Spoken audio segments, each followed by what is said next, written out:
Eye of the Fates, Fateborne Book 1, written by A.R. Colbert. Prologue. Clotho, Lachesis, and Isa sat before the fount of life, spinning and measuring and cutting, taking the lives of mortals into their own hands like a length of string, stretching and twisting and snipping each one as the universe deemed appropriate. They were the Moirai, better known in the mortal realm as the Fates, a generic term that encompassed them and all the maidens who served them. It was ironic, really, because the Moirai didn't determine a mortal's fate at all. They simply ensured it was carried out according to plan. Or at least, that was their intended purpose. But sometimes those plans were difficult to accept, even for the ageless Moirai.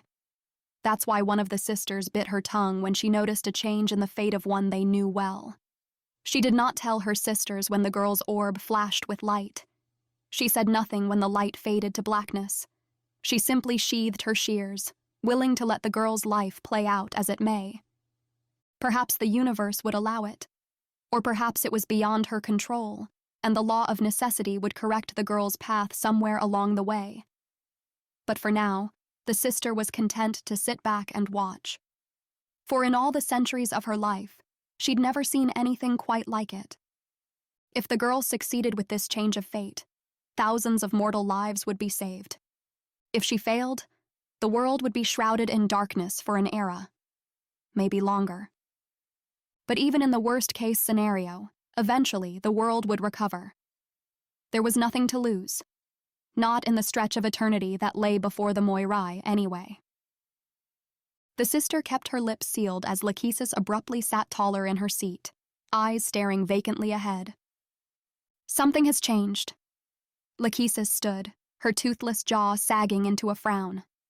I must go. And as the old woman disappeared to the earth below, her sister knew everything was about to change. Chapter 1. The child was near. The scent of cinnamon and honey wafted through the cool night air, carried on a salty breeze from the north shore. It was an offering, a gift, an infant to raise in the way of the Moirai. I adjusted my grip on my dagger, praying to the fates I wouldn't have to use it, while mentally preparing myself for the worst. Just in case. It shouldn't be difficult. If the parents were smart, they'd hand the child over without question. The dagger was only for backup. A plan B for emergency use only. If push came to shove, of course I could use it, but that didn't mean I would be happy about it. And neither would the Moirai. The loud snap of a twig drew my attention to the darkness of the woods behind me. Whipping around, I crouched low in the brush with my weapon raised and ready to strike. It was only a moment before a figure emerged through the trees. Vaeda? Steretta's soft voice called quietly into the night. Are you out here?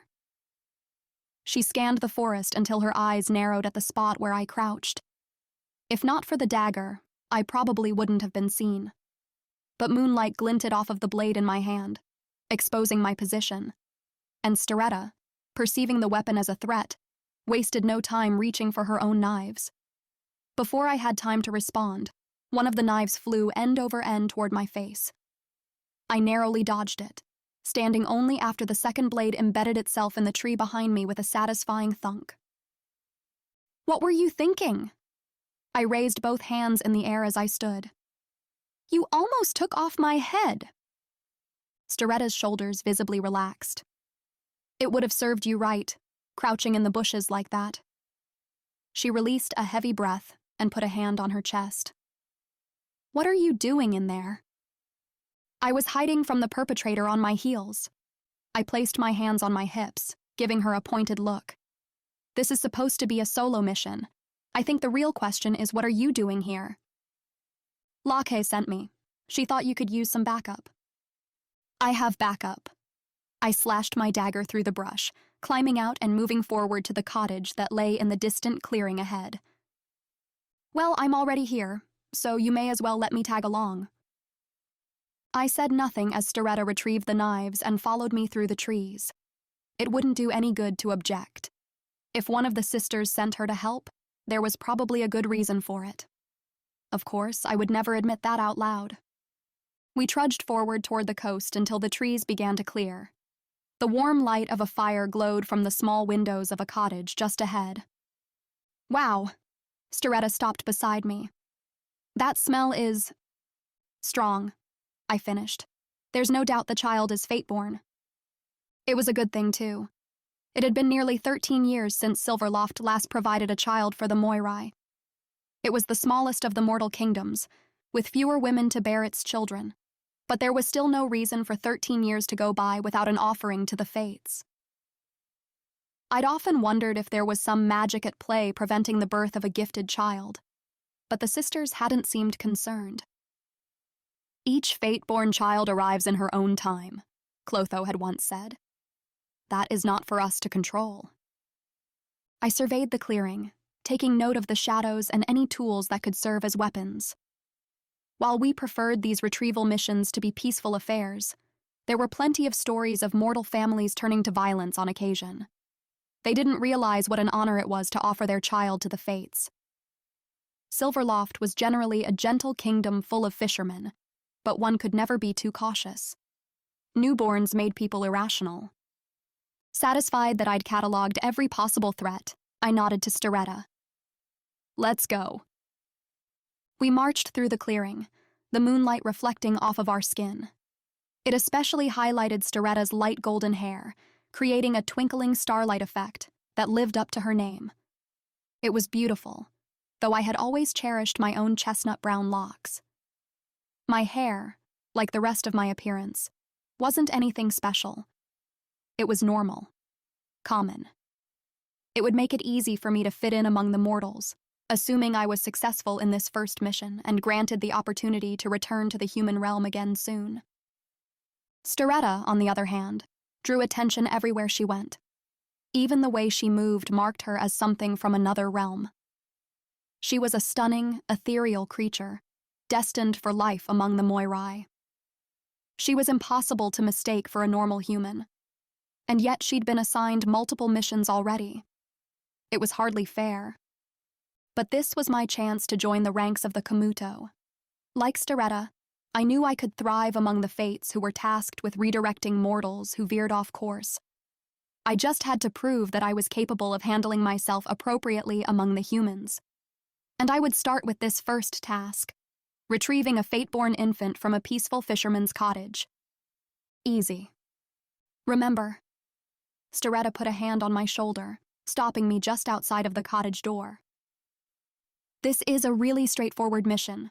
Lake saw it play out. Just be firm. Don't take no for an answer, and they will hand the child over. I've got it.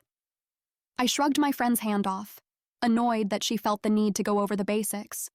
This was an easy mission, which was exactly why Storetta shouldn't have been sent to begin with. I was perfectly capable of handling it on my own. I rapped on the wooden door 3 times. Who's there? The man's voice on the other side was shaky, though he tried to sound brave. There was some shuffling inside. From the corner of my eye, I noticed a flicker of movement from the shabby curtains that hung in the front-facing window, followed immediately by a hushed and frantic whisper. The fates. More shuffling, at least 3 sets of footsteps rushing around inside. I'll go around to the back. Storetta squared her shoulders and disappeared around the corner of the small cottage, silent and swift as the briny air blowing in off of the northern sea. I trusted that my friend would prevent an escape, but nothing more. We would not resort to violence unless there was no other option, and we would certainly not take a mortal life. The consequences were too severe. I am a messenger of the Moirai, here to offer my congratulations. My fingers found their way back to the hilt of my dagger. May I come in? Don't do it, a woman's voice whispered on the other side. Her voice was strained as she attempted to hold back her emotion. Such brave mortals. Hopefully their courage would allow them to hand over the child without incident. They had to know there was no other choice. The law of necessity required it. I have to speak to her at least, a man whispered in response. You know what will happen if we don't. Go. Hide Alana in the bedroom. Be quick." My teeth clenched as I eavesdropped on their quiet exchange. Though I had technically been born a mortal, life with the Moirai and the Vaeda Isles had sharpened my senses. I'd absorbed just enough power from their realm to set myself apart from other mortals. It was an advantage of the Fateborne, as the infant inside this cottage would one day discover. "I'm coming," the man called out. He took his time walking to the door and made no rush to release the locks, taking at least twice as long as was necessary. Only after the woman's soft footsteps re-entered the main room did he finally swing open the door. The man's face was pale, hands trembling slightly as he looked me up and down, searching for weapons. My dagger was tucked safely back into its strap beneath the folds of my skirts, and by all appearances, I was nothing to fear. I was just a small girl, barely a woman, armed with nothing but a smile on my face. "Congratulations on the birth of your child." I moved swiftly into the warm cottage, not bothering to wait for an invitation. The child's red-eyed mother watched me like a hawk from the far end of the room.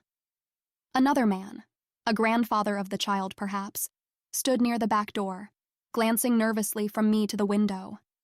He must have spotted Storetta out there, because he made no effort to escape. An older woman sat beside him, skirts bunched in her fists as she rocked nervously back and forth in her chair. None of them were armed, just as Lake had told me. Feeling more confident, I whirled back around to face the mother. "Where is the babe?" I knew, of course, that they'd just hidden the child, but the woman deserved the opportunity to do what was right before I intervened. The woman's lip curled and her chin trembled as she lifted it a fraction of an inch. Fearing what his wife might say, the father of the child stepped in front of her. "I'm afraid now is not a good time, but we appreciate your visit." He stepped forward to usher me out of the cottage, but I didn't move. "Will you bring her to me, or shall I retrieve her on my own?" I... The stuttering man was cut off as his wife pushed him aside. "You can't have her. We know why you're here, and we won't let you take her." The older couple at the back of the cottage jumped at the woman's words. The scent of the human's fear burned the back of my throat, and I repeated Lake's words silently in my mind. "Be firm. Don't take no for an answer." After 18 years of watching the mortal realm from afar, I thought I was ready. I thought I'd be able to handle the situation with ease. But feeling the human's raw emotion choking me as though it were a tangible threat changed everything.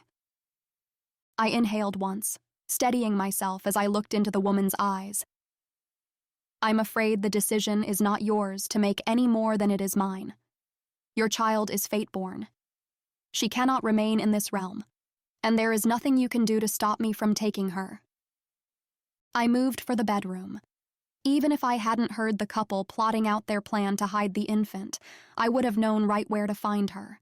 The scent of the child was so strong, I could almost see the aroma dancing through the air, like a ribbon blowing in the wind, leading me straight to where the babe lay. It was how I knew without a shadow of a doubt that my words were true. The child was definitely Fateborne. It happened about once per year. Clotho, who spun the thread of every new life born unto the mortals, would come across a child with an unseen fate. Lachesis, or Lake as she was known in the Isles, would confirm it, unable to measure the child's life. And Isa, the third sister, would declare the child as Fateborne. Rather than cutting the child's life short, they would send for her to join us in the Vaeda Isles to work alongside the Moirai with the other Fateborne, or Fates as we were called by the mortals. The Fateborne were always female, always cunning, strong, intelligent women, and always easy to identify as infants, for they smelled of cinnamon and honey, the universe's mark for the Moirai. The Fateborne were a gift, tools used to further the sisters' work. Together we kept order on the earth, according to the law of necessity. And today we would welcome our newest member. The woman stepped in front of me again before I reached the bedroom door. The hard set of her jaw went slack, and her shoulders drooped with defeat as she fell to her knees. "Please." A tear rolled down her cheek, followed immediately by another. Please don't take her. We've tried for years to grow our family. This is our only child, and we may never be blessed with another. I beg you, leave her be." I stared down into the woman's bloodshot eyes, surprised again at how the emotion rocked me. No amount of training could have prepared me for the woman's twisted features and breaking heart. I was supposed to be emotionless, sent to do what was necessary for the universe. It was the way of the Moirai. But I'd never expected it to be this difficult. I must. I moved to step around the woman, but cold, sweaty hands shot up and grabbed a hold of mine. The woman was visibly shaking, and her cool, clammy fingers were firm but not threatening as she pleaded with me once more. "It doesn't have to be this way. You can refuse. Just walk away. Go back to the Moirai and leave us be. We won't tell a soul." "Darling." The man stepped toward his wife, trying and failing to calm her. The look she shot him in return was almost feral, and it stopped him in his tracks. "Please," she said to me again. "Imagine if it was your child." "I would be honored. You would be crushed, as I'm sure your mother was when you were taken. It is not an honor to have your child stolen from your arms." She finally broke down into a full sob, the tears rolling freely from her eyes along with loud wails. Her husband dropped beside her, further blocking my path to the room where the infant could now be heard whimpering softly. And much to my surprise, the woman's words struck a soft spot in my heart, one I didn't know was so susceptible to the harsh truth in her statement. I had a mother. Somewhere on this very earth stood the woman who had birthed me, who had called me her own. And I would never know her, could never know her. For it was the way of the Moirai to keep the identities of the Fateborne's mortal families a secret. Had my mother been as anguished as this woman on the day I was retrieved? Was there someone who had ever loved me this much? I didn't get a chance to consider the thought for long. The front door of the cottage slammed open, and a collective gasp filled the air. In strode a small, wrinkled woman in oversized gray robes, hunched over in her old age. She was haggard in appearance, with thinning wisps of white hair hanging limply around the black pits of her eyes. "Lake." Fates above, why had Lake come? I risked a quick glance at the back door, where Storetta had joined us, head hung solemnly. This wasn't how the evening was supposed to play out. Something had gone awry. Lake shoved her way past me and the shocked parents on the floor, straight into the room beyond. The old woman never so much as looked at me, but I knew I'd messed up somehow. And it was bad if Lake felt the need to intervene. She emerged a moment later with a wriggling bundle of blankets in her arms, eliciting another loud wail from the mother of the child. "I love you, Elana, my darling. I always will. You can always return home." Lake scowled at the woman but said nothing as she marched toward the front door. I followed wordlessly, Storetta just a step behind. The three of us made our way back into the tree line, the infant still clutched to Lake's breast, and with a whirl of the old sister's robes, we vanished. Chapter 2. Lake was surprisingly swift, making it a struggle for Storetta and me to keep up with her once we'd returned to the great hall of the Vaeda Isles. The white marble floors reflected the soft glow of the Moirai's realm like glass. All was quiet except the hushed flow of the fount of life, and our fumbling footsteps as we stumbled after Lake and our newest Fateborne sister. After climbing through the trees and bushes of the mortal world, I felt dirty now in the pristine place we called home. What was that all about?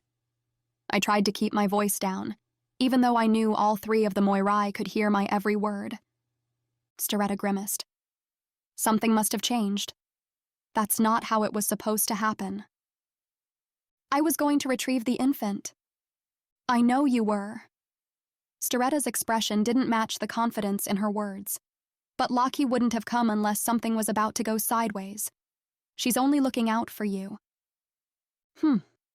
Lake was the meanest of the three ancient sisters.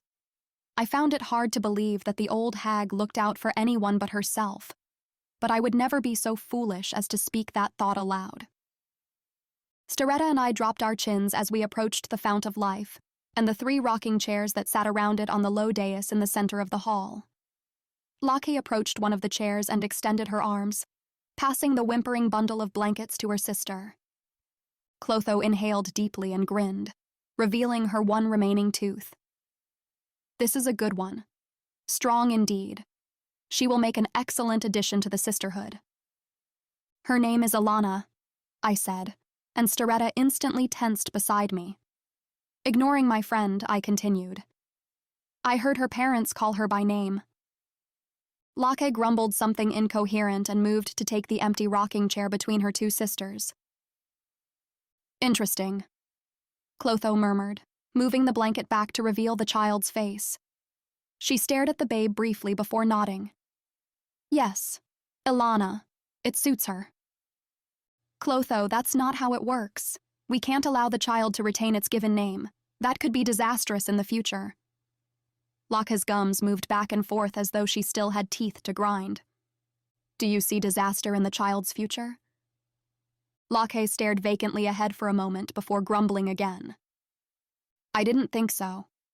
Clotho smiled, taking another look at the infant in her hands. Welcome to the Videri Isles, Alana. I caught the sharp gaze of the 3rd sister, Isa, from my periphery. But when I turned to meet the sister's eyes, the old woman quickly looked away. Isa must have known what kind of punishment was coming next. And it must have been pretty bad if Isa couldn't even make eye contact with me. Looking down again, I awaited the stern words that were bound to follow. Staretta was right. Locke wouldn't have come to help unless she'd seen something go terribly wrong. I didn't know how I'd messed up, only that I had. And Locke would certainly let me hear about it. After several more minutes of tense breaths and sweet baby talk between Clotho and Alana, I finally relaxed my shoulders. The Moirai experienced time differently than the Fateborne sisters, and what seemed like an hour to me may only pass as a minute to them. It wasn't uncommon for these silences to stretch uncomfortably long, but this was exceeding even the longest I had waited in their presence before. Perhaps I wasn't going to be reprimanded after all. Staretta still stood silently beside me, head hung low. But we couldn't be expected to remain here for much longer. My limbs tensed, ready to drop into a curtsy and ask to be excused. But Locke chose that moment to croak through the uncomfortable silence. Don't even think about it. We must discuss what happened. I dared to meet Locke's endlessly dark eyes. Yes, sister. Please tell me, what did you see? Locke made a noise somewhere between a snort and a grunt, before shaking her head. I saw the same thing I've always seen with you. You care too much for the mortals. That's not true. My response came out too fast. It wasn't proper, and again, I became acutely aware of the 3rd sister, Isa, watching me. I mean, I don't believe that to be the case, sister. The child's mother was speaking earnestly to me, yes. But I was still going to retrieve the infant. It only took slightly longer than expected. That's not how I saw it. You allowed the woman into your heart, and it was only a matter of time before she wore you down. Locke held up a hand, clicking her tongue to silence me. You must learn to ignore the feelings of the mortals. I know how you watch them, getting emotionally entangled in the affairs of their brief little lives. They are but drops in the ocean, child.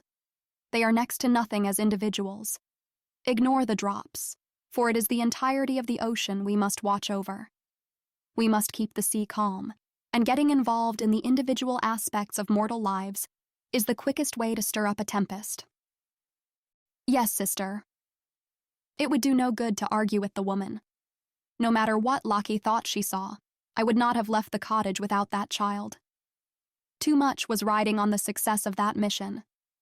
If I couldn't prove to the sisters that I was capable of retrieving a newborn, then they would never allow me to go on bigger missions in the mortal realm.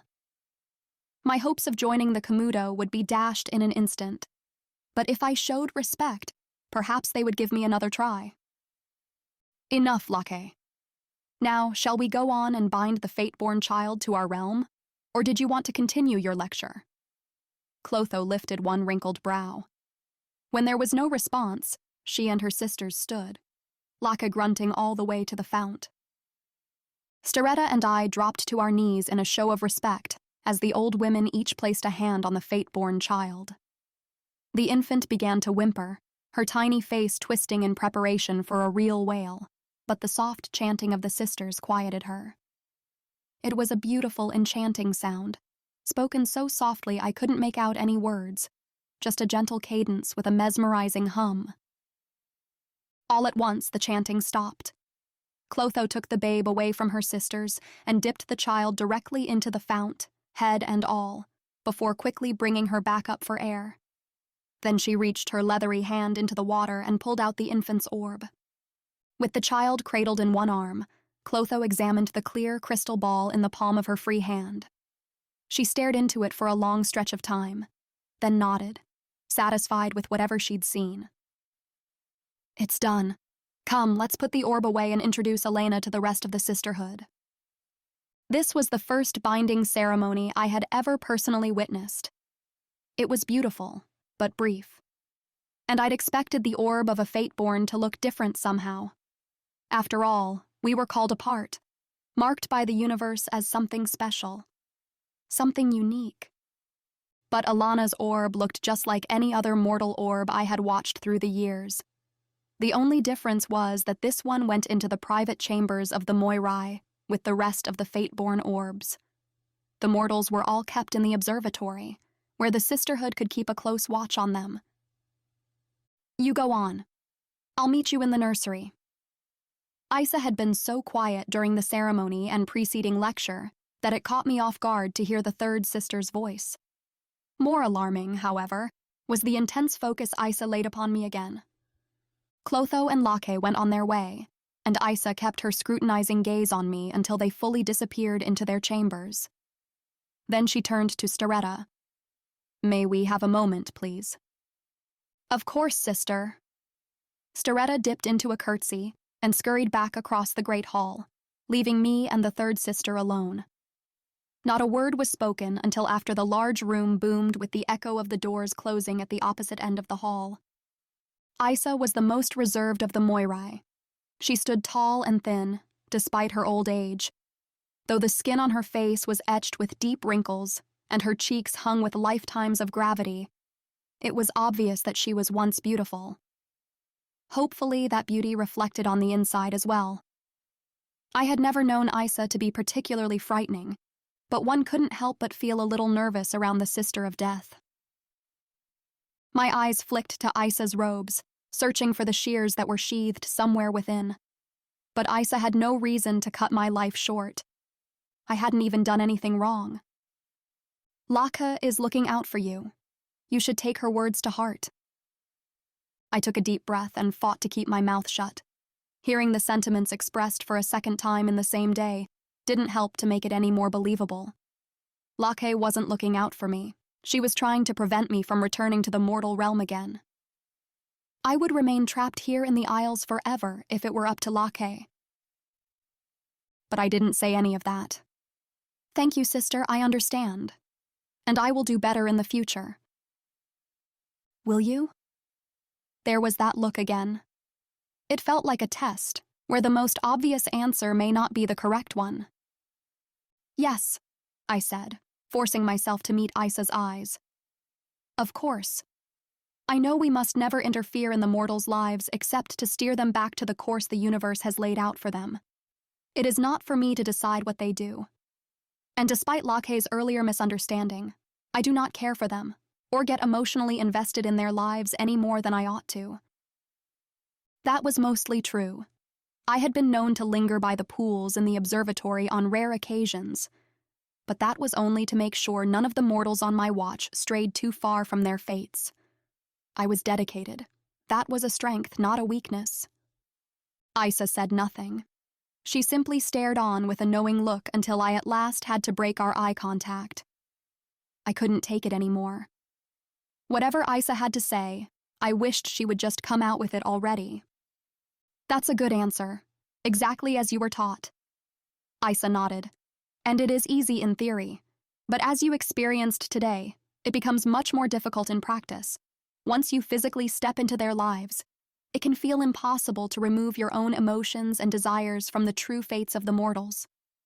But you mustn't allow yourself to get caught up in their affairs.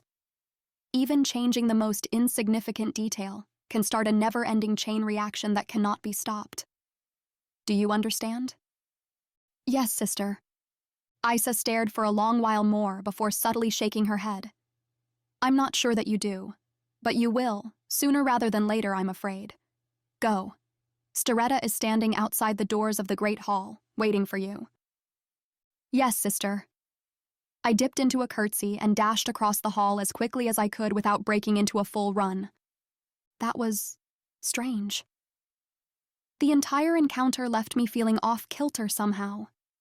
The unsettled feeling in my stomach weighed heavily still as I stepped out of the great hall to find Staretta by the doors, just as Isa had told me. What did she say to you? Staretta's big round eyes bore into me as I pulled the doors closed. She was leaning against the exterior of the hall, and her pale skin glowed softly in the white mist that surrounded the large marble structure. The Vaeda Isles were made up of several small land masses, suspended in dense white fog and connected by bridges of gold. The Great Hall was the only building on the central island, and it stood tall and commanding as if watching over the surrounding islands. I couldn't say what lay above or below the isles, and I hadn't ever been tempted to find out. The fog around us was lovely, always softly illuminated as it swirled under and around the isles, but there was no doubt about the danger it held. There was a sense that the fog was a sentient being itself, always listening, always watching, and it was not something I, or any of the other Fateborne, dared to disturb. She was just reiterating Lake's warning. I shrugged bitterly and began walking for the bridge that would lead us to the observatory. I don't know why they think I care so much for the mortals. Well, Staretta grimaced, I've never seen a retrieval mission go quite the way yours did earlier. What's that supposed to mean? I stopped on the bridge, pinning my friend with a harsh glare. Normally, it's quick, in and out. Take the infant and leave. There's never much conversation. We weren't conversing. I threw my hands up in the air. And you're not speaking from much experience. How many of those missions have you been on? 2? I'm sure that wasn't the first time a mother became distraught when her child was stolen. Stolen? Do you hear yourself? This is what Lake meant. That woman did get into your head. I groaned and dragged a hand through my hair, snagging on a dried leaf. I pulled it out, crushing it in my hand and looking at the tiny flakes that remained before dropping them over the side of the bridge into the endless fog below. It was a very real reminder of the mortal realm. I'd always watched the people from that realm through the orbs in the observatory, but to see it firsthand, to experience the sights and smells and emotion of their world, was something different entirely. I don't know how you can go there and not feel anything. My voice was softer now as I looked back at my friend. They aren't just images in glass. They're real. Real beings with real lives and thoughts and dreams. Like us. I guess I just didn't realize how similar we were until I was there. I forget sometimes that we are mortal too, Star. We're much more like them than we are like the Moirai. Staretta's brows raised and met in the middle. But we're not like them. We've been called apart to look after them. We're special. So I've heard. I began walking again, Staretta quickly falling into step beside me. But I bet we were pretty special to our parents in the mortal realm, too. Have you ever thought about them? Ever wondered who they are or what they're doing now? Do you ever wonder if they still think of you? Still search for you? No, I don't. And I recommend you don't either. Talk like that will ensure you never get to go to that world again, so be careful who you speak such things around. Right. I shook my head. Such thoughts were foolish. I would never know my parents. They could be dead for all I knew. But speaking of them would guarantee me a lifetime trapped here in the Isles. If I ever wanted to experience the mortal realm again, I needed to get my act together and prove to the sisters that I was worthy of joining the Kamuto. Then I guess we had better get back to work. I stepped off the bridge and looked up at the flat gray monolith that housed the observatory. Pulling open the heavy door, I gestured for Storetta to go in. After you. Chapter 3. The observatory always had a calming effect on me. It was exactly what I needed after my failed mission and the strange warnings that followed. The cool, damp air soothed my skin like a balm, the trickling sound of the streams a lullaby for my weary soul. The inside of the building was like a completely different world, set apart from the rest of the isles. And it was, without a doubt, my favorite of the islands. There was no discernible source of light in the observatory. The only illumination in the vast open space, aside from the orbs themselves, came from the luminescent moths that fluttered up and down through the air or perched on the glittering stone walls, fanning their delicate wings. They were gorgeous, and I could lie on the large boulders throughout the space for hours, just watching them fly overhead and delighting in the way their glow reflected off of the quartz walls. But the orbs were equally enchanting. Every life in the mortal realm had a small crystal sphere bound to it from birth. Clotho retrieved the orbs from the fount of life, and after determining each human's fate, the orbs were moved here, to the observatory. They floated and bobbed in the network of streams that flowed through the stone floors, glowing softly as they went about their merry way. They would gather in pools as the humans gathered in cities and kingdoms, and different Fateborne sisters were assigned to watch over the many regions of that realm. I followed Storetta down a well-worn path to the pools of the northern kingdoms where we took up our usual posts. Delania, an older member of the sisterhood, had taken our watch while we were on the retrieval mission, and she looked relieved to hand it back over to us. "Anything interesting happen while we were out?" I asked. "Not today, which is a good thing, I suppose. The northern kingdoms can only handle so much excitement for one day. How did the retrieval go?" From the corner of my eye, I caught Storetta sucking in her lips and shaking her head back and forth. Delania's brows lifted in surprise. "Oh, stop it. There's no need to tiptoe around me." I slid onto my favorite boulder, a flat piece of rose quartz that cantilevered over one of the sparkling pools of the Greenbridge Kingdom. The retrieval was a failure. Lockie showed up and took the infant because she thought I was going to cave to the mortal mother's pleas. Delania's mouth hung askew. "I wasn't," I insisted. I don't know what she thought she saw, but I was definitely going to bring the child back. I think Locke has just got something against me. Delania pressed her thin lips together and looked at Storetta. The two shared a silent understanding that made me groan. What did I have to do to convince everyone that I was capable of completing a successful mission in the mortal realm? There wouldn't be another Fateborne child to retrieve for another year. I'd have to find a different opportunity to go back to their world. Rolling to my stomach, I peered down at the orbs bobbing gently in the glowing pool. The glow was subtle, a pale blue, as long as the lives in the orbs were following the right course. But all men had free will. If they strayed slightly off the path laid out for them or altered their lives in insignificant ways, the orbs would flicker. If the mortals veered too far off course and made a decision that would alter their fate or the lives of others in a major way, the orbs would flash with a brilliant white light. That's where the Fateborne came in. It was our duty to report such changes to the Moirai. The law of necessity required certain fates to be fulfilled, and if a man tried to change his destiny, the Fateborne had to correct his path. It was what the universe demanded. There was a whole team of Fateborne assigned specifically to the task of going to the mortal realm and redirecting lives there, the Komodo. And joining this team was my dream. I would prove to the Moirai that I had what it took to join the Komodo.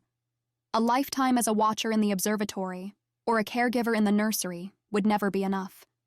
And I certainly didn't have the patience to teach other Fateborne in the classrooms or the training hall. No, I had to find a way out of the Isles. I had to be a Komodo. "Well, perhaps they will allow you to try again next year," Delania suggested. "Perhaps, but I don't plan on waiting that long." "What do you mean?" Storetta asked, already looking like she was preparing a reprimand. Look around. I sat up and threw my hands out to the sides. We are surrounded by thousands of lives from the mortal realm. One of them is bound to need redirection soon enough. No one knows the Northern Kingdoms or its people better than me. If I see something that needs to be corrected in these pools, it would only make sense for the sisters to allow me to go and do the work. That will never happen. Those jobs are reserved for the Kamuto. No one gets adult missions without first retrieving a newborn, Staretta said. Never say never.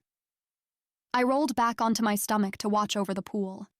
I faintly heard Delanya wishing Staretta luck before leaving us alone, but I didn't have it in me to convince the older Fateborne to believe in me. Words would never be able to change her mind quite as well as proving her wrong. And that's just what I intended to do. Staretta sat silently with me for a short while, before moving downstream to talk with some of the other Fateborne. We each had certain areas we were assigned to watch over, and there weren't only mortal lives at stake. The older, more experienced watchers were often assigned to pools of other sentient beings, fae and mountain elves, mages and other cunning creatures who were generally trickier to keep track of. But I had never cared much for them. There was just something captivating about the simplicity of the humans. I scanned the water again, wondering briefly if one of the orbs belonged to my mother or father, before shaking the thought loose from my mind. I wouldn't recognize them even if it were true. Searching for my parents was a hopeless endeavor. Finding a strong-willed mortal, however, was almost a guarantee if I waited long enough. But I didn't want to wait. I swirled my hands through the water until I came across a flicker.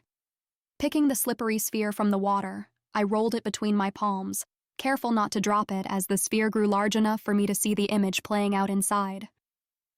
Fateborne didn't have the same gift of sight as the Moirai, but Clotho enchanted the orbs when she pulled them from the fount, making the lives within visible to the sisterhood with the touch of our hands.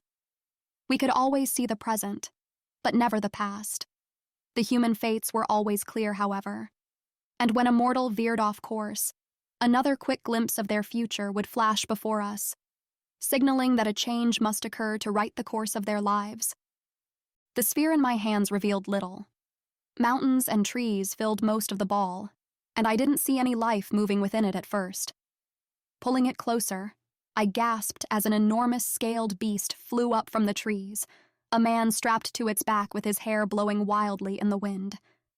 He leaned in close to the beast, and together they dove between mountain peaks toward the valley below. I rolled the ball between my hands again, shrinking it back down to fit in my palm, then gently dropped it back into the water, where it continued to flicker softly. I did not know the man in the orb, but I wasn't concerned. Whatever decision he'd made was only a small change from his original destiny. And I knew from years of studying the Northern Kingdoms that the few humans who could survive among the dragons kept to themselves. They were outcasts, thrust from society to live alone, too feral to live peacefully among the other humans. He was hardly worth my attention. I had to find someone with more importance, someone whose fate was tied to the rest of the kingdom, someone like the prince. Shifting to the edge of the pool, I located the cluster of orbs I knew were assigned to the lives of the royal family. They sat apart from the rest of the pool, a small inlet guarded by stones jutting up from the observatory floor, much as Foscott Castle was set apart from the rest of the Greenbridge Kingdom in the real mortal realm. The prince had a bit of an ornery streak, and his orb often flashed with his reckless decisions. None had ever turned into anything noteworthy, but I enjoyed watching his antics play out over the years. Though its glow was steady at the moment, I scooped the small glass ball out of the water and rolled it in my hands. The familiar interior of Prince Rorik's private rooms sprang to life. His valet straightened his jacket as they both admired his appearance in a large-looking glass on the wall. If I were honest with myself, I quite enjoyed admiring the prince's appearance as well. But that wasn't why I continued to watch. No, I was searching for an opportunity. That was all. Satisfied with the final look, Rorik exited his rooms and joined his father in their private dining room, where the older man waited with a serious expression. "We can't put this off any longer. the king told his son. "It is time to announce your engagement.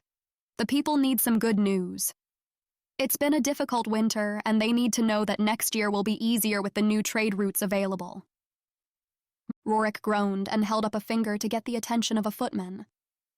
"I need something strong to drink before we have this conversation again, Father. As I've mentioned, there is no engagement to announce. I do still have some say in who I marry, correct?" The king grunted. "Well, I have yet to make my decision." He downed the contents of his glass in a single swallow, then frowned at his father. "There's no need to make a face. I've told you, I will make a decision before the summer solstice." "Very well, but I implore you to do it sooner rather than later. You are not the only available prince with an eye on Caligo." "Who's to say I have an eye on Caligo at all?" Rorik quirked a brow at his father, who was entirely unamused at the prince's remark. Out of curiosity, I rubbed one hand over the top of the ball to take a peek at the prince's fate. I saw him there, arm in arm with Princess Rissa of Caligo, just as I'd always seen him. His fate was unchanged. Rolling it again between my hands to shrink it down, I dropped the orb back into the water with a sigh. No matter what the prince desired, he was going to marry the princess his father had picked out for him. It was a fact that I should have easily been able to move on from, but it didn't sit well with me. It didn't seem fair for the vibrant young man to be trapped in a loveless marriage for the sake of politics. But then, none of it should matter to me at all. I wasn't a part of that world. I was simply in charge of ensuring everything went according to plan. If the universe intended for Rorik to form an alliance with Caligo, then that's what would happen. My eyes found their way downstream to where I knew Princess Rissa's orb would be found. Staretta still chatted with one of the older Fateborne sisters nearby that pool. The kingdom of Caligo was a strange place, unlike the other mortal kingdoms. It was full of dark creatures and mages, fates more complicated than what I was qualified to watch over. It was no wonder Rorik didn't want anything to do with them. Nothing good ever came from Caligo. But again, none of it was any of my business. It wasn't my job to worry for the mortals. I turned my attention back to my own pools, watching and waiting for any changes, biding my time until I saw a flash of light and a chance to intervene. It would come if only I were patient. Chapter 4. Lunging to the right, I crouched down low to parry a strike from Staretta's blade. We were using longswords today, one of my favorite weapons. "Good," our instructor called out. "Now pick up the pace a little. No more taking it easy on each other." I grinned, and Staretta's eyes flashed with a fierceness that was always brightest in the training ring. It was here that we had become fast friends. Even though Staretta was a few years older than me, we were equally matched in battle, both skilled beyond our peers. It was why Staretta had been placed in the Komodo so early, and why I hoped I would be next. We circled around each other until I saw an opening. I was the first to strike, but Staretta blocked it with ease. "I saw you watching the prince again yesterday." "Watching sounds a bit extreme. I was just checking in, as I always do." I sidestepped to avoid another swipe. "I'm assigned to look over his kingdom, and I want to do my job well." "Uh-huh." Staretta came down on me from up high, but I parried again and used the momentum to counterstrike. "Well, I would say you do an extra fine job of watching over Prince Rorik." We sparred some more as I carefully decided how much of my plan I wanted to reveal to my friend. I'd been thinking it over since the failed retrieval mission, and ultimately decided I would have to get a little more aggressive to find an opportunity to return to the mortal realm. I'd even considered reporting a flickering orb to the Moirai if it looked like it may result in a hard change of course. Okay, I have a confession, but I don't want to hear anything about how it's a foolish plan, all right? Sounds like you already know it's a bad idea.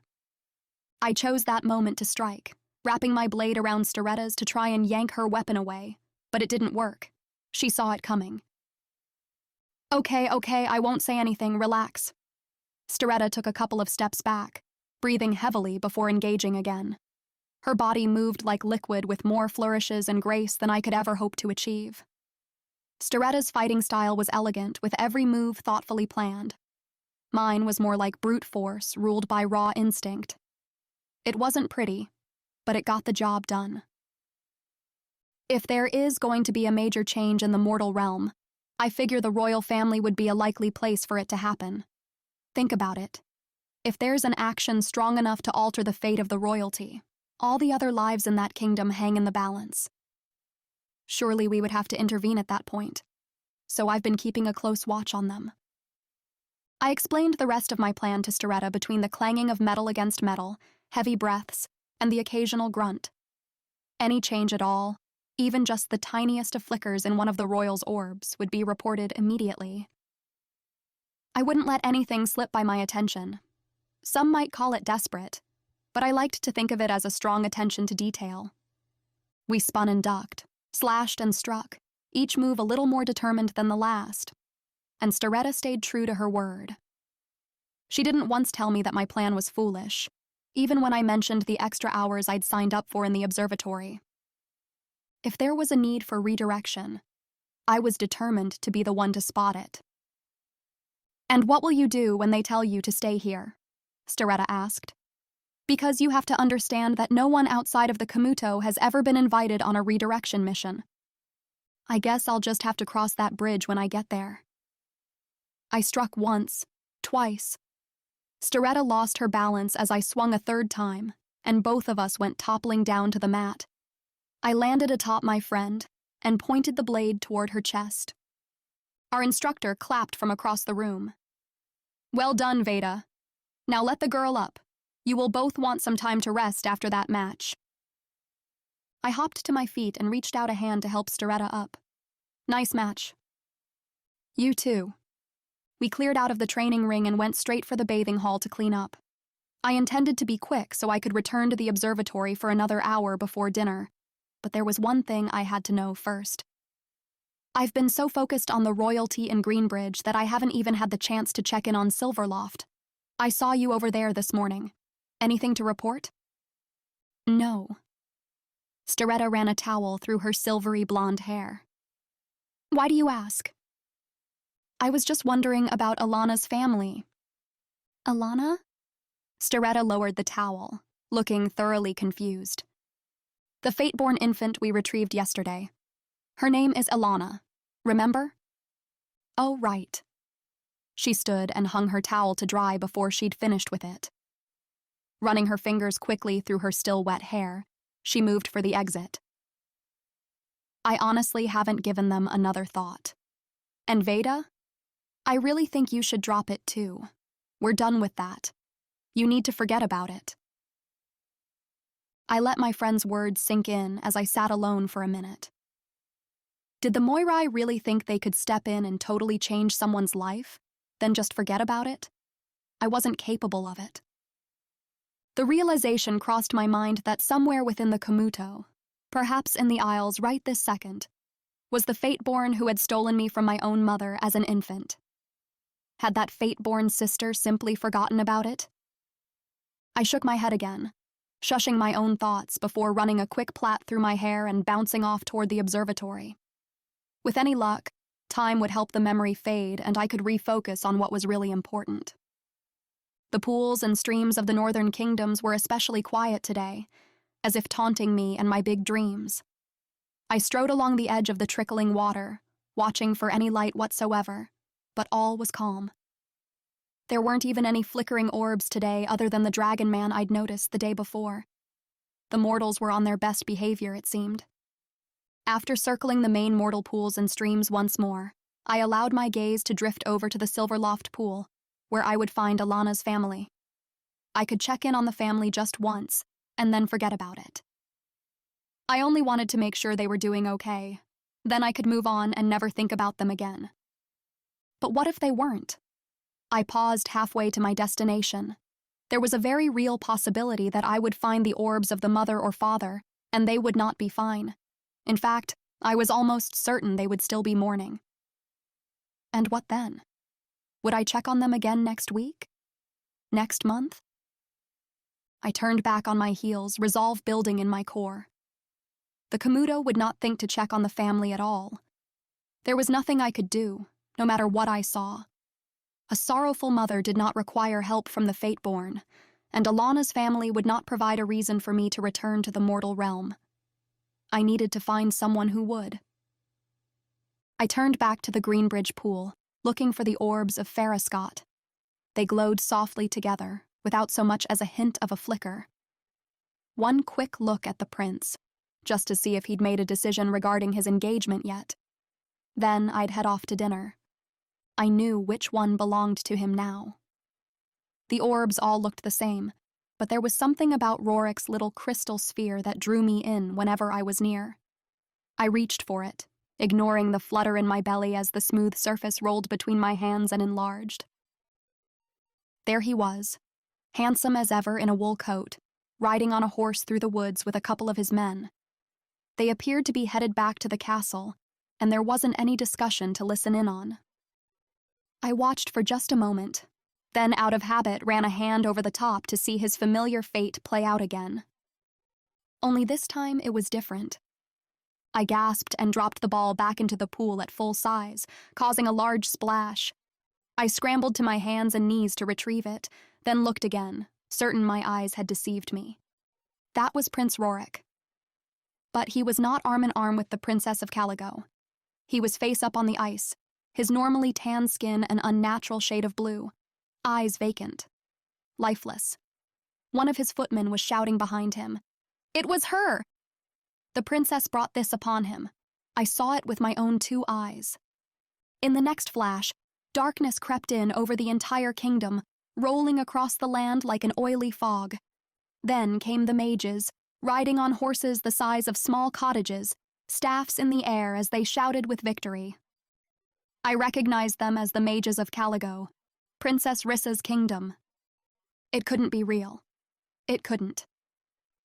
But there it was, as clear as any other fate I'd ever seen.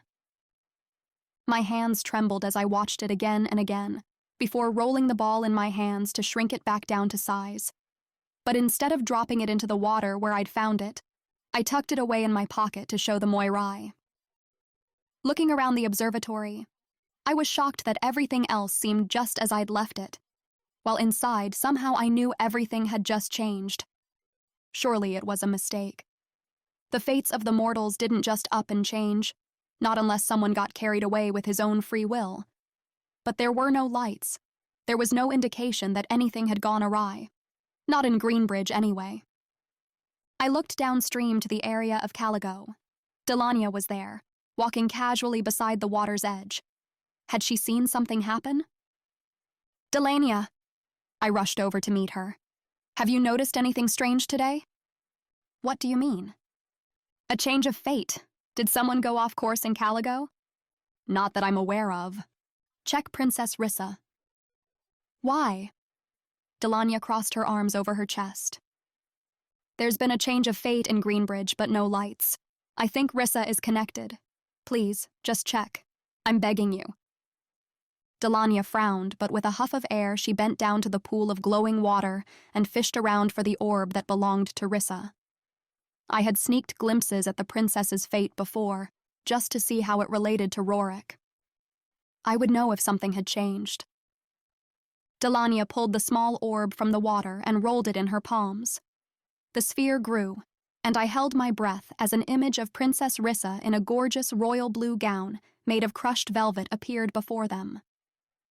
She stood in the great hall of Foscott Castle, with a sad smile on her face as she bent gently forward. A pair of thin, pale hands placed a glittering golden crown on her head as they named her Queen of Greenbridge, and the people of the kingdom cheered. It hadn't changed. Had this been Rissa's plan all along, then? Was she to marry Prince Rorik, take over his kingdom, and then allow the dark mages from her home in Caligo to move in and destroy it with their evil ways? My stomach twisted at the thought. "I don't see anything alarming," Delania said. "Is this what you wanted to see?" "Yes, no, I don't know. Can we see what she's doing now?" "There's no need." "Delania, please." The older Fateborne woman pulled back, her wariness clear. I don't know what you're trying to accomplish with all of this, but I'm going to have to report you to the Moirai if you can't get yourself under control. I closed my eyes and forced a deep breath through my nose. It took every ounce of self-control I had to speak to Delania without raising my voice. I plan on making a report to the Moirai myself. I only want to provide them with the full story. Rissa is connected to the changed fate of Greenbridge. May I please see what she is doing now? The sisters will want to know. Delania narrowed her eyes, but eventually lifted the ball again for me to see. With another wave of her hand over the top, Rissa's fate faded to an image of the present. She was surrounded by men loading up horses while she climbed into the back of a carriage, beside an older lady in waiting. The woman smiled at her. Foscott is just an 8-day trip from Arrowwatch. We'll be there in no time. Now rest your eyes, my dear. You'll need all of your strength soon enough. Chapter 5. Where are you going? I ignored Delania's call as I marched out of the observatory and ran blindly through the fog across the bridge toward the Great Hall. Rorik's glass orb bounced lightly against my thigh in the pocket of my skirts with every step. I ran so fast I nearly crashed right into Staretta midway across the bridge. Vaeda! My friend grabbed me by the arms, spinning with the momentum from my run. I tried to shake her off, but Staretta was strong. What's the matter? There's been a change. I was breathless and annoyed for every second wasted. I tried again to wiggle out of Staretta's grip, and this time I was successful. I've got to see the Moirai, I called out over my shoulder as I once again broke into a full sprint. I crossed over the bridge a moment later and yanked open the doors to the Great Hall. The sound of my heavy breathing was amplified in the stillness of the large space. I paused for only a moment before setting my sights on the 3 rocking chairs near the Fount of Life. Clotho spun. Lake measured. But Isa was already on her feet as I dashed toward them. What is it, child? I could scarcely breathe at all by the time I reached the dais. I dug my hand into my pocket and presented Rorik's orb in my palm. This mortal, his fate has changed. The other 2 sisters stopped their work to regard me cautiously.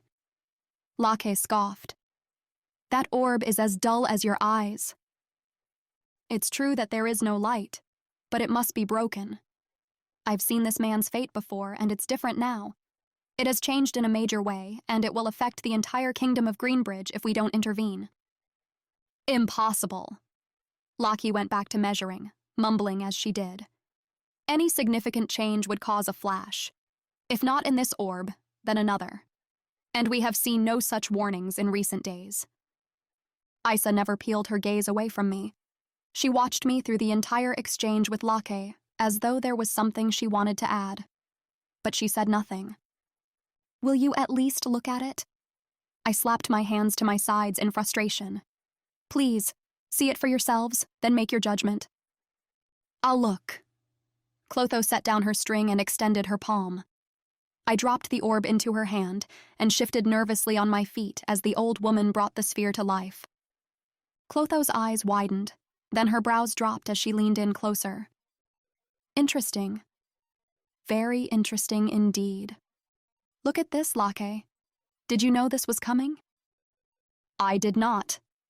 Laka took the ball into her hands for a closer examination. This is new information to me. She passed the sphere to the 3rd sister next, but Isa only gave it half a moment's regard. See? I straightened my shoulders. This was my chance. If not for my keen observation, we may have missed this. I know these people and the Kingdom of Greenbridge better than anyone. I know the retrieval did not go exactly as planned the other day, but I would like to make it up to you by volunteering for this redirection. What redirection? Laka pinned me with a stare that could have frozen the whole fount. We do not get to choose when to intervene. Perhaps the man's fate changed, but it only did so according to the law of necessity. That is out of our hands. She sat back down, rocking angrily in her wooden chair. And even if there were to be a redirection, we certainly wouldn't involve you. Tears stung at the back of my eyes. but I wasn't going to give up so easily. And I certainly wasn't going to let Laka see me cry. You always speak of this law, the law of the universe, the law of necessity. But who really holds the power? Can't she who holds a man's fate also change it? Isa looked away, but the other two sisters grew stern. Thankfully, it was Clotho who spoke rather than Lake. We do not hold power over the universe. To say such a thing is blasphemous. You must accept what cannot be changed, Vaeda. The old woman sighed and laid her hands in her lap. It would be wise, perhaps, for you to remove yourself from the observatory, just for a few days, until we see if anything comes of this. My chest squeezed tight as Isa shrunk the orb and handed it back, avoiding eye contact all the while. I wanted to argue. The Moirai had more power than they knew what to do with. Of course they could change things if they really wanted to. I looked over their shoulders to the doors that led to their private chambers, the place where they hid the Fateborne orbs. What other secrets lay behind those walls? Was there really a greater power in the universe that they answered to? Was there some strange being listening even now? I agree with Clotho, Lockie said. It's time for you to find a new station. You have obviously become too involved with that realm again. How else would you have noticed the change, if not for the excessive hours you spend longing for their weak mortal lives? Have you memorized the fates of all your people? Or is it just this handsome prince you watch day in and day out? It's not about the prince. It's about their whole kingdom, and possibly the whole realm. You saw the dark mages. All of the northern kingdoms risk falling into ruin if the mages take over their lands. All life will be leached from the soil until there is nothing left. You speak of the mortals as an ocean. Well, this would dry up your ocean and turn the sand black. How would your universe feel about that? The words fell out of my mouth before I could think better of it, and I immediately regretted them, wishing I could pull them back in like an anchor on a chain. Lockie rose to her feet, and my first instinct was to cower. The Moirai were very powerful, despite their old withered frames. I would be wise to fall to my knees and beg forgiveness for my brash outburst, but I was tired of backing down. Out! Lockie pointed to the doors. Return the orb to the observatory, and then leave it. Do not step foot on that aisle ever again once you're finished. Or at least until we've had time to discuss this, Clotho said. Lockie turned on her sister with a rage in her expression that shut the woman up, while the third sister continued her watchful silence. I swore I could feel Isa's eyes on my back, even as I spun around and made my way to the exit. I would not run, though I wanted to. I bit down on my tears and breathed through the choking feeling at the back of my throat. I would not show them any more emotion. Truth be told, I wasn't exactly sure why I was so emotional about this to begin with. I wanted to join the Kamuto, yes. But this struck me deeper than that. I was disappointed that Prince Rorik had to die, but that wasn't it either. It wasn't until I had exited the hall and felt the cool touch of the fog surrounding me that I found the root of my feelings twisting inside. The moisture in the air reminded me slightly of the cottage on the coast in Silverloft where Alana was born. And the sinking pit in my stomach reminded me of the feeling I'd experienced when the woman there had mentioned my mother. Whoever my mother was, she was somewhere down in that mortal realm. Her life would be sucked dry and ended too soon if the dark mages infiltrated that land, and there was nothing I could do to stop it. Nothing I could do to save my family, or the thousands of other families who would be forever scarred by the tragedy that would soon unfold. The entire mortal realm would suffer. The Moirai said there was nothing to be done. They believed it was out of their hands. But had any of them ever tried? The Fateborne were taught from the day we were brought into the Videri Isles that we were stewards of the law of necessity and nothing more.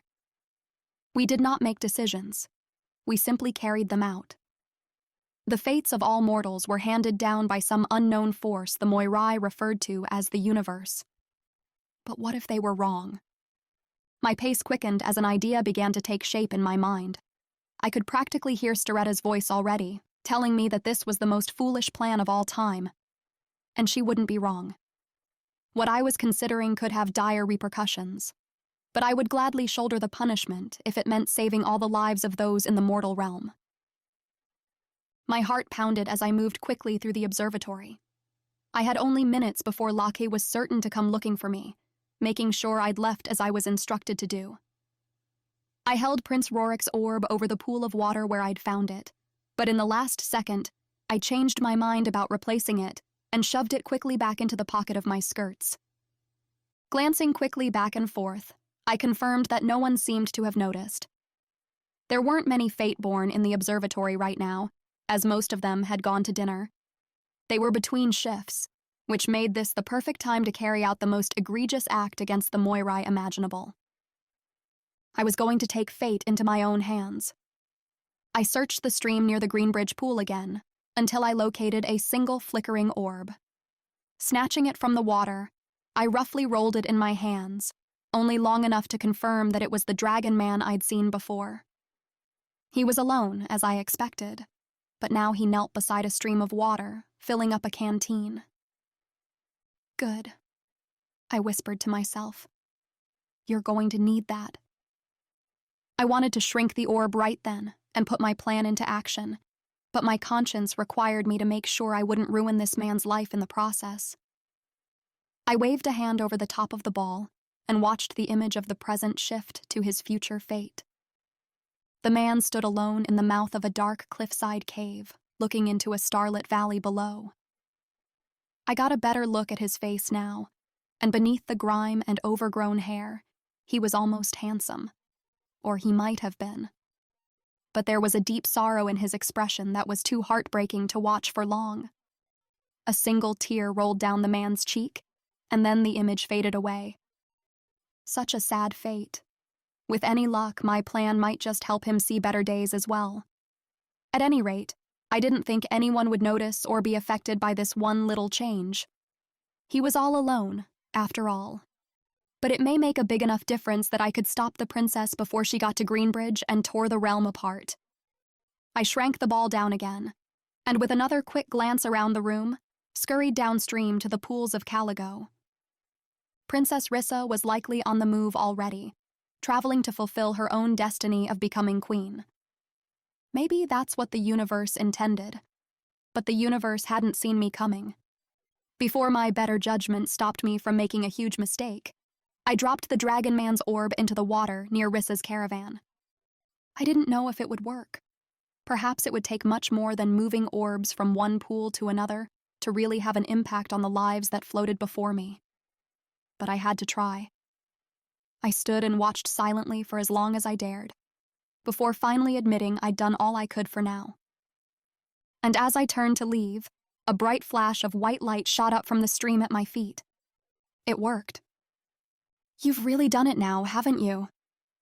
My grin vanished in a heartbeat as I met the wrinkled gaze of the woman who had seemingly appeared from thin air beside me. Isa pointed to the water. Well, aren't you going to get it? Chapter 6. Theilen. My cheeks were numb from an unexpectedly brisk flight through the cool evening air.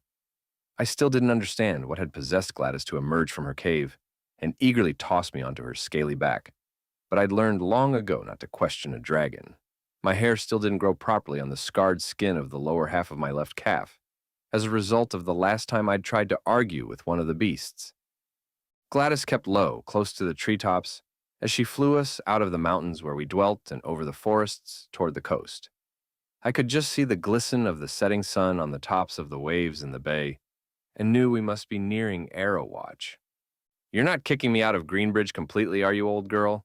I patted the side of her neck, leaning close to prevent the wind from knocking me off of her. I'd think a banishment in the mountains is surely punishment enough, wouldn't you agree? Gladys didn't respond, of course. She was a dragon. But I couldn't help but talk to her from time to time. I suspected she understood me well enough, even if she couldn't voice her response in the form of words. The tops of the tallest buildings in the only city Greenbridge had on its small stretch of flat coast came into view, but Gladys dipped down into the trees before we reached the port of Arrow Watch. I braced myself against the scrapes of branches and leaves as we made our rough landing near the forest's edge. Gladys still hadn't learned that my skin wasn't quite as durable as the scales on her back, but I survived. I always did. I slid off the dragon's back once she came to a stop and looked around. This stretch of land wasn't familiar to me. There were so many people coming and going from Arrowwatch all the time that I tried to avoid the area as much as possible. I didn't want to be around other people just as much as they didn't want to be around me. I was perfectly content in the mountains alone. So, what are we doing here exactly? I glanced at the dragon who was stretching her neck, her green-gray scales looking more like an illusion of mist in the low light of the forest than a part of the deadly beast they were attached to. Gladys stared at me, her yellow eyes unblinking. Then she turned her face to a spot where the trees began to clear. I followed her gaze and took 2 steps forward before I heard the voices. Ah, you want me to make friends?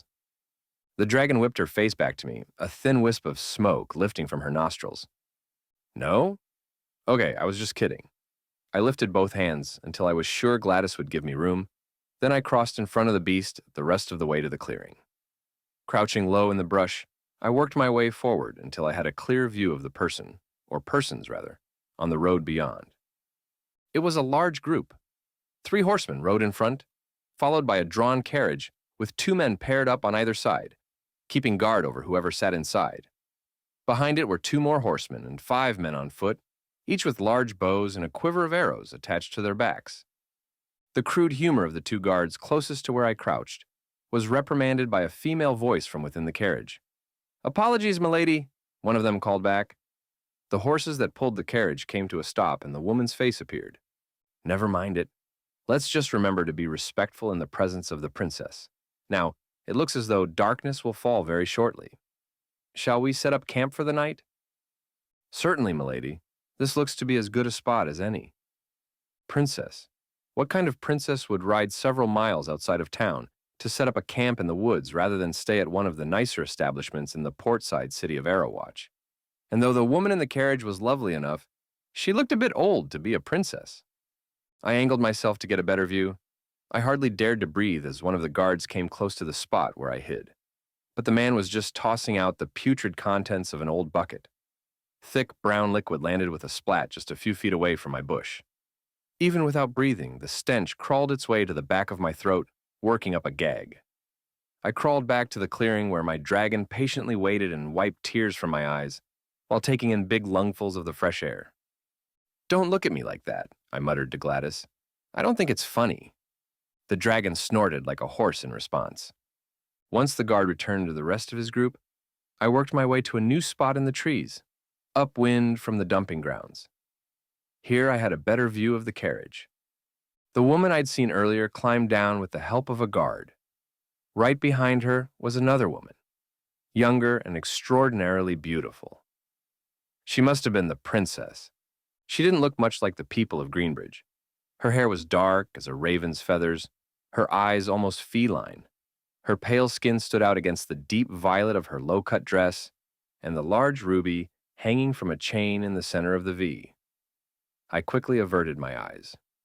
It was certainly a different style of dress than what the ladies of Greenbridge wore, and it felt disrespectful for me to look any longer than I already had. A gentleman didn't let his gaze linger, and though I may have been cast out of society to survive alone in the wilderness, I still like to think of myself as a gentleman. Upon closer examination of the other travelers in the party, I suspected I may have stumbled upon the royal daughter of Caligo. How interesting that Gladys brought me here. I'd heard the rumors, of course, that Prince Rorik was to ask for the girl's hand in marriage soon, but how had Gladys known that? And why had she flown me here? Perhaps it was coincidence, but I didn't believe in coincidences.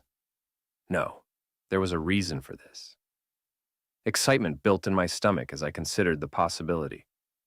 If this truly was the Princess of Caligo, and she truly was on her way to the castle in Foscott, then perhaps this was the opportunity I had spent the better part of my life waiting for.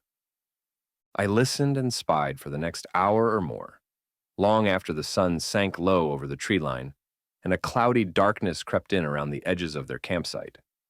A fire was started in the middle, and the group of soldiers helped the 2 women get some food and warmth as they discussed their plans. I was correct in my assumption that they were on their way to Foscott. Through the guard's conversation, I learned that the king of Greenbridge had sent word to Caligo that the prince was preparing to name a bride, and the small island nation was at the top of their list of future alliances. There was certainly more at stake in this alliance for Greenbridge than there was for Caligo, however. Technically, Caligo wasn't even a full-fledged kingdom.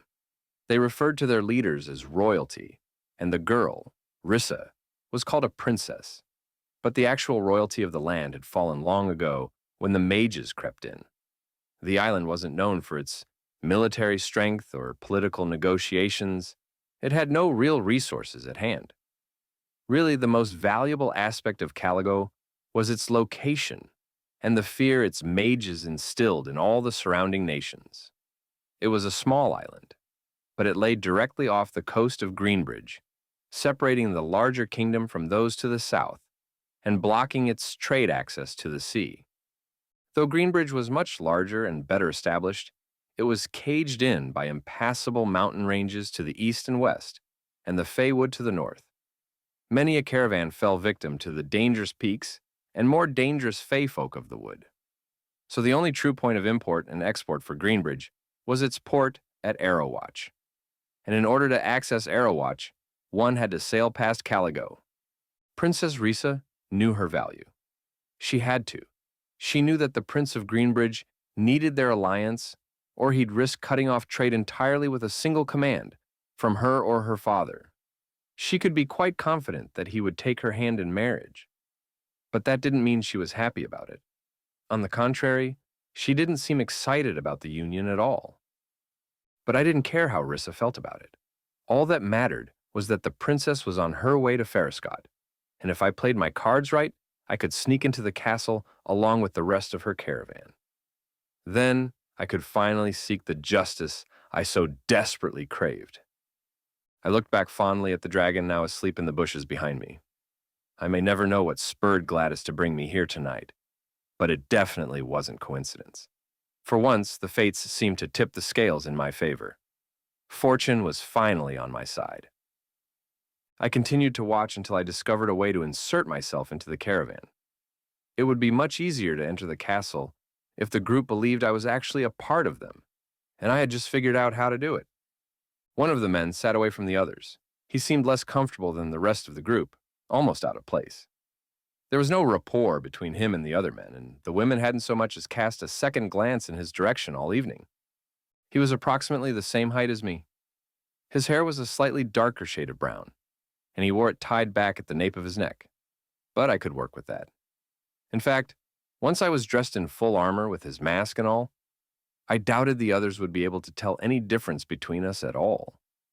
Now I just had to find a way to lure the man away from the rest of the group so I could rob him of his clothes and scare him back to Caligo.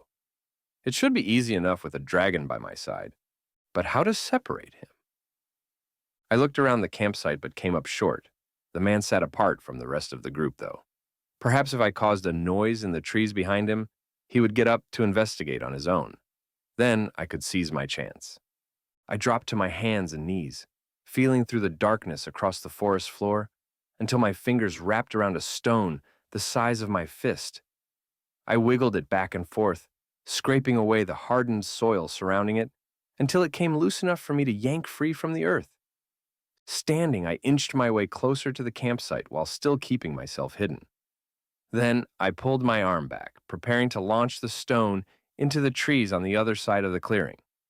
But suddenly, 2 new bodies appeared where there had been no one before. I lowered the stone, squeezing my eyes shut and looking again, certain the dancing firelight had played a trick on me. But there they were, women from the looks of it, and they were attempting to remain out of sight in the same way I was. If I wasn't mistaken, they had their focus set on the same guard I'd been watching as well. But I wasn't about to let these women ruin my plan. Adjusting my aim to a spot in the trees behind them, I cranked my arm back again and sent the stone soaring through the air. I'd hoped it would draw their attention away from the guard, or maybe even spook them away from the campsite altogether. I certainly didn't expect them to turn and look directly at me instead. A cloud moved away from the moon overhead, casting a fresh glow on the clearing and illuminating the faces peering out at me through the branches. One was tall and wrinkled, much too old to survive in these woods alone. She looked at me with a thoughtful, knowing expression and the hint of a smirk on her sunken jaw. The other woman was younger, and strangely, there seemed to be some recognition in her stare as well. But I didn't get the sense that I was a welcome surprise. The younger girl's unique appearance was striking. Her long brown hair was plaited over one shoulder, her perfectly pink mouth dropped open. But what captivated me most were her large, round gray eyes. There was a fire within them that reminded me of Gladys, and I couldn't look away until a shout from the campsite set me free from her spell. What was that? The guard I had been watching leaped to his feet and glanced nervously toward the trees. I followed his gaze, but the women were gone. Chapter 7. Vaeda. The forest vanished, replaced by thick white fog. There were no trees, no sound or even the slightest hint of a breeze. There wasn't even a floor underfoot as far as I could tell. We were just suspended in nothing. Don't be afraid. Isa's voice crackled through the silence. I'm not afraid. I lied. I didn't want to be afraid anyway. What is this place? It's the in-between. It's a safe haven between our realm and theirs.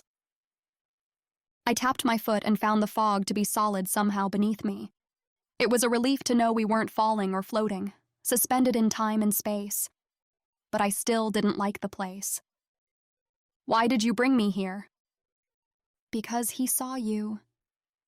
I swallowed. I knew exactly which he Isa was referring to, and guilt rose up hot and sticky in my chest. If I hadn't gone and thrown the Dragon Man's orb into the water with Rissa's, none of this would have happened. But it was too late to change the past now. Isa had caught me in the act. Now the Dragon Man had seen me in his world, and I'd made everything worse, if that was even possible.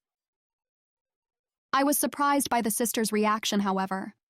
Lakhe surely would have struck me dead on the spot if she'd been the one to catch me altering the human's fate.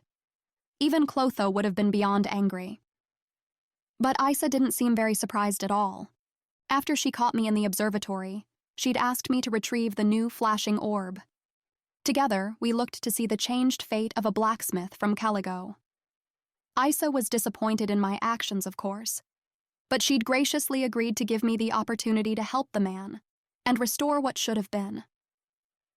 He wasn't anyone noteworthy in the grander scheme, but he'd volunteered to aid Princess Rissa in her travels to Foscott, trying his best to fit in with the rest of her guard. And when I threw Dragon Boy into the mix, the blacksmith's fate had changed for the worse. Ironically, the blacksmith was now going to experience the same fate as the tools he forged, death by fire. Except unlike the tools, he wouldn't come back stronger. I should have known that the feral dragon man was no good. It appeared that he was going to sick his fire-breathing pet on the innocent blacksmith and end the man's life. And it was all my fault. I'm sorry, sister. Please put me back and allow me to make things right. I'll get the exiled man away from the caravan before he can release his beast. And how do you plan to do that? I'll figure it out when I get there, I guess. Vaeda. Isa placed a hand on my shoulder, and the small gesture of kindness took me by surprise. It was almost maternal, and it highlighted the hollow spot I had only recently discovered inside myself.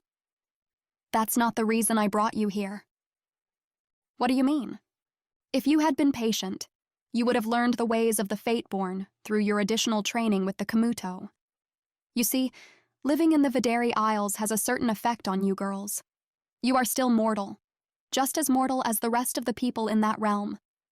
But you have absorbed a small degree of power from the Isles as well. It allows you to be quite persuasive when necessary. I'm not sure I understand. This is how the Kamuto do their work. They are trained warriors, yes, but we do not want to fight with weapons and violence when words are so much more powerful. It is why the first mission for anyone considering the Kamuto is to retrieve a newborn. We want to see what kind of verbal skills and confidence you naturally possess before we show you how to wield the power of persuasion. But there's no time to train now. Isa's brows knitted together in the middle. We have only a few minutes before the other sisters realize what has happened, but I'm willing to let you fix the blacksmith's fate. You owe it to him, at least. That's why I brought you here. After that, I'm afraid you're on your own. Of course, sister, please just tell me what to do and I will do it. I never meant to have anyone killed. I know. Isa held out her hand. Let me see the man's fate again. I placed the orb in the woman's hand, and together we watched the blacksmith's new fate play out before us. He left the group, presumably to check on the noise that I myself had made in the trees. And once separated, he was confronted by the dragon man. I couldn't hear their discussion, but an argument broke out between the two. The dragon man reached for the blacksmith's jacket, and the blacksmith fought back, landing a solid punch on the other man's eye. Then a great dragon emerged from the trees behind the wild man. The beast reared up and spread its wings before unleashing a steady stream of fire, blasting the blacksmith with a wave of heat that would be impossible to survive. I looked away, my gut twisting with regret. Wait! Isa mumbled a quiet incantation in a language I did not know. Then she waved her hand over the ball again. There is more that you did not see. I dragged my gaze back to the man's fate, unsure of how much more I could stomach to watch. But the scene faded to darkness, and when the image reappeared, I saw the blacksmith in a small work shed, surrounded by swords and knives and other various weapons. This is why the man must survive, Isa said. He may not seem important at first, but even a single life can have a great impact on the future of a nation. You see, Caligo will soon face a great war, and his people will require his help to forge new weapons if they have any chance at all of surviving. They'll survive, I whispered. A shiver worked its way up my spine. Caligo would not only survive, it would go on to conquer the Greenbridge Kingdom, including Prince Rorik at the castle in Foscott. After all I'd done to prevent the tragedy, I found myself right back where I started. And I was now tasked with saving the life of the man who would provide them the weapons to tear the kingdom apart. Would this blacksmith forge the very sword that Rissa would use to end the prince's life? I met Isa's gaze, and I was almost taken aback by the wisdom that seemed to swirl within those ancient eyes. Some things cannot be changed, Isa whispered back. Now come. You must try to use your gift of persuasion to lure the blacksmith away before the dragon finds him. You must convince him to return to his work in Caligo. That is the only way forward. How do I use this gift? Isa frowned. Be confident. Don't take no for an answer. I rubbed my eyes with the heels of my hands. I've heard that before, sister. But I don't understand. It didn't work for me last time. You must learn. Come now. There's no more time to delay. Isa swished her cape through the dense fog, and the next instant I was back in the forest. It took me only a moment to find the blacksmith.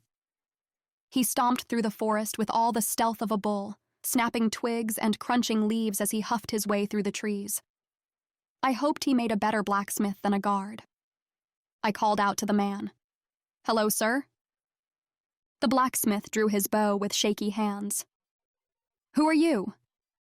I looked over my shoulder to see if Isa had any suggestions, but the old woman was nowhere to be found. Sighing, I turned back to the man with a polite smile. I'm just a traveler. I raised both hands in the air, trying my best to imitate what a normal human woman might do. Please don't hurt me. I only want to talk to you for a moment. The blacksmith narrowed his eyes, but after a long second he dropped his bow and moved forward. What are you doing out here in the woods? Are you alone? Yes, I am alone. I could have sworn I heard a soft snort from deep in the trees behind me. I've actually come searching for a blacksmith. I was told he recently left Caligo, but I cannot find him. I've only seen you and the other guards with the caravan. Do you know where he might have gone? I was laying it on pretty thick, but hopefully this supposed power of mine was strong enough to prevent the man from questioning my authenticity. The man pulled back slightly. What do you need with a blacksmith? Well, I looked left and right, conspiratorially. You didn't hear it from me, but there is apparently a very large order for blades coming into Caligo soon. I heard there aren't enough blacksmiths on the whole island to fulfill it. Whatever would they need so many weapons for? I shrugged. I have some guesses, but I hope they aren't true. The blacksmith rubbed his jawline. I see. He nodded. Yes, I see. I will help you find your blacksmith. And may I escort you back to Caligo as we go? I hate to see a fair young maiden like yourself traveling the woods all alone. You never know what kind of beasts lurk in the darkness. Oh, I knew all right. In fact, I suspected the dragon and its equally wild companion were likely much closer than this blacksmith could have dreamed. Thank you, sir, but I have family in Arrow Watch. I will hasten back to the city now that I have your help with finding the blacksmith. He regarded me for a moment before agreeing. Very well. Safe travels. And to you. I attempted a curtsy, though I wasn't entirely sure if it was appropriate in this circumstance. I really needed to study up better on mortal customs before doing many more of these missions. The blacksmith hesitated, clearly wanting to walk with me, but he must have read in my expression that I wished to walk alone. He turned back to the campsite, then readjusted his path and made for Arrow Watch without alerting the others. I waited until he was out of sight before spinning around, looking for Isa. But mid-turn I found myself back in the in-between, instead. Once again, the feeling of being surrounded by fog made me a little dizzy. Once I got my bearings straight, I looked up to find the concerned expression of Isa, watching me closely. You were right, sister. I believe the persuasion worked. There was no power used there, girl. Lucky for you, the blacksmith is a simple man. He had no real desire to be a guard in the first place, so it wasn't difficult to convince him to return home. Oh. My shoulders deflated, but at least I'd gotten the job done. Isa continued to stare for a long while. I waited, anticipating further instructions or perhaps another lecture, but the old woman said nothing. Her mind was working, though. I could see it in her eyes. When Isa finally spoke, it wasn't what I expected to hear. I suppose we should get you back to the forest now. Did I not redirect the man? Is there more to be done? Isa sighed and pursed her wrinkled lips. The blacksmith is the least of my worries. What do you think Loki will say when she discovers you took fate into your own hands? I bit the inside of my lip. Maybe she doesn't have to know, sister. We've corrected the mistake, haven't we? The man with the dragon is still in the forest, and he's seen you now. Your problems have only just begun. Panic rose up into my throat. I know now that it was a mistake. I see how interfering might have ended that blacksmith's life, but I had to do it. You don't understand how terribly that world will suffer if Princess Ressa makes it to Foscott. The prince will die. The entire kingdom will fall. There was no other choice but to intervene. Maybe the dragon man wasn't my best option, but I thought he could stop the princess without causing much of a ripple. When Isa said nothing, I continued, the desperation clear in my voice. Please, I can still fix it. I know that I can. I know that you will try with or without my permission. I paused, standing taller. Does that mean you will allow me to go back to the forest and redirect the princess's caravan away from Foscott? Isa pulled a new crystal orb from the pocket of her robe. She rolled it between her palms, enlarging it, and stared into the illuminated globe. But I could see nothing but a bright white glow. This is your fate, Vaeda? I gasped and stepped closer, hesitantly reaching out to touch the smooth surface. But there's nothing inside. I thought the Fateborne do not have fates. You have them, you just can't see them. But you can? Isa sucked in her lips and shook her head. Normally, no. It's why we bring you to the Isles to watch over you instead. But yours... The old woman's eyes glistened as she tilted her head, still watching some unknown scene play out that only she could see. Something has come alive in yours. What is it, sister? Can you tell me? I cannot. It is still undetermined how this all will end. Isa shrunk the ball down again to fit in the palm of her hand. She held it out. Take it. I did as I was told. The orb looked like any other. It was nothing special at all. Yet, I knew it held secrets that would forever change the course of my life, and my heart raced with anticipation. I shouldn't have access to my own fate. This was wrong, but the thought was exhilarating. Your fate was bound to us when we brought you to the Isles, but now I can't help but feel it is not ours anymore. Something has changed, and I am leaving it for you to discover. I think it may be what the universe wants. You asked if you could return to the mortal realm, and my answer is yes. But to do so, you must destroy this orb. But will that hurt? You're asking me to destroy my fate, destroy my future. Won't it take my life? No, you will simply destroy the binding we have on your fate. You are severing the ties between yourself and the Moirai. But your fate is yours, Vaeda. And now I see that it has always been yours. The thundering sound of my racing heart filled my ears. May I have a look before I destroy it? You may try. I rolled the tiny globe, growing it and finding nothing inside. I don't see anything. That's because your future is in your own hands now. And you won't tell me what it was that you saw? The old woman shook her head. I can't. Smash it the second you return to the forest. And I must warn you, the other sisters have no knowledge of this. They may search for you.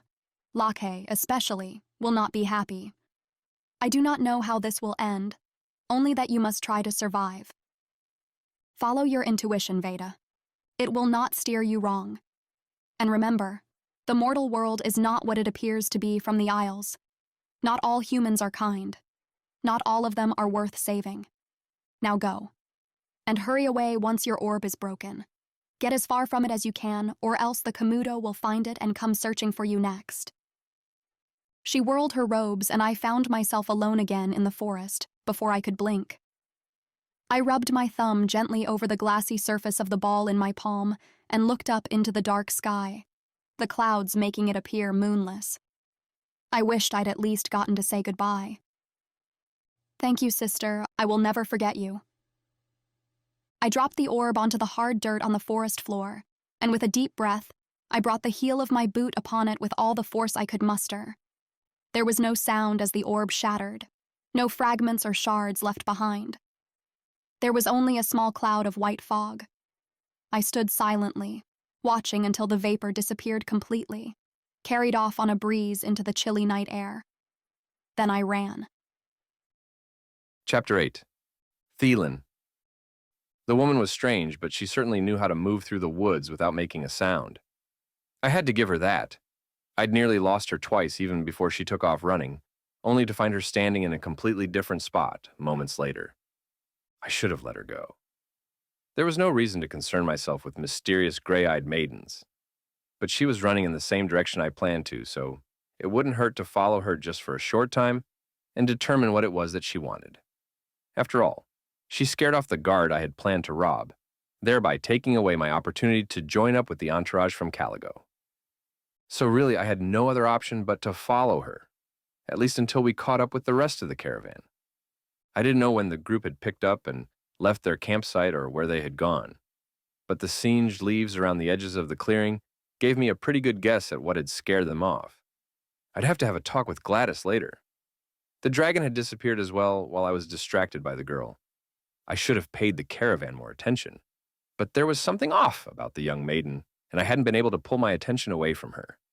I halfway wondered if I'd been dreaming.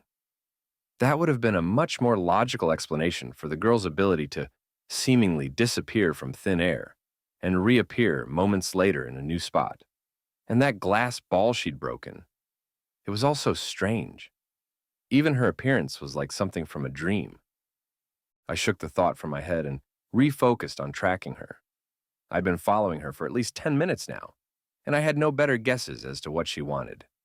I only knew she was tracking the caravan, and doing it quite well. She was surprisingly quick for a young woman, and I'd lose her for sure if I didn't pay attention and keep up.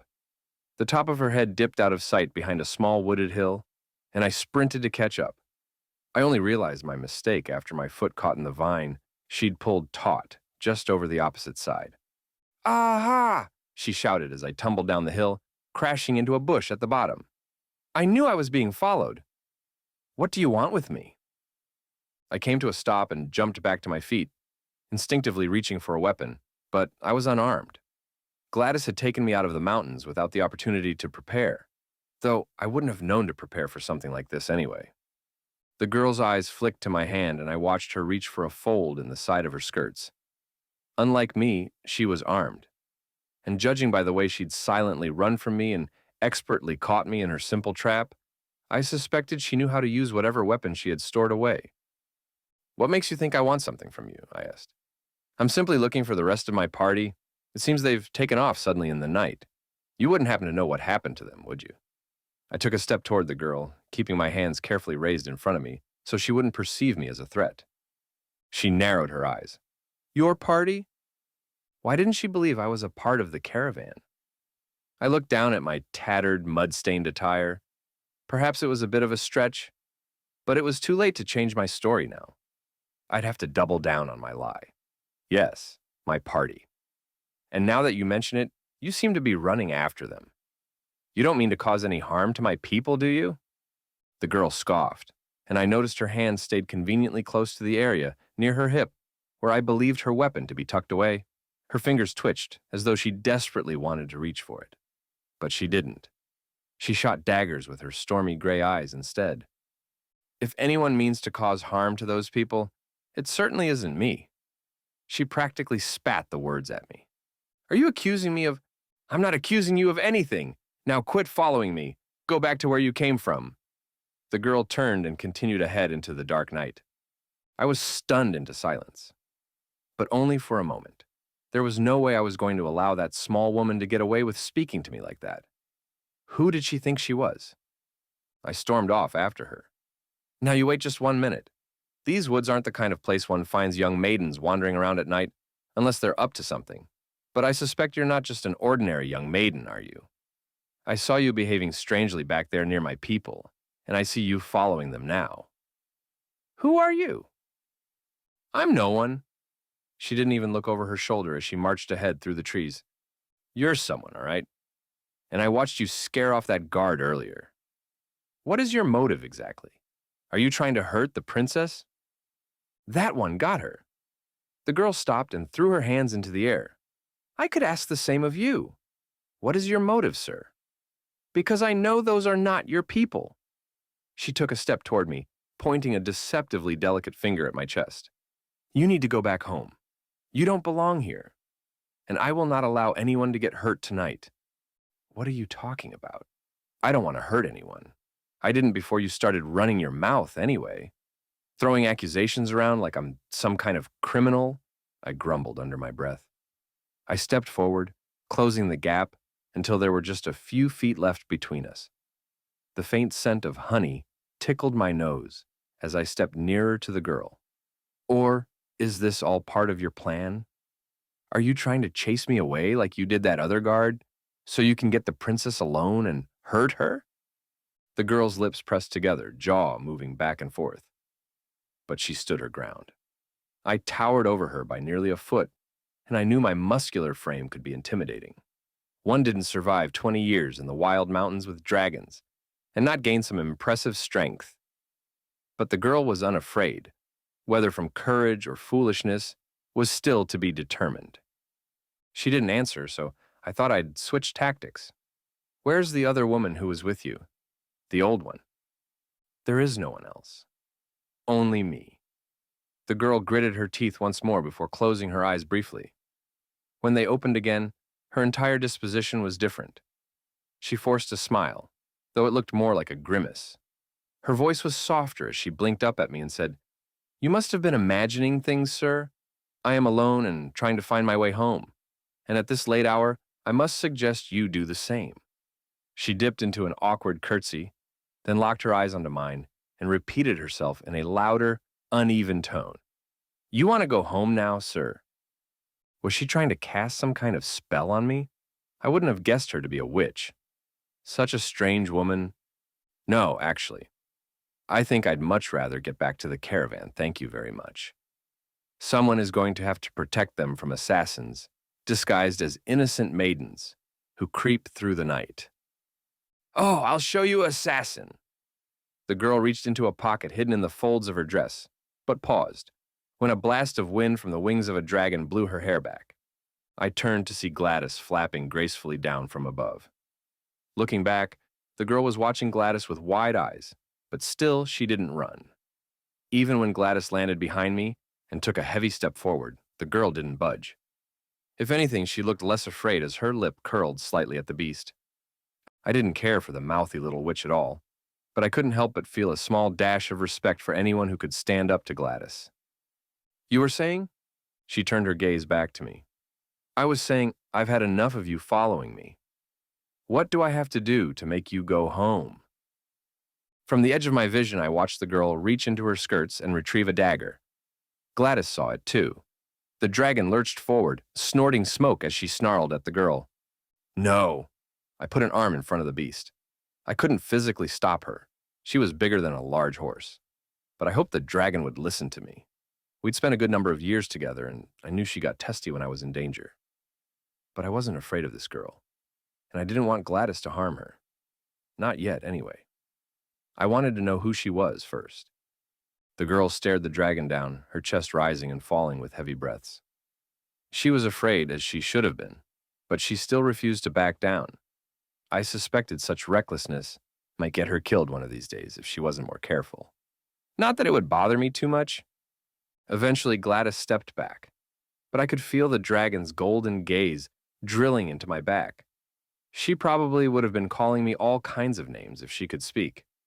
And perhaps I was a fool for protecting the violent little witch. But she'd said she didn't want to see anyone get hurt tonight, and I believed her. I didn't want anyone to get hurt either. Fine, I'll quit following you, but only if you promise to leave my people alone, I said at last. They're not your peop... Gladys coughed up a small fireball that shut the girl right up. Fine. I'll leave them alone if you do. I wasn't one to break promises, so it took me a minute to concede. Deal. I can agree to leave them alone tonight. I would make no concessions beyond that. The girl seemed to pick up on what I wasn't saying, but she didn't argue. I stuck out a hand to shake on our agreement. She looked down at it, puzzled, before holding her hand out in the same way. I grabbed her palm, eliciting a small gasp from the girl as I shook it twice. She still looked dumbfounded as I turned back to pat Gladys's head. Thank you for not burning the witch, old girl. Never mind. The girl huffed and turned back to the trees, continuing down the faint remains of the caravan's tracks. Wrong way. I glared at the girl as she huffed again and veered off to the right. That's more like it. She threw a hand out to the side as if to wave me off, but she said nothing else. I watched until I couldn't see her form anymore through the darkness. My legs itched to follow her, but I'd made a promise. I wouldn't. And I wouldn't follow the caravan anymore tonight either. But I wasn't quite ready to have Gladys fly me home. Not yet. That reminded me. Gladys, what did you do to the Princess of Caligo? The dragon ducked her head, looking up at me under heavy-lidded eyes. I saw the burn marks around their clearing. You didn't hurt them, did you?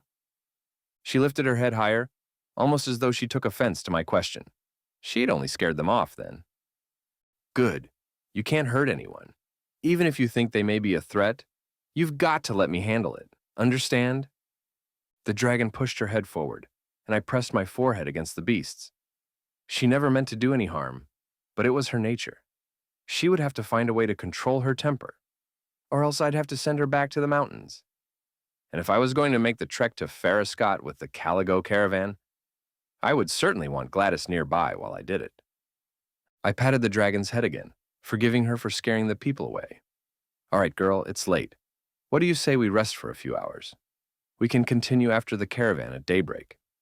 I glanced one more time at the spot in the trees where the girl had left us, and I couldn't help but wonder if I might see her again on my journey to Foscott. Maybe I wouldn't mind it if I did.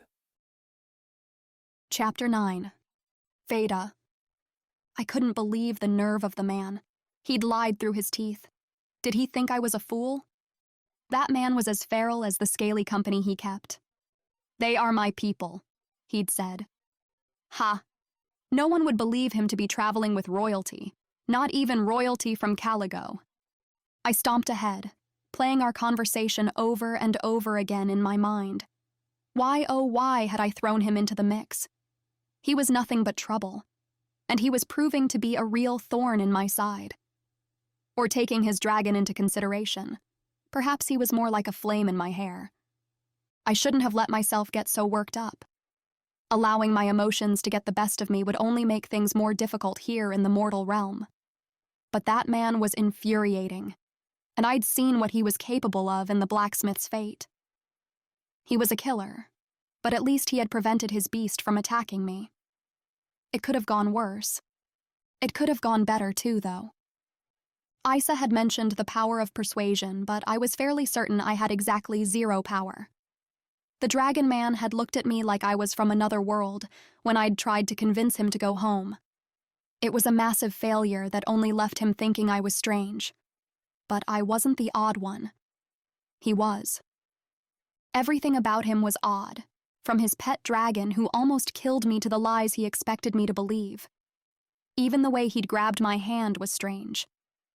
I paused and looked down at my palm.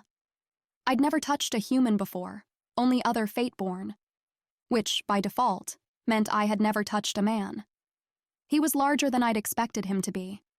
His hand was rough, and it practically swallowed mine up. I didn't hate it, though. Everything about the mortals was intriguing. I'd seen people shake hands with one another while watching the orbs, but it had still taken me by surprise in the moment. Then again, I didn't know at all what to expect of this new world I found myself in. Isa was right. Everything was different in person. I walked on through the darkness for several more minutes, pausing every now and then to listen and make sure the man wasn't tracking me. To my surprise, he stayed true to his word. I was alone. And though it caused me some guilt to be even less honest than an exiled dragon man, I wouldn't be as true to my word. I had to continue after Princess Rissa. The future of the mortal realm depended on me stopping the princess before the caravan reached Foscott, and there was no time to delay. The man had already cost me precious time. I could only hope I wouldn't cross paths with him again. Certain at last that he wasn't following, I veered back to my original path, climbing through the brush and dodging trees until I finally found the flattened plants and broken branches that indicated the caravan had rolled through. And so I continued through the night, making good time when the clouds rolled away enough to reveal silvery moonlight. By the time the sky faded to gray with the first morning's light, my legs and back ached. My tongue was parched and my feet blistered, but I still hadn't caught up to the caravan. I lost count of how many hours I'd gone without sleep, but I wouldn't be able to continue much longer in my current state. First, I needed water. I scanned the area until I landed on a tall pine. It would be difficult to climb, but I had to get high enough to look for a water source. I settled on an old oak beside it instead, swinging up one leg at a time and hoisting myself into its far-reaching branches. I got as high as I could, then breathed a sigh of relief mingled with a chuckle of frustration when I saw the glistening surface that lay ahead. If I'd walked just 5 more minutes, I would have seen the pond quicker than it had taken me to climb the tree. Hopping down, I dragged my exhausted legs through the woods until I finally reached the water, falling into a heap at its edge and joyfully scooping it up into my mouth. The water tasted horrible, like fish and weeds, but it was still a welcomed refreshment. Had I been spoiled in the Vaeda Isles with its crystal streams and steaming meals served round the clock? Perhaps. But I could survive in this mortal realm just as well. I had to. With my thirst quenched, the rumble in my belly became all the more apparent. I had been trained in the Isles to fight and track and stay quietly out of sight, but I'd had no training on hunting or foraging or crafting shelter. There had been no need, since we'd always been just a flash away from home. But the Isles weren't my home anymore. I would have to figure some food out very quickly. I needed to keep up my strength if I wanted any hope of catching up to the caravan again. They had horses, so my only hope would depend on my ability to keep moving. Even when I was exhausted and hungry, I had to just keep going forward. If only Isa would appear with some steamed buns or fruit. No, Isa wouldn't be returning at all. Now that I thought about it, the whole situation was unusual. It had happened so quickly. I never stopped to wonder why Isa had allowed me to visit the mortal realm again in the first place. Any other sister would have immediately contacted the Komodo. But I had been so caught up in the moment that I never questioned it. It only seemed right that I would be the one to redirect the blacksmith. But Isa knew what my fate held, and she'd sent me to the mortal realm anyway. Surely that meant I wouldn't be harmed here, didn't it? I would have felt much better with some hint as to what exactly the old woman had seen in my orb. But there was no going back now. In fact, I wasn't sure I could go back at all after I successfully redirected Princess Risa away from Foscott. I'd broken the bond between my fate and the Moirai. Had I also revoked my connection to the Isles? Was I to be trapped in the mortal realm forever? And if so, would that really be such a bad thing? Maybe not, but I would have to learn to find food. Standing, I walked the perimeter of the small pond, searching its murky surface for fish. There were quick slivers of light darting back and forth below the water's surface, but without the proper tools, I doubted I could catch the tiny fish. They were too fast, and even if I could, they were smaller than my little finger. It would hardly be worth the trouble. I continued around the edge until I came upon a thorny green bush, dotted with deep reddish-purple berries the size of my thumbnail. I picked one from its stem and sniffed it. It was odorless until I squeezed it. Thick, sticky juice spilled from its flesh with a sweet aroma. I touched the tip of my tongue to my finger, and while it tasted more tart than it smelled, it wasn't bad. I popped the berry in my mouth, licked my fingers, and promptly began gathering the rest of what I could reach. There were a few other berries hanging delicately from the nearest branches, but I would have to sacrifice the smooth skin on my arms to reach inside the bush and get the majority of the fruit the birds had left behind for me. But I wasn't afraid of a few scrapes from the thorns. My sustenance was worth the small pain and light drops of blood from the sharp branches and thorns. After several minutes, I had enough of the fruit gathered into a small pouch I'd created in the front of my skirt to provide what I hoped would be a satisfying meal. It would be enough to give me the energy I needed to continue to Foscott anyway. Isa would have been proud of my self-sufficiency. Then again, Isa had probably already seen it in my fate. For a fleeting moment, as I wandered back to my original spot by the pond, I wondered if my mother might be somewhere nearby. I imagined what it would have been like to be raised here in the mortal realm. Perhaps my mother would have shown me these berries many years ago. We could have stood together in the kitchen of a small cottage, turning them into pies and other treats to enjoy or share with our neighbors and friends. I tossed another piece of the fruit into my mouth, squishing it with my tongue and feeling its juice coat the inside of my cheeks. I smiled. It was a nice thought. And maybe someday, after I'd stopped the princess from destroying this world, I would have a chance to find the woman who had birthed me. Maybe someday we would still have the opportunity to gather berries and create desserts. But not today. Today, I had to continue with a very important mission. My arms and legs were aching even more now with the efforts of my journey so far. I sat near the pond, spreading my skirt across my lap to examine the berries.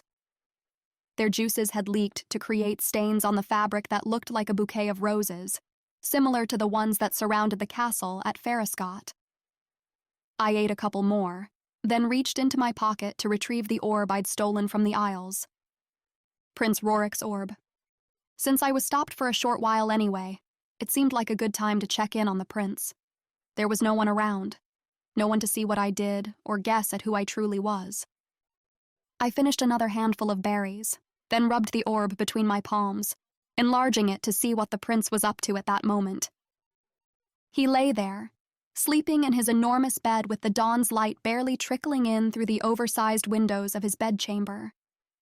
He looked so peaceful, so calm, so undeserving of the tragedy that was coming his way with Princess Risa and her caravan. I needed to continue on and save him before they reached Foscott, but seeing him asleep made me feel very drowsy as well. I brought the crystal globe back down to pocket size and stashed it away. Tossing the last remaining berries into my mouth, I wiped my hands across the front of my skirts, barely able to keep my eyes open as I did so. My lids were so very heavy now, and my hands moved clumsily across the fabric. My fingers smeared the stains, and I thought of the rose petals scattering across the wind, as though I had the power to control them. I imagined them landing on me, soothing my aching muscles and pulling me up into a graceful dance. The thought made me giggle. Why was I dreaming of dancing with rose petals? With a long, loud yawn, I found myself laying backward on the grass, not remembering when I'd decided to rest. But now that I was here, that seemed like the best idea. Just before my eyes closed, I saw a flutter of red across the sky. Perhaps it was one of the rose petals from the stains on my skirt, I thought as I drifted off to sleep. I was covered in sweat, my shirt and skirts twisted in a wet tangle around my arms and legs when I awoke. I didn't know how long I'd been asleep, and though far too much time had passed, that was hardly my biggest concern. My skin felt like it was on fire. My limbs were made of lead, my throat raw, my bones brittle and broken in my body. And just inches from my face was a smoking snout full of teeth the size of my fingers. The beast's skin was covered in red scales surrounding two unblinking golden eyes with black slits for pupils. I held my breath as the dragon opened its giant maw. Chapter 10. Theilen. I jerked from my sleep with a start. Still breathing heavily, I ran a hand through my hair and took note of my surroundings. Daylight was beginning to creep in over the horizon. Gladys stirred slightly behind me, free now that I wasn't using her side as a pillow anymore. Everything seemed okay. It was just a nightmare. It wasn't uncommon for me to dream of the day my parents were killed, but it was so long ago now that the details were foggy. That blood-curdling scream I dreamt from my mother was definitely a new addition to the familiar nightmare, though. I stood and stretched when another piercing scream rang out through the air. So it wasn't a dream then. "Get up, Gladys. We've got to see what's going on." It was a woman. There was no doubt about it. And she didn't sound too far off. Could it have been the princess from Caligo? Surely the caravan couldn't be too far from here, especially if they'd stopped to sleep through the night. There was only one other woman out in these woods, apart from the caravan, and I couldn't picture her being afraid of much of anything. The gray-eyed maiden wouldn't scream like that unless she was in extreme peril. I hated how my stomach flipped at the thought of the girl. Even if she was a witch, she'd latched herself into my brain somehow, and despite my better judgment, I grew worried at the thought of her in danger. "Gladys, come on!" I urged my dragon again. She was never an early riser, but I needed her to get moving. Stretching her large wings out to either side, the dragon eventually lowered herself for me to climb onto her back. The next moment, we were airborne. Gladys knew where to go without my guidance. Her eyesight was far better than a human's, and the dragon seemed to possess a sixth sense of sorts. She'd saved my rear innumerable times. It was like she could smell danger. The dragon soared for only a moment before swerving and diving low toward the trees. I braced myself for what I expected to be a typical rough landing, and I was caught off guard as we drifted down toward a pond instead. Gladys glided gracefully across the water's surface, oblivious to the scummy spray that flew up into my face as she did so. I wiped the water from my eyes, then wiped them again, certain I was seeing things. Just beyond the water's edge, where the trees began to thicken, the girl inched slowly away from a dragon that was almost twice the size of Gladys. It had scales the color of embers and claws the length of my forearm. It was a hideous-looking creature. Why wasn't the girl moving faster? I hopped down from Gladys's back, and she tried to nudge me away from the other dragon. But I pushed Gladys aside and moved forward to help the girl. She lay sprawled on the ground, her movements sluggish and disjointed as if half paralyzed or maybe just deep into a skin of wine. Her legs were unmoving and she was leaning back, propped up on shaky elbows, as she slowly scooted herself away from the beast. What in the name of the fates was going on? "Hey, The enormous dragon turned its attention away from the girl at the sound of my voice. The girl looked at me as well, her head hanging at an odd angle as she tried to focus on me. "What are you done?" she slurred. I took a deep breath. The girl's lips were stained a deep magenta. Her skirts were covered in reddish-purple blotches as well. With the number of fire berries she had to have consumed to produce such a mess, I knew she was intoxicated beyond reason. And judging by the paralysis spreading throughout her body, she'd taken a few scrapes from the bush as she was collecting its fruit. What kind of witch didn't know better than to avoid fireberry thorns? I'd have to worry about that later. Right now, I needed to get the big dragon away from her. Searching the ground, I located a sizable stick not too far from where I stood. It wasn't large enough to do any damage to the dragon, but hopefully it would be enough to distract it. "Over here," I called, waving the stick in the air. The dragon snorted, a ribbon of smoke rising from its nostrils. Behind me, Gladys chirped out a warning to the other beast. It moved closer to us, looking more than a little displeased. "Easy now. I just need you to leave the girl alone. We don't mean you any harm, and we won't stay here, I promise. We'll be on our way as soon as she's well enough to walk again." I had no idea if the beast could understand me, but it didn't hurt to try. It was always better to try a gentle approach before resorting to violence, especially when dealing with deadly creatures the size of a house. The giant dragon stalked toward me, head low and pupils narrowed to thin black slits. Gladys stepped quickly forward, knocking me to the ground as she put herself between me and the large beast. She made a strange noise, something between a squawk and a growl, and the other dragon responded similarly. They communicated for another minute before the larger of the dragons turned back to me, dipping its head once and then gracefully taking flight. A gust of air from its incredible wingspan nearly knocked me over a second time, but I somehow managed to stay on my feet. With the larger threat gone, I pushed past Gladys toward the girl. Dropping to my knees, I reached for her head, which seemed a little wobbly atop her delicate neck. She didn't like that. The girl tried to spit on me, but her numb lips weren't able to do much other than drip the spittle down her chin. Serves her right, the cranky little witch. "Why did you save the Durgan?" she growled.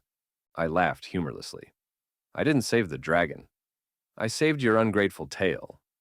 She grunted in response. "Can I see your arms?" The girl looked away frowning, but she didn't object. I took that to mean yes.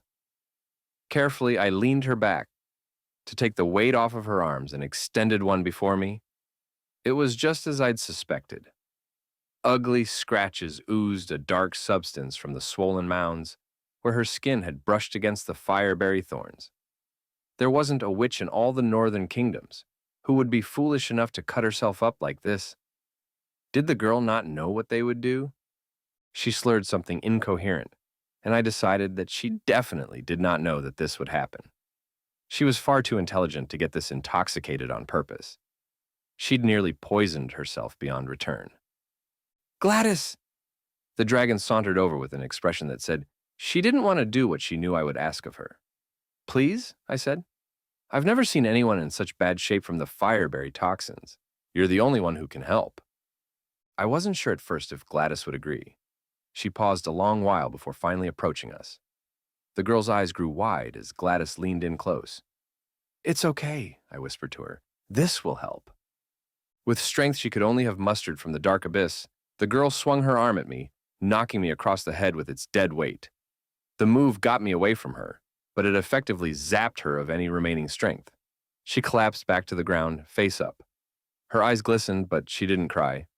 She didn't make a sound. Gladys looked at me once more as if asking whether I was sure I still wanted to help this wild woman. I nodded. "Do it." The dragon opened her jaws and the girl released the faintest of whimpers, as Gladys's breath grazed across her inflamed skin. The dragon swiped her tongue across the wounds and the girl yelped louder. I had to look away. I'd only been scratched by a fireberry thorn once before, and I was quite young when it happened.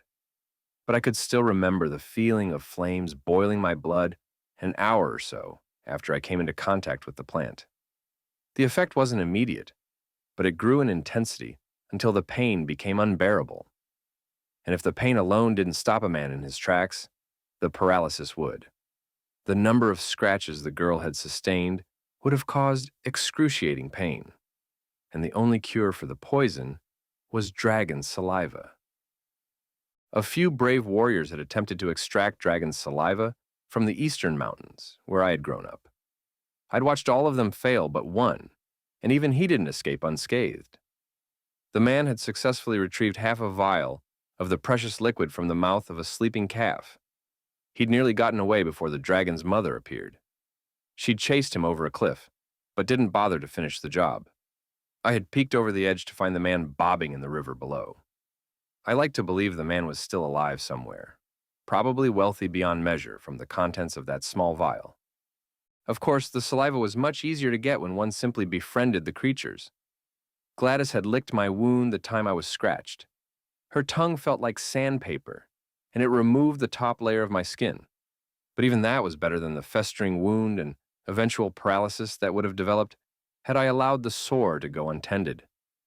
The girl yelled out again as Gladys repeatedly licked her wounds.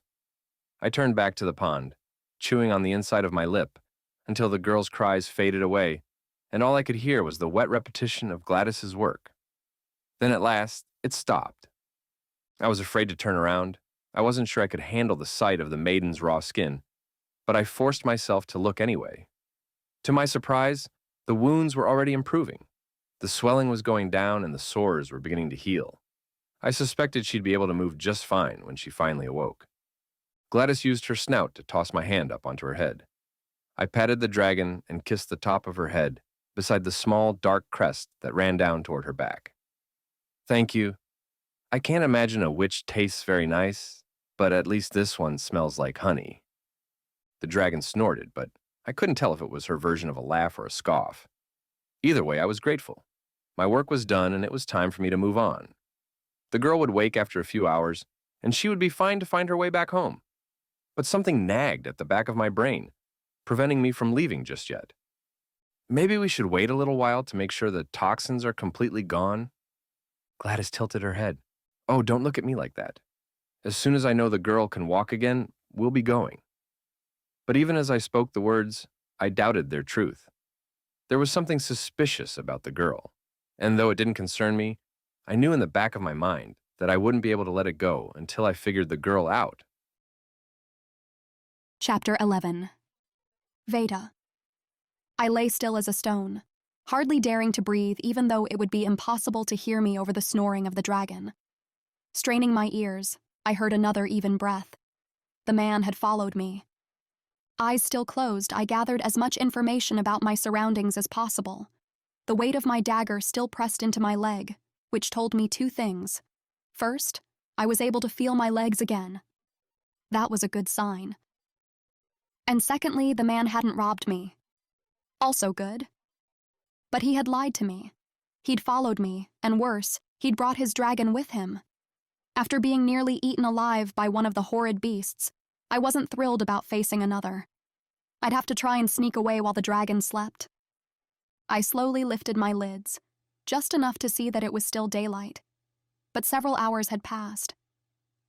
The sun perched directly overhead, its rays hot and heavy as they shone through the trees, making my face feel taut. I turned ever so slightly and saw the man reclined against the side of the beast, chin dropped low to his chest. What kind of man slept in the middle of the afternoon? Never mind it. I should be grateful, actually, because it would make my escape all the easier. As quietly as I could, I sat up and immediately felt as though I'd been clubbed in the back of the head. There were dark spots dancing in and out of my vision and a pounding in my skull, unlike anything I'd ever felt. You survived. The man's voice made my head ache even more, and I didn't know whether I was more irritated by the sound of him speaking or the fact that he'd destroyed my plan to escape unnoticed. Now that I was up, I saw that he hadn't been sleeping at all. He'd been carving down the end of a thick stick into a sharp point with a rock. I instinctively reached into the folds of my skirts and pulled out my dagger, holding it in front of me. Easy. The man set down his rudimentary weapon and raised both hands in the air. If I wanted you hurt, I would have left you for the dragon, or the fireberry toxins. Take your pick. Obviously, I'm fine. I didn't need your help. The man snorted. Truthfully, I didn't remember how I'd gotten through the dragon attack. Everything after my brief nap was a blur.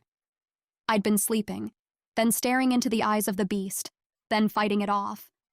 Or at least I thought I'd fought it off. I remembered seeing the man. I'd fought him off too. But then... Whatever you say. How's your head? I stood, swaying slightly on my feet and resisting the urge to retch. The man laughed. He stood as well, handing me a canteen. Drink this. The saliva healed your scratches, but nothing will chase away the headache as well as water.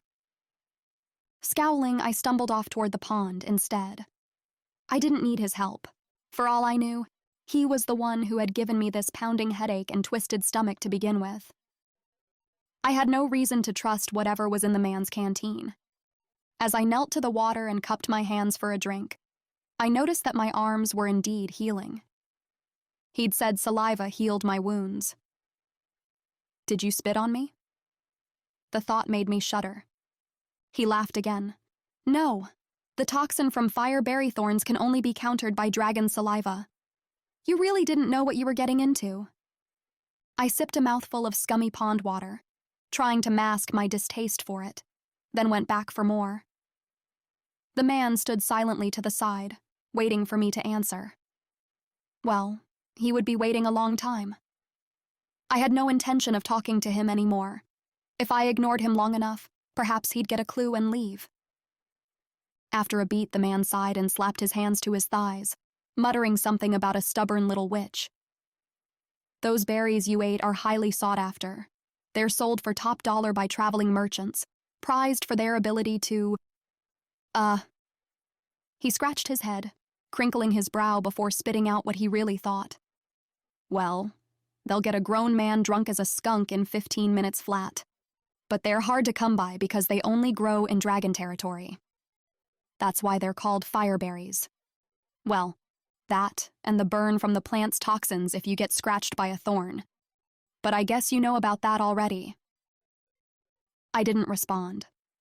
It seemed like the berries were something most mortals knew about, and I didn't want to give him any reason to doubt that I was anything but an average girl. After one final drink, I stood and wiped my hands on my skirt, then turned without giving the man so much as a parting glance. So that's it then? Not even a thank you? I started for the woods, then seeing the dragon stir under the trees, thought better of it. I would go around the pond instead, and then try to find my way back to the caravan. There was no telling how much time I'd lost now. I only hoped I'd still be able to find the trail. Wait, what's your name? I ignored the man. He cursed under his breath, then ran to catch up. I pretended I couldn't hear his footsteps rapidly approaching, discreetly gripping the handle of my dagger again just in case I should need it. I didn't pull it out, though. Not until he grabbed my shoulder. Whoa! He released me and backed up as I swung the blade in his direction. I could have killed him right then if I'd really wanted to, but I'd been adamantly instructed from birth to never kill a mortal. Our power requires a perfect balance, Clotho had always said. One cannot prematurely take a life without sacrificing something of equal value in return. And for the Fateborne, that sacrifice was a drop of the Moirai's power. Or maybe the power belonged to the universe. I was never really sure. All I knew was that the few times a mortal was killed by one of the Fateborne, disastrous results occurred. Where the humans were slain, the earth began to leak power back into the mortal realm, thus weakening the Moirai. It was just a little, but over the course of eternity, many tiny drops could fill an entire ocean. And the humans certainly couldn't be trusted with such power. Once the leaks of power were discovered, the humans built shrines around the magical springs, traveling hundreds of miles for a taste of the power. But magic was unpredictable, and it too required balance. Though I wasn't directly connected to the Moirai anymore, I couldn't be sure that the same results wouldn't happen if I were to take the dragon man's life. Otherwise, I would be awfully tempted to off him and get on with my mission. It would certainly be a lot easier without him getting in the way at every turn. I don't mean to scare you, the man said, eyes crossing as he looked at the dagger I held in front of his nose. It's just that we've crossed paths twice now, and I wish to know your name. We're hardly strangers anymore. Don't act so surprised. Of course we've crossed paths. It's easy to do when you're following me. He looked offended. I'm not following you. I gave you my word that I wouldn't. I only came to help when I heard you scream. I don't want or need any help. Sure you don't. You've got your witchcraft to keep you safe from paralyzing toxins and deadly dragons, except that you're not even a very good witch. You would have died if I hadn't come to your rescue. I stepped forward, pushing the flat side of my blade against his throat and backing him up against the knobby trunk of a tree. How was it possible for a man to be so obnoxious? The man swallowed, then had the audacity to grin. He grinned while I had a blade pressed to his neck. The fool. Maybe we should start over. He took my wrist in his hand and pulled the dagger away from his skin. My name is Theilen, and you are? Not a witch. Well, not a witch. I would say it's nice to meet you, but go away. The man frowned and shoved his hands into his pockets. Look, I know you're not from Arrow Watch. You're not some innocent maiden strolling through the woods, and you're definitely not going to stop tracking that caravan like you said you would. If you won't tell me who you are and what you're doing, I'm afraid I'll just have to keep following you until I find out for myself. I once again considered putting my dagger to use. If this one man was standing in the way of me saving the entire mortal realm, it would be worth it to get rid of him, wouldn't it? No. I wasn't a murderer, even if he very well may be. I'd seen him use his dragon to kill a man in the blacksmith's fate, but he hadn't posed a real threat to me.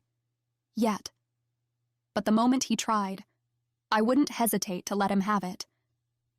My gaze flicked over to the man's dragon who lay awake now, watching us through the trees.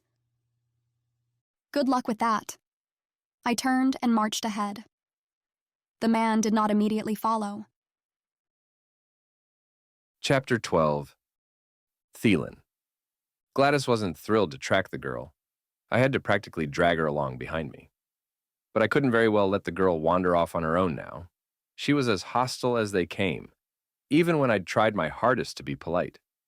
The caravan was long gone, but if she somehow caught up to them, I feared she could do some real damage.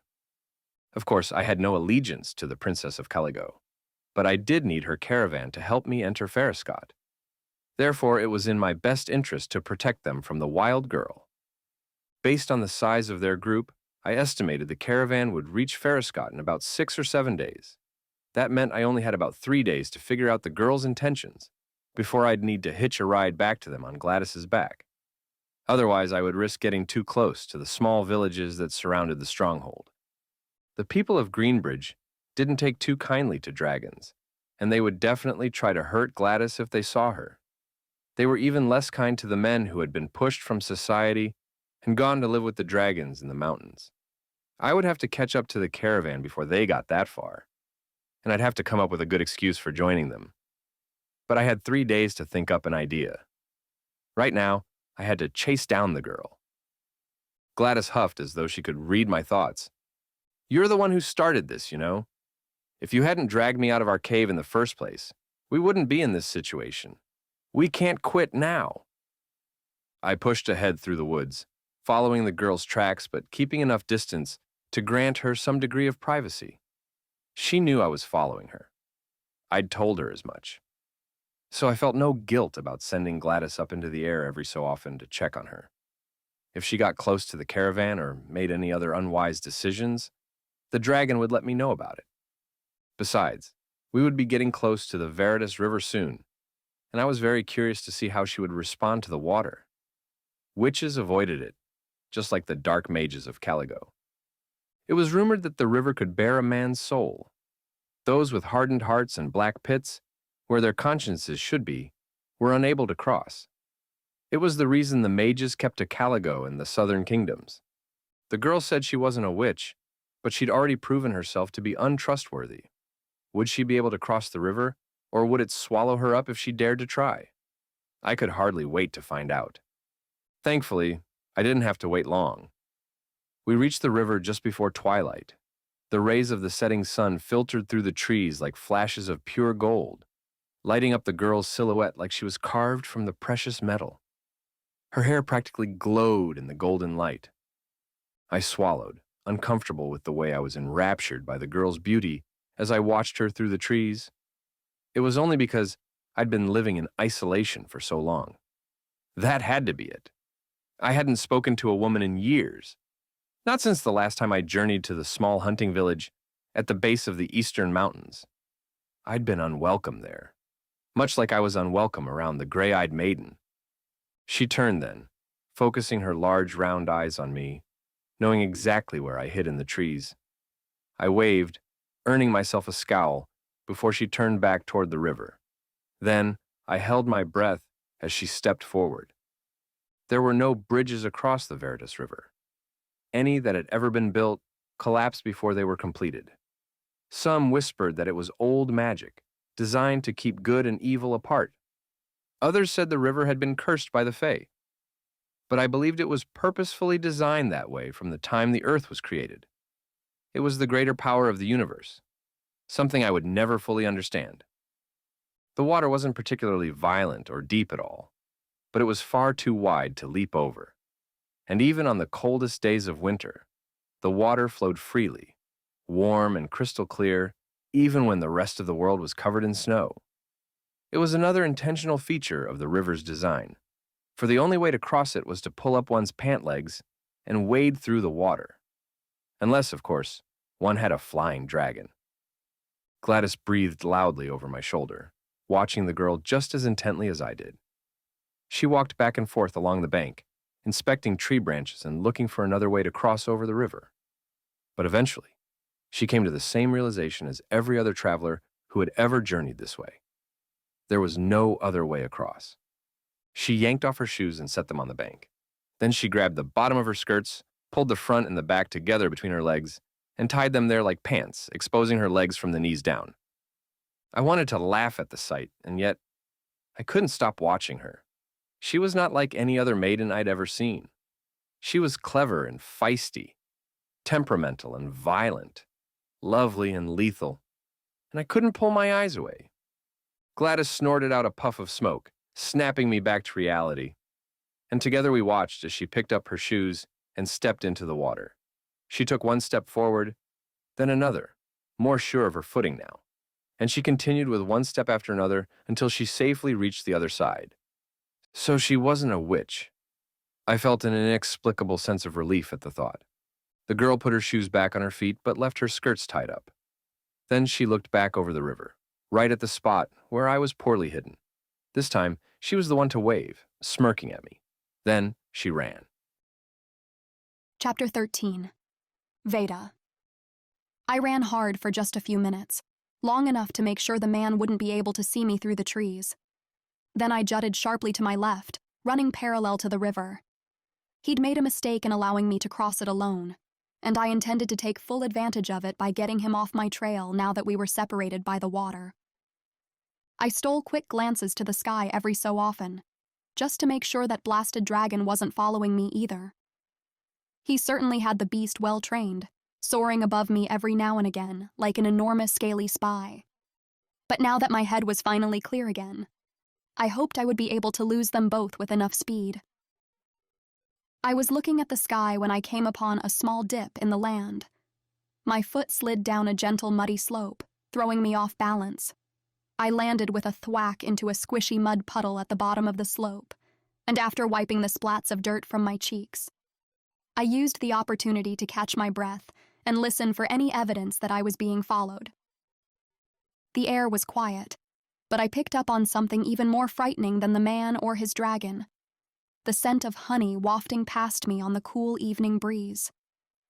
It could have been honeysuckle, or maybe some other plant I wasn't familiar with.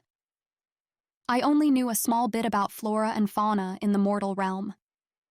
But spring had only just begun here, and I didn't think any of that would be in bloom yet.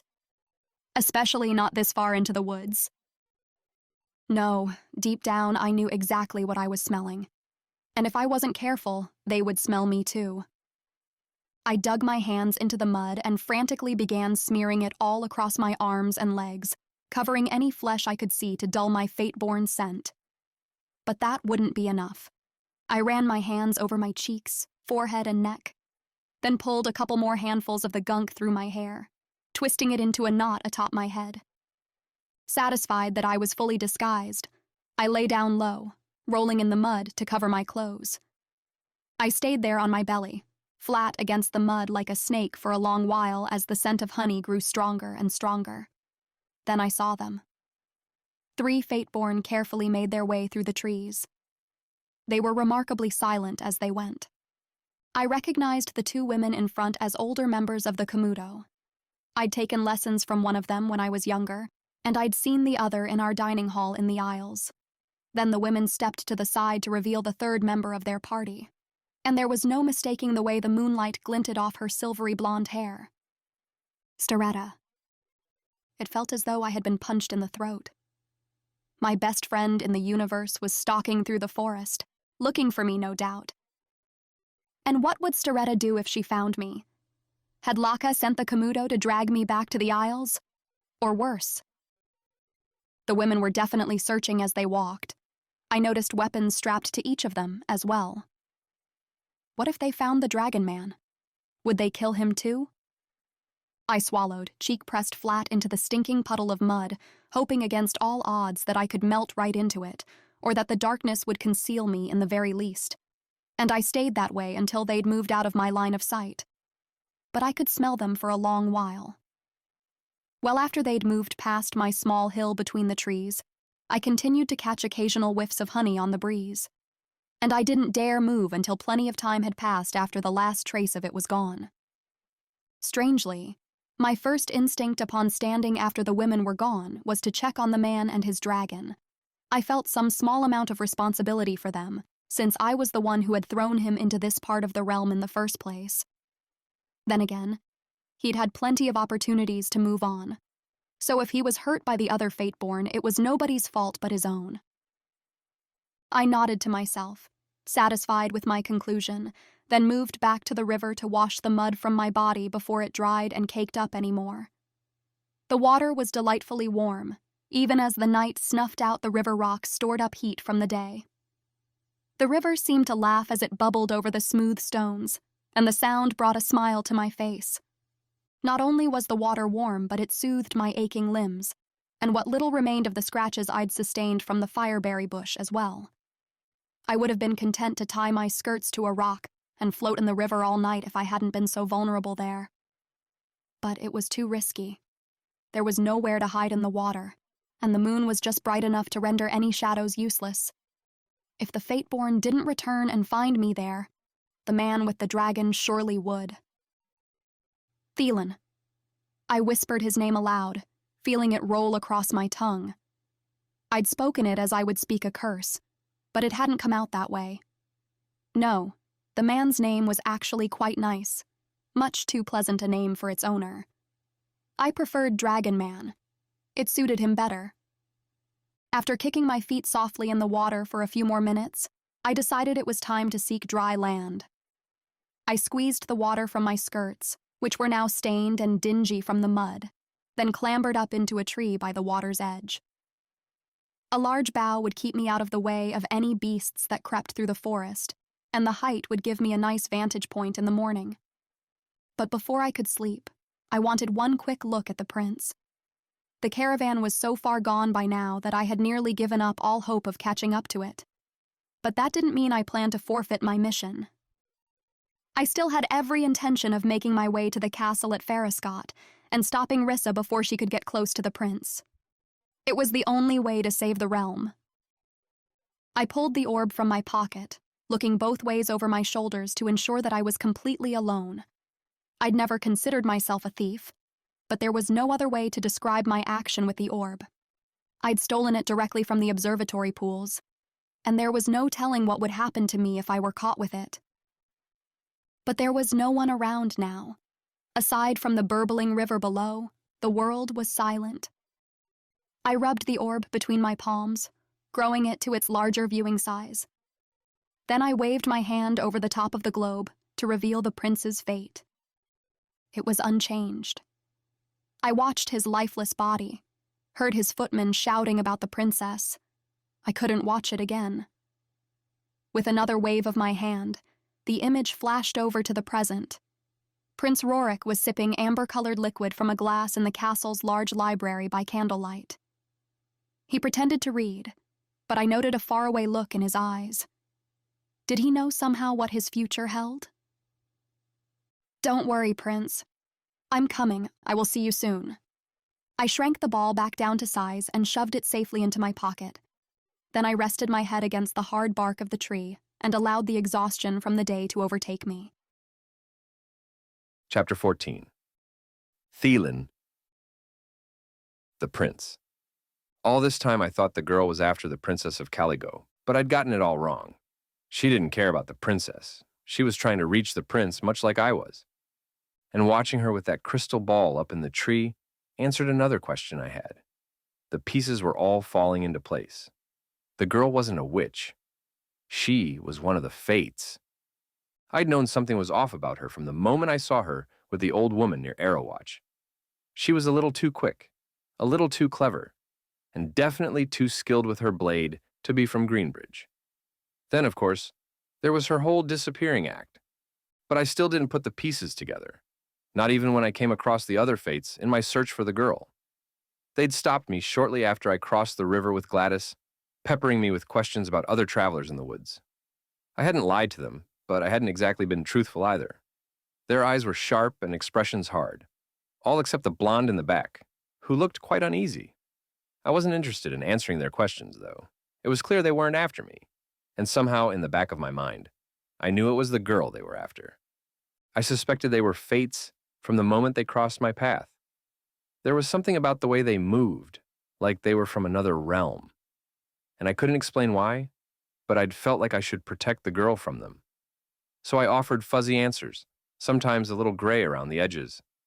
I gave just enough information to send them in the wrong direction. And when I'd turned around, they were gone. Disappeared. It took me another 2 hours to finally find the gray-eyed maiden, splashing in the river just a half a mile from where I'd last seen her. Technically, Gladys was the one who found her. The dragon probably could have found her much earlier if she'd really wanted to, but she didn't lead me to the girl until she grew too tired to take another flight. Gladys was pushy when it came to getting enough sleep. And while the dragon collapsed into peaceful rest near the river, I had crept up to get a better look at the girl. That's when I saw her pull out the crystal ball, and that's when I realized she was one of the Fates too. Now I had an interesting situation on my hands.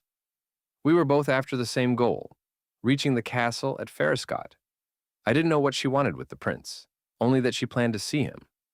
And although we'd gotten off to a rocky start, I wondered if there was still a chance she might allow me to travel with her. I could always have Gladys fly me back to the caravan, but what would I say to get them to invite me along? Perhaps my chances were better with this Fate girl. Perhaps she even saw me coming. That was what they did after all, wasn't it? And if anyone could get into Foscott, it was one of the Fates. She'd be a sure ticket inside the castle walls for me. I sat against the trunk of a tree near the girl, thinking it over as gravity pulled at my eyelids. All I had to do now was find a way to get into her good graces. Surely that wouldn't be too difficult. Chapter 15. Vaeda. I heard the snoring before my lids fluttered open. That blasted dragon was back, which meant the man wouldn't be far off either. Cracking one eye open, I sneaked a cautious peek at my surroundings.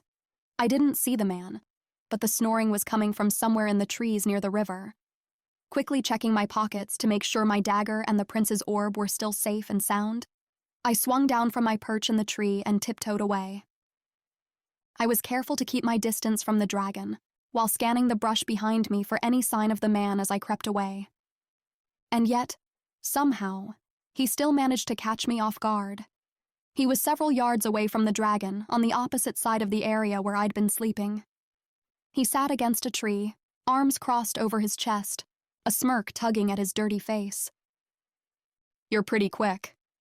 "Not quick enough, apparently," I grumbled, stomping past him. But there was a part of me that was relieved to see that he was alive and well. Staretta and the others hadn't harmed him. "Can we talk for a minute?" "No." He stood as I passed and took a couple of steps after me. "It's obvious that you're not going to stop following that caravan, and neither am I. Since we're going the same direction, Maybe it would be easier if we just agreed to travel together? No. I'm going to keep following you anyway. Have fun. I didn't pause to see what he did next, but his footsteps stopped and he didn't speak again. It was odd. He'd been following me for 2 days now, with multiple opportunities to harm me, but he hadn't. Neither had his dragon. But I knew what I'd seen in the blacksmith's fate. The man was a killer, and it would serve me well to remember that, no matter how friendly he seemed. Besides, it would be impossible to travel together without eventually revealing who I really was. And that was a risk I was unwilling to take. I continued ahead, no longer searching for the caravan's trail, but heading toward what I hoped was Foscott. I knew the castle town sat at the base of the western mountains of Greenbridge, and if I remembered correctly, the river would lead me straight to it. The prince was safe there between the river and the impassable peaks of the mountains that separated Greenbridge from the Midal Sands to its west. Safe until Rissa found him anyway. Every now and then, I'd see a dragon fly overhead, so I knew the man was still tracking me. But I didn't see him again. I stopped for drinks in the river when necessary, but the refreshing water wasn't enough to fill my belly. I'd learned my lesson with the fireberries, and though there weren't any more around this part of the forest, I was hesitant to eat any other plants I found. That left me with only one option. I would have to hunt. I'd never done it before, but it couldn't be too difficult. I had seen several rabbits and squirrels skittering about as I traveled. As the sun neared the horizon before evening fell over the woods, I decided it was time to stop for the night and see about making my catch. First, I gathered up dry wood and kindling for a fire. I didn't light it, though. For one, I wasn't quite sure what to do. Somewhere in the back of my mind, I knew it was possible with sticks and maybe a stone. But I would cross that bridge when I got to it. I couldn't light the fire yet anyway, because the smoke would be a dead giveaway for my location. It would be better to wait until nightfall. Once the wood was set up in a small clearing, I crouched in a nearby bush and waited. It wasn't long before I heard scuffling overhead. The next moment, a small brown squirrel with a long, fluffy tail came bouncing down a branch not far from my hiding spot. My dagger wasn't quite as good of a throwing weapon as Storetta's knives, but it would have to do. As soon as I got a good clear shot, I chucked the dagger end over end toward the animal. I was skilled with a blade, but there was no chance my dagger was going to get the squirrel. The animal darted away as my blade bounced off the branch and landed in the leaves below with a soft crash. With a huff, I retrieved my weapon and crouched again in the same spot. The sun continued to sink, and my stomach grew louder with every rumble. I worried I wouldn't find anything before nightfall. But after a long while, I heard more rustling in the brush behind me. Stealing a glance over my shoulder, I caught sight of a wild rabbit. I steadied myself, turning to get a better shot and gripping the handle of my dagger as I prepared to launch it again. But my movement startled the creature, and it hopped quickly away. I wouldn't have time to wait for another animal to appear, so I went after it, trying to stay as quiet as possible as I chased the small rabbit through the trees. It stopped to catch its breath some distance from my campsite, and I knew this would be my last shot at dinner before the sun set. I readied myself again, but just before I threw my dagger, a stone came flying through the trees to my right with surprising speed. It caught the rabbit in the head, stunning the creature momentarily. It wouldn't be long before it bounced back up, so I seized the opportunity to nab my supper and finish the job. With the animal in hand, I turned back to the trees to find the source of the stone. I knew the man was in there somewhere, but he kept himself hidden from my sight. I didn't have time to waste searching for him. Turning back to my campsite, I noticed a thin ribbon of smoke rising over the trees into the indigo sky, further proof that he and his dragon were still nearby. It annoyed me to no end that the man didn't think I was capable of starting a fire or catching a rabbit on my own. I could learn to survive in this realm without his help. But I couldn't say I was angry to find the fire burning brightly when I arrived at the campsite. The last rays of daylight had fully disappeared by the time I returned, and I was actually grateful to not have to figure out a way to light the flames in the dark. I skinned the rabbit with my dagger the best I could and cooked it over the fire until I felt it was safe to eat. I only consumed half of it, though. The other half I laid carefully over a bed of leaves. Then, turning to the trees, I called out, "I'm full." Gesturing to the rest of the cooked meat, I waited just a moment to see if there was a response, but I was greeted only by silence. I turned away from the campsite and found myself a large branch to climb upon a short distance from the fire. I stayed awake, watching through half-lidded eyes until I saw the man's shadowy form creep into my campsite and take the rest of the meat. Smiling to myself, I ignored the small amount of hunger that remained in my belly and closed my eyes, drifting into another fitful night of sleep. I woke with the sun, immediately setting foot along the river toward Foscott. After 3 days in this realm, I was beginning to grow weary. I was weakened by hunger, exhausted by the constant hiking, and more anxious than ever to reach the prince before Rissa did. But I had to keep going. Much like the day before, I caught glimpses of the dragon overhead as I traveled. Only today I was less annoyed. If anything, I was almost comforted by the knowledge that I wasn't alone. It was midday when the trees began to clear. I had been hiking at a slight incline, but I hadn't realized just how much altitude I'd gained through my travels until I stood breathless atop a rocky cliff. The river continued on through the stone, snaking its way between steep bluffs on either side. But beyond the river, beyond the cliff upon which I stood, there were miles and miles of flat green pasture land. Wow. The contrast between the green of the grass and the deep blue of the sky was breathtaking. Fluffy white clouds hung lazily above the earth, and I spotted what looked like hundreds of smaller versions of them grazing as a flock in the far distance. Sheep. I'd never seen one in person before, and I wondered what they felt like, and if the clouds they resembled could possibly be as soft in my hands.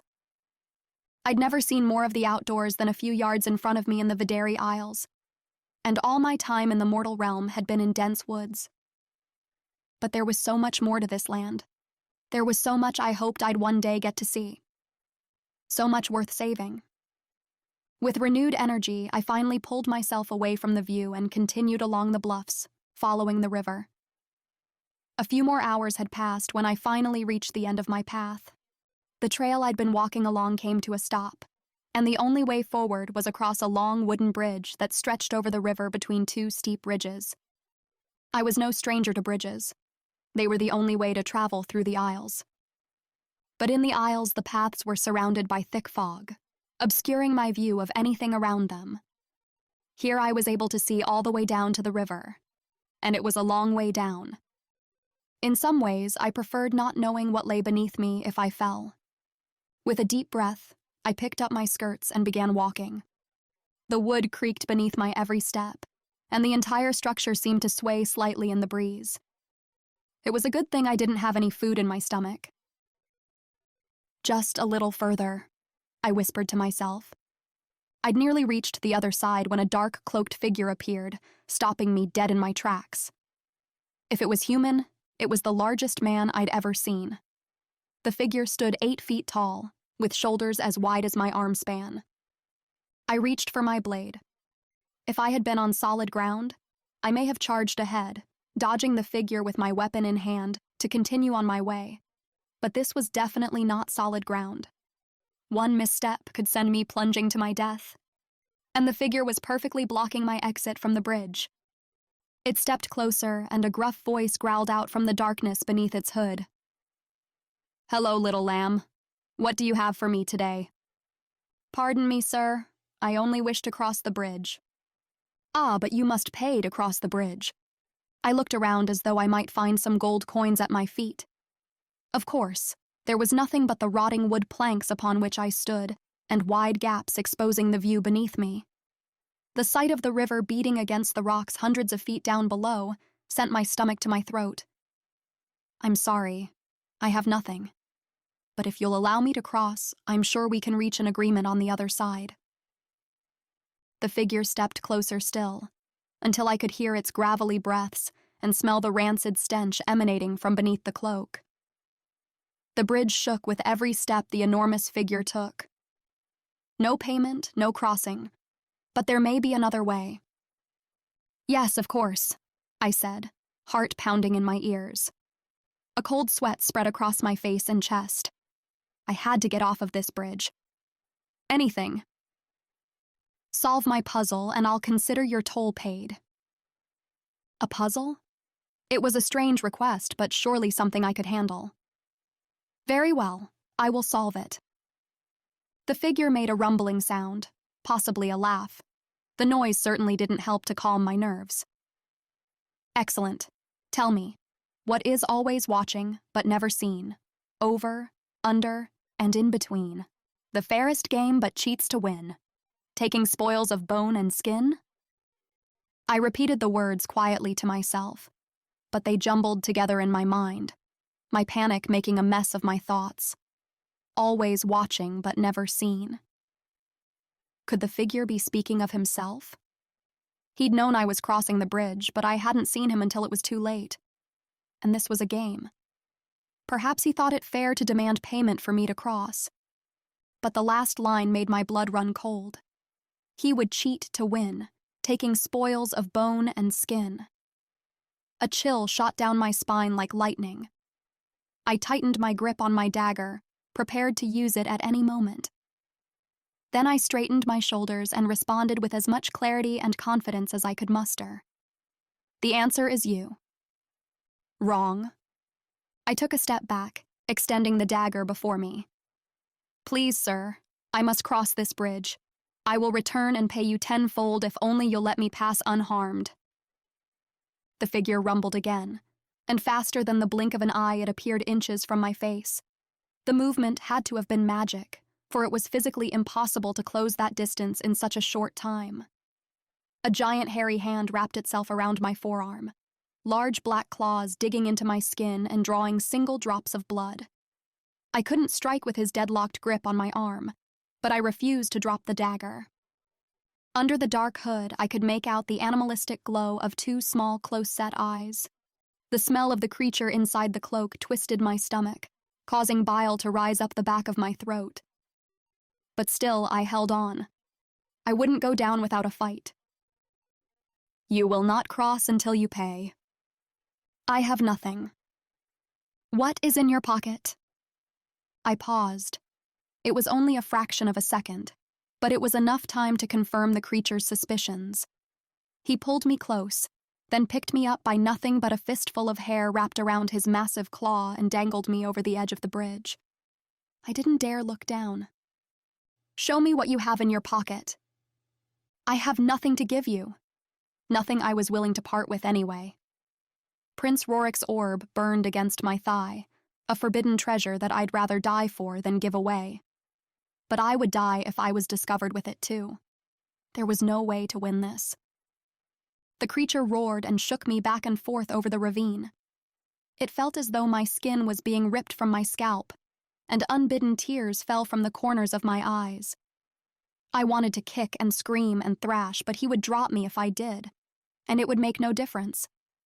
His arms were as long as I was tall. I could bring no harm upon him from this distance. I would have to outsmart him instead. If he cheated to win, so could I. It's too bad it has to end like this. I swallowed, trying to even out the quiver in my voice. I'm going to be queen soon, you know. The creature barked out a strange guttural growl. You lie. It's not a lie. The Prince of Greenbridge is looking for a wife. He's looking for me. And when I'm queen, I'll have all the riches in the kingdom. It would be nothing for me to give you a pile of gold. I could possibly even move you closer to the castle. Would you like a new bridge? One more frequently traveled? Another rumble erupted from the creature, but he didn't have time to answer. A searing heat rolled across my back, followed by the acrid stench of burning hair. The creature's hood was blown back from his head, alight with flames. His gray skin looked sickly green as it reflected the orange and red of the fire. He opened his enormous jaws, exposing rows of jagged, half-blackened teeth, and he released a roar that turned my bones to ash. Then I dropped, the wind catching in my skirts as I plummeted toward the rushing river below.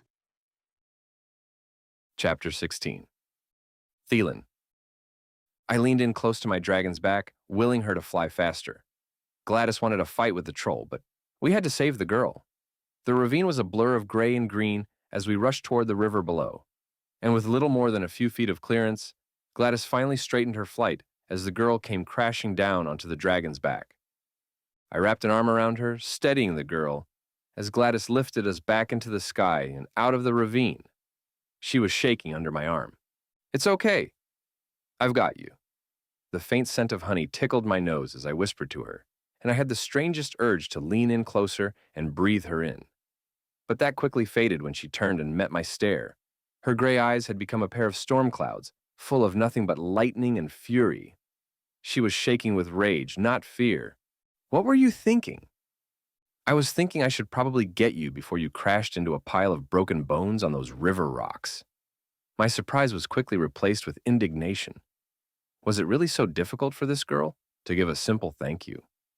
"I had it under control." She squeezed her eyes shut, grimacing. For just a second, I wondered if she was trying to talk herself out of pushing me off of Gladys's back.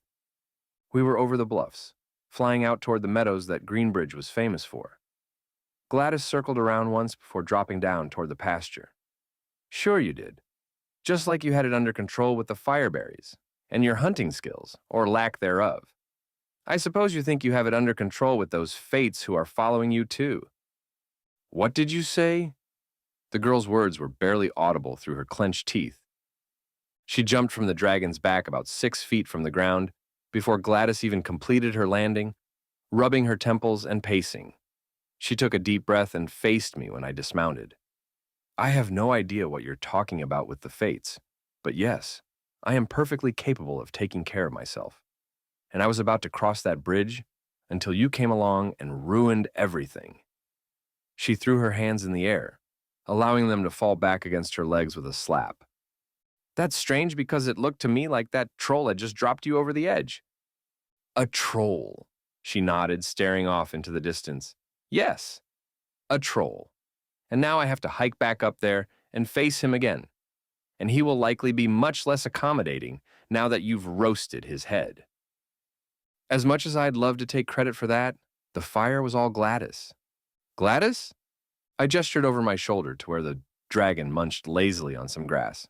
She much preferred meat to vegetables, but there hadn't been much game in the woods, and she was getting grumpy about it. Not as grumpy as the Fate girl, though. To my surprise, the girl stopped yelling. Her chin quivered, and I thought she might cry until a loud laugh broke the silence. "Gladys?" she asked again. "Not flame breather or fire assassin, but Gladys? She doesn't look like a Gladys to you?" The dragon coughed up a fireball, singeing the spot of grass she'd been munching. She didn't find our conversation amusing. I, on the other hand, was quite pleased with the direction it had taken. This was the first I'd seen the girl smile, and it reminded me of how striking she was. But the smile faded quickly. She shook her head and peered back up to the ridge. "I've got to get moving." "Wait, you're not going back up there now, are you? You won't make it before nightfall, and I strongly recommend giving that troll some time to cool off." She looked back at me, frustration twisting her expression. "Don't you understand?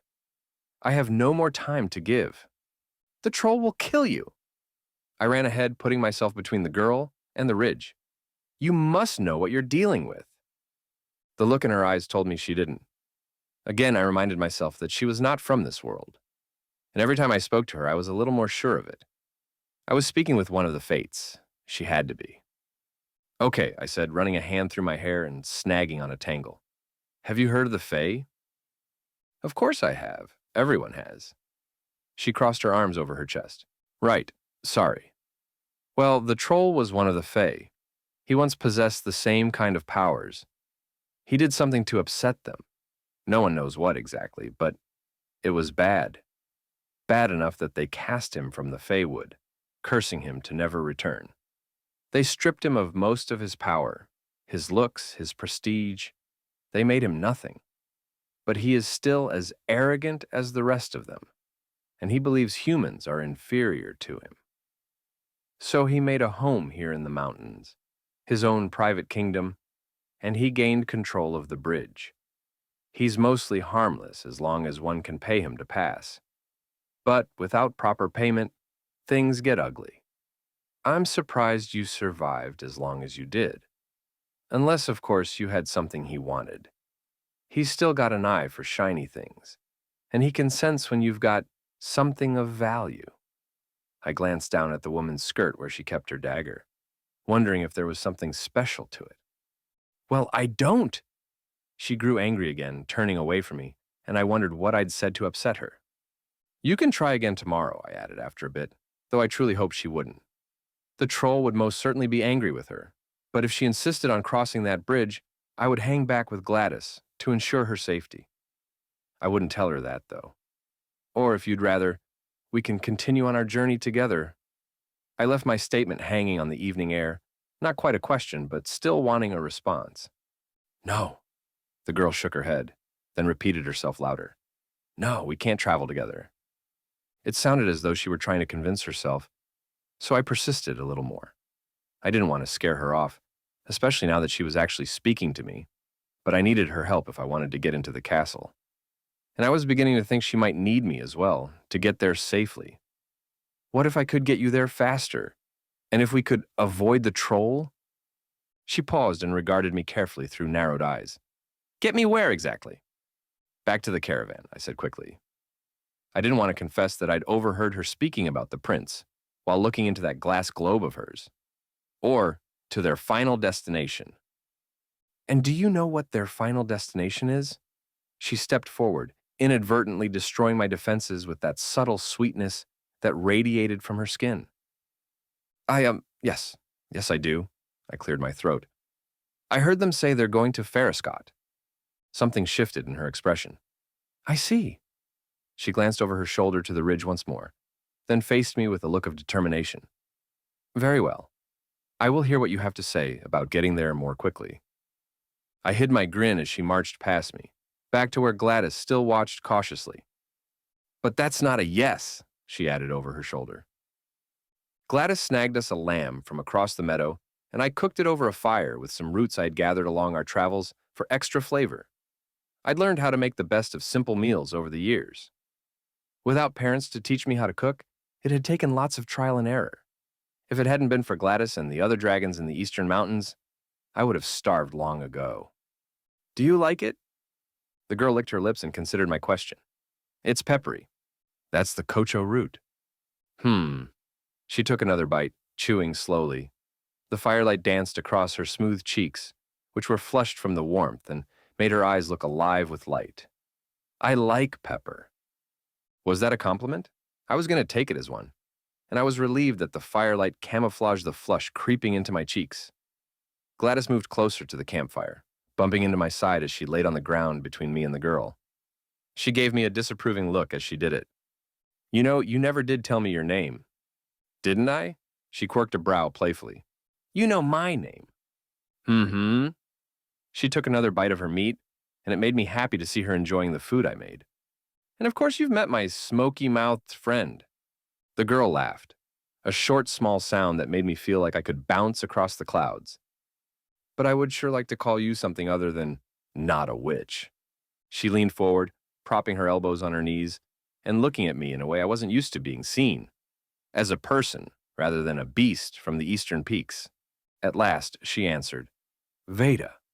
I grinned. Vaeda. It's nice to finally meet you. We held each other's eyes for a moment, until a snort of smoke broke the spell. So, Gladys? The girl nodded toward the dragon. How long have you two been friends? She can't talk. Of course she can't. I was asking you. There was the smile again, this time accompanied by a twinkle in the girl's eyes. I really needed to get out of the mountains more. There was no reason a woman should have this kind of effect over me. I cleared my throat. I forget. It's been a few years. It had been 19 and a half to be exact. But confessing that would open a topic I wasn't interested in discussing with the girl. Not now, not ever. If I ever spoke of that day again, it would only be as a parting gift for the prince. Though I wasn't even sure if the prince deserved a reason for what was coming. The girl must have noticed the shift in my mood, because she moved her gaze back to the fire. She stared at the flames for a long while, lost in her own thoughts. I wondered what could be going through her mind. Was she thinking of the prince as well? I didn't like the way my stomach clenched at the possibility. It's cheating, you know. Having a dragon to light your fires and catch your supper. Her remark caught me off guard. It was meant to be playful, but I realized her intentions too late. Life isn't a game. A man's got to do whatever it takes to survive. I wished I could pull the words back inside and say them with a kinder tone, but it was too late now. Vaeda grew uncomfortable, rubbing her hands up and down her arms to smooth out her chill bumps despite the heat from the fire. Right, so what is the plan for tomorrow? How are we going to get to Foscott? Her tone was clipped, to the point. We'll fly out at dawn. Gladys can cover ground at more than twice the speed of horses. We can be there by the end of the day if the conditions are right. Then, it's just a matter of waiting for the caravan to arrive. Or whoever else it is that you are hoping to see there. All the humor from earlier was gone when she looked at me. Her jaw moved back and forth twice before she spoke again through bared teeth, poorly attempting a smile. Great. Then I will see you in the morning. She stood and stomped away to a flat area near the base of the bluffs and laid down with her back to me. Can't wait, I mumbled to myself as I tossed a twig into the fire. Gladys turned and looked at me again, this time with sympathy in her golden eyes. I looked away. I didn't need or want her sympathy. I knew I'd messed up, but at this point in my life, I wasn't sure how not to. Relationships with people were so fragile. Their emotions were delicate things that could be broken in an instant without any ill intent. I preferred life in the mountains with the dragons. They were survivors, joining together to help when it was needed and giving each other space when it wasn't. I understood them. I knew that basic needs came first, and I was content to live alone as long as I kept surviving. And that's all I was doing here, too. Surviving. Because after almost 20 years of solitude, the only way I could keep on surviving was to exact revenge on the one who killed my parents and left me stranded in the wilderness as a child in the first place. I had to get to Foscott. Chapter 17. Vaeda. Something hard rammed forcefully into my ribcage, jolting me awake. A face hovered over mine, but a cold hand clamped down over my mouth before I could scream. You won't make a sound. Storetta's whispered words sounded different in my ears. I half wondered if I was dreaming, but the ache in my ribs kept me grounded. There was no doubt in my mind that I would obey Storetta's orders, though. I wouldn't make a sound. Perhaps it was the gift of persuasion Isa had told me about. Or perhaps it was just my will to survive. Storetta was beautiful, but lethal, and I couldn't trust her after I had witnessed her stalking me through the forest with other members of the Komodo a few days earlier. I stood and silently followed my Fateborne friend away from the campsite, checking over my shoulder first to make sure the man and his dragon were none the wiser. The beast snored, Theilen curled up against its large belly, his head rising and falling with the dragon's breaths. It surprised me to feel a tug of longing at the sight. Even this wild man and his beast had each other to lean on. I had no one. The only friend I used to have continued to lead me away from the others, her cold hand now gripping the back of my arm as we walked. There was nowhere to hide, no trees here in the grassy field, just miles of moonlit meadow against a wall of rock, leading back up to the ravine with the river and the beginning of the western mountains. Okay. Storetta stopped and peered around me, back to the campsite. I think we're far enough away now to speak without being heard. Her hand fell from my arm and hung in the air between us, but I wasn't sure if she wanted to slap me across the cheek or pull me into a hug. Eventually, her hand dropped to her side. I saw you in the woods, I blurted, and I know you're not working alone. Where are the others? Storetta's shoulders fell. They're not here, but you're right. We have been tasked with finding you. Well, here I am. I spread my arms to the sides. What are you going to do with me now? My gaze flicked to Storetta's waist, searching for the knives I knew were tucked away there. Nothing. Storetta's brows pinched together in the middle. Lockie is the one looking for you. She's the one who has sent the Kamuto after you. Of course she is. But I'm not here tonight on behalf of Lockie. Who sent you then? Isa. My heart thudded behind my sternum. I looked around, frantically trying to catch sight of the old woman, but there was no one else around. I refocused on Storetta instead. Tell me everything you know. She seemed to relax now that I was no longer on the verge of lashing out. I saw a flash in the observatory, in the Greenbridge pools. It was your travel companion. She jerked her chin to where the man slept many yards away. His fate has changed, and when I took a closer look, I saw you. I was in the man's fate. Doing what? Storetta sucked her lips between her teeth and shook her head softly. I can't say. What do you mean you can't say? Of course you can. What's going to happen? Isa forbade me to speak of it. Something squeezed tighter in my chest. Isa knew.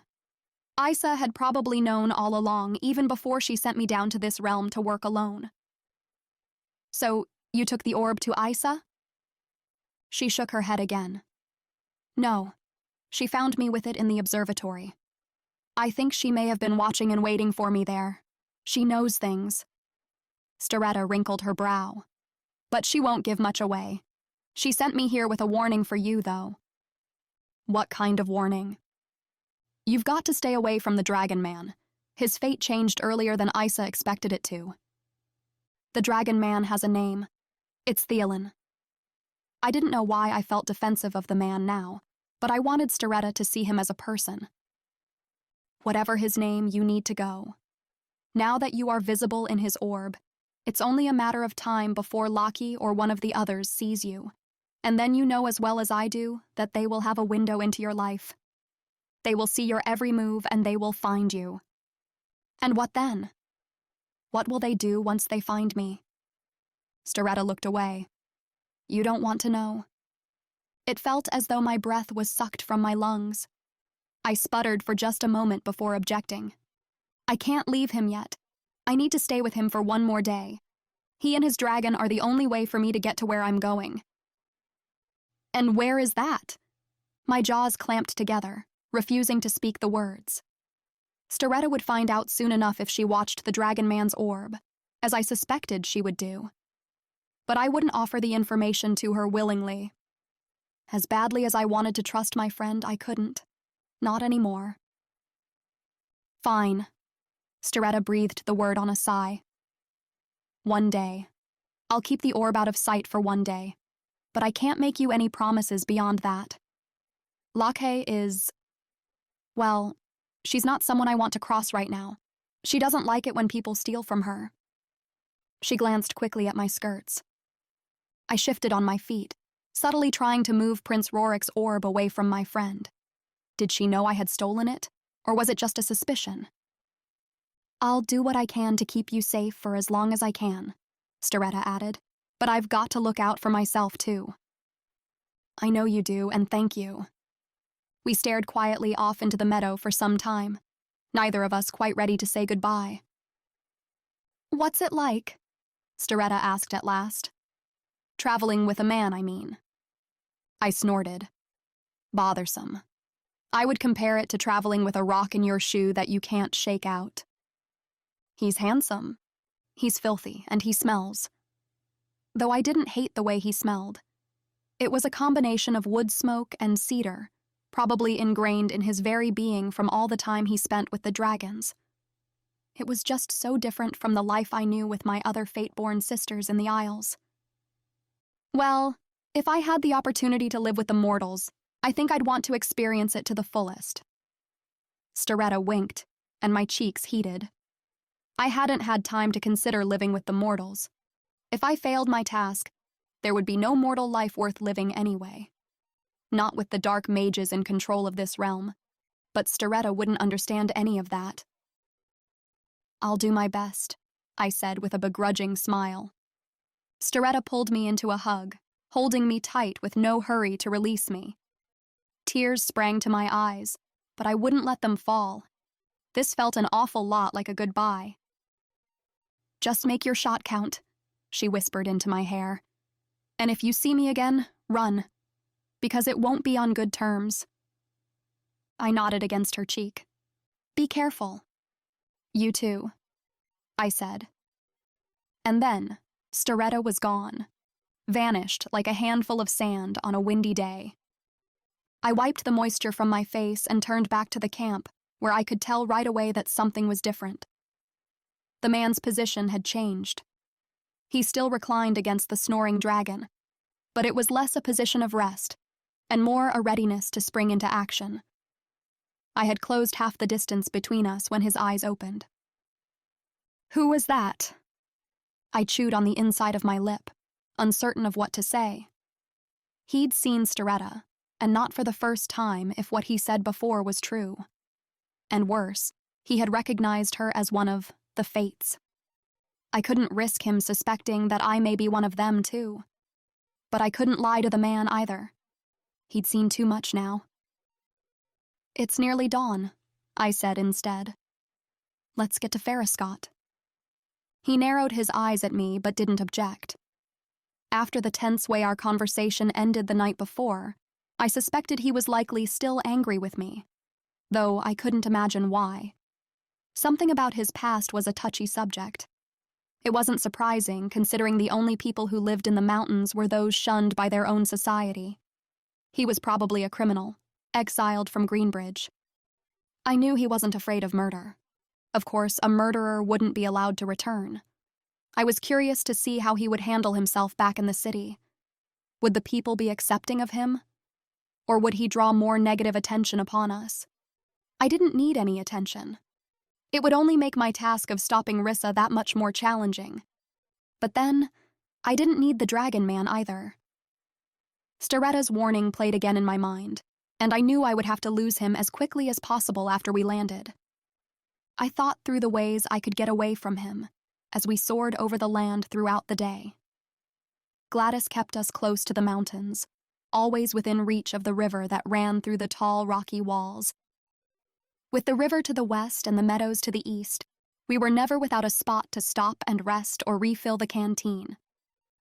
The man didn't speak to me again. There were no more questions, just accusing looks and quiet scoffs in our moments of rest. I thought he might broach the subject of the Fates with me a few different times. Once he even opened his mouth as if to speak, but then quickly looked away. It was probably for the best. It would be easier to say goodbye if we weren't friendly with one another. And the less he knew about me and my past, the better. We flew all day that way, in silence, and by the time the dragon began to descend in the late afternoon, my mind was as tired as my body.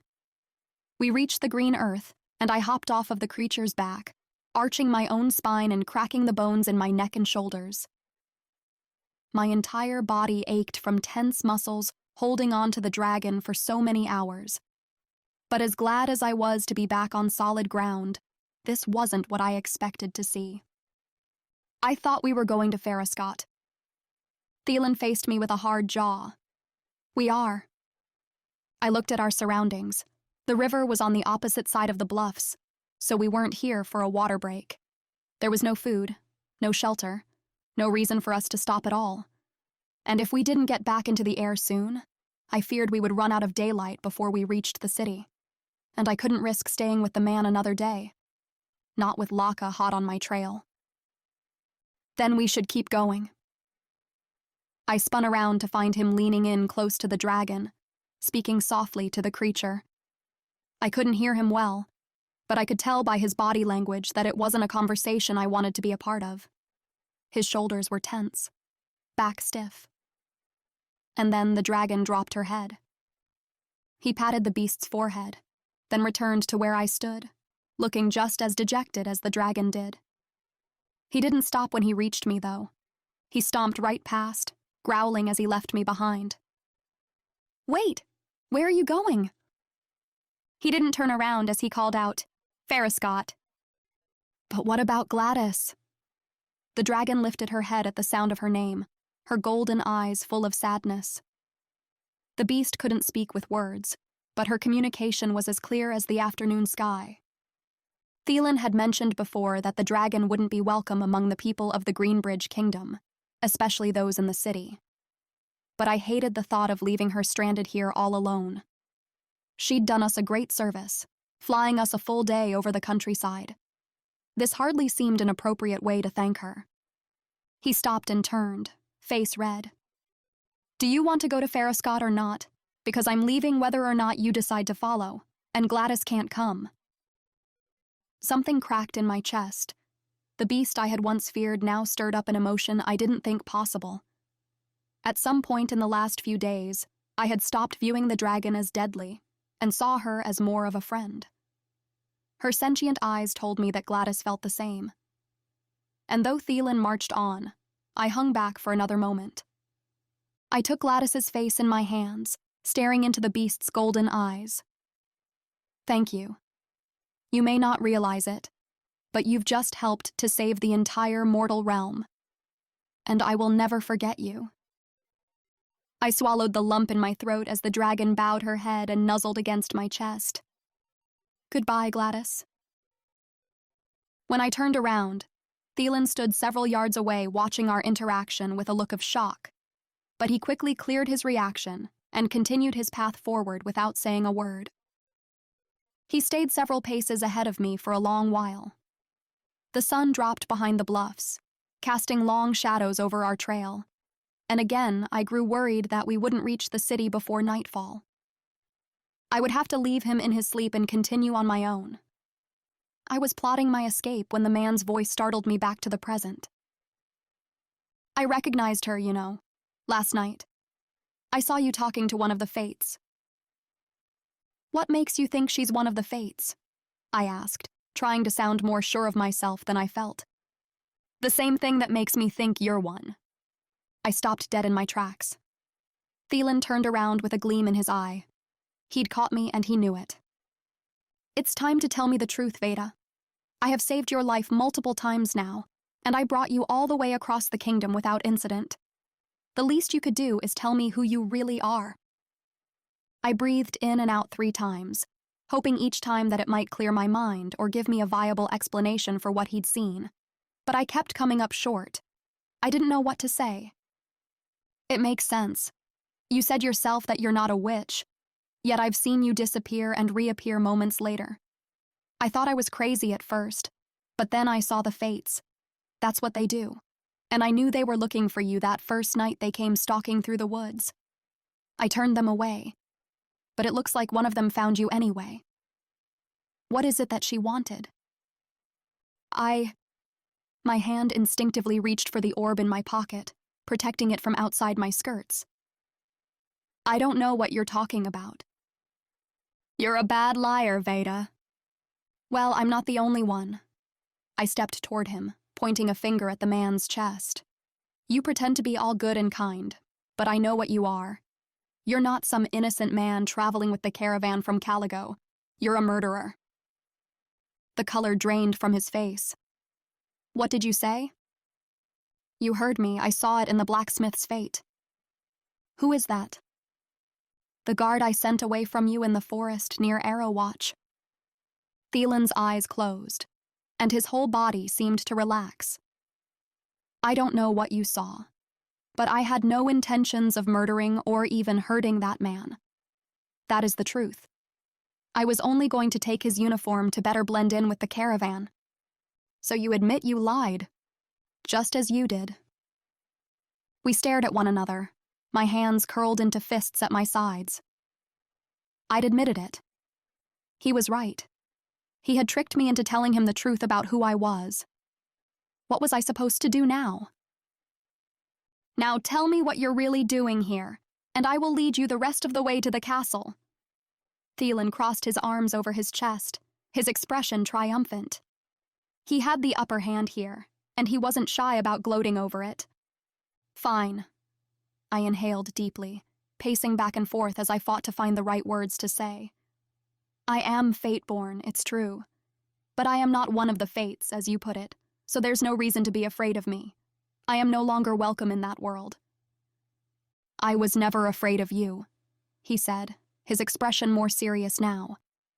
But I am curious to know what kind of powers you possess. I have none. It was the truth. If I held any of the persuasion of the other Fateborne, I'd yet to discover how to use it. And now that I was cut off from the Moirai, it was unlikely that I would ever learn how, if it were even possible anymore. Did it disappear when your glass ball broke? My eyes flashed wide before I thought to control my reaction. How much had he seen near Arrowwatch? Had he seen Isa too? This would be very bad for him if Lockie found out. Very bad, indeed. It's okay, he said, stepping forward. I won't tell. In fact, I suspect we are very alike in many ways. What do you mean by that? Well, apologies if I'm wrong, but I suspect you may be a bit of an outcast among your people. I don't know why you're running away from them, and I don't expect you to tell me, but I know what it's like to be pushed out. He shoved his hands in his pockets and looked up at the sky. Living with the dragons gives off a certain stigma. The people don't understand it, and man often fears what he cannot understand. I think your fellow Fates may share the same line of thinking, but you're stronger than they give you credit for. I think we both are, and one day they may just come to regret underestimating what we can do. Pressure built up behind my eyes. I couldn't explain what it was he'd said that had moved me so, but this feral beast of a man might have understood me better than all the sisters I had grown up with in the Isles, and I was struck with guilt that I may have underestimated him as well. Not keen on exploring these feelings any further, I shifted the conversation into a more playful tone, grinning as I cocked my head to one side. So you admit that you think I'm strong then? And that I didn't need your help? Theilen smirked. Strong women need saving sometimes too. Now come on, I think you'll like what's around this bend. We'd reached a place where the ridge curved sharply back to the west, and after a few more yards of walking, I saw what lay on the other side. The river came flowing out from between the rocks, snaking its way through green earth all the way to a city at the base of the mountains, just a mile or so ahead. I understood then why we had to leave Gladys behind. There were people everywhere, hundreds, maybe thousands. I'd never seen so many bodies before in one place at one time. And on the far side of the city, where the earth began to rise to meet the towering mountains behind it, sat the grandest, most glorious castle in all the land. Foscott. Chapter 18. Theilen. Thank you again for your help, Vaeda said quickly, gathering her skirts in her hands. She picked them up and began to run toward the city. I appreciate everything. Best of luck to you. Wait, I took off after her, but she had a head start on me, and she was so fast. Determined not to be outrun by the girl, I picked up my pace, bursting into a full sprint to catch up to her. Luckily for me, her skirts got in the way, preventing her from reaching her top speed. And after about 40 yards, I caught her. We hit the ground, rolling over one another in a tangle of limbs. When the momentum stopped, I realized our faces were inches apart. I scooted quickly away, putting more space between us than was necessary. What was that? You just attacked me. Vaeda stood, brushing grass and dirt from her skirts. You took off running like I was a spirit coming to haunt you from the grave. Where did that come from? She blew a piece of hair out of her face, only for it to fall right back in the way. We're here. We reached Foscott.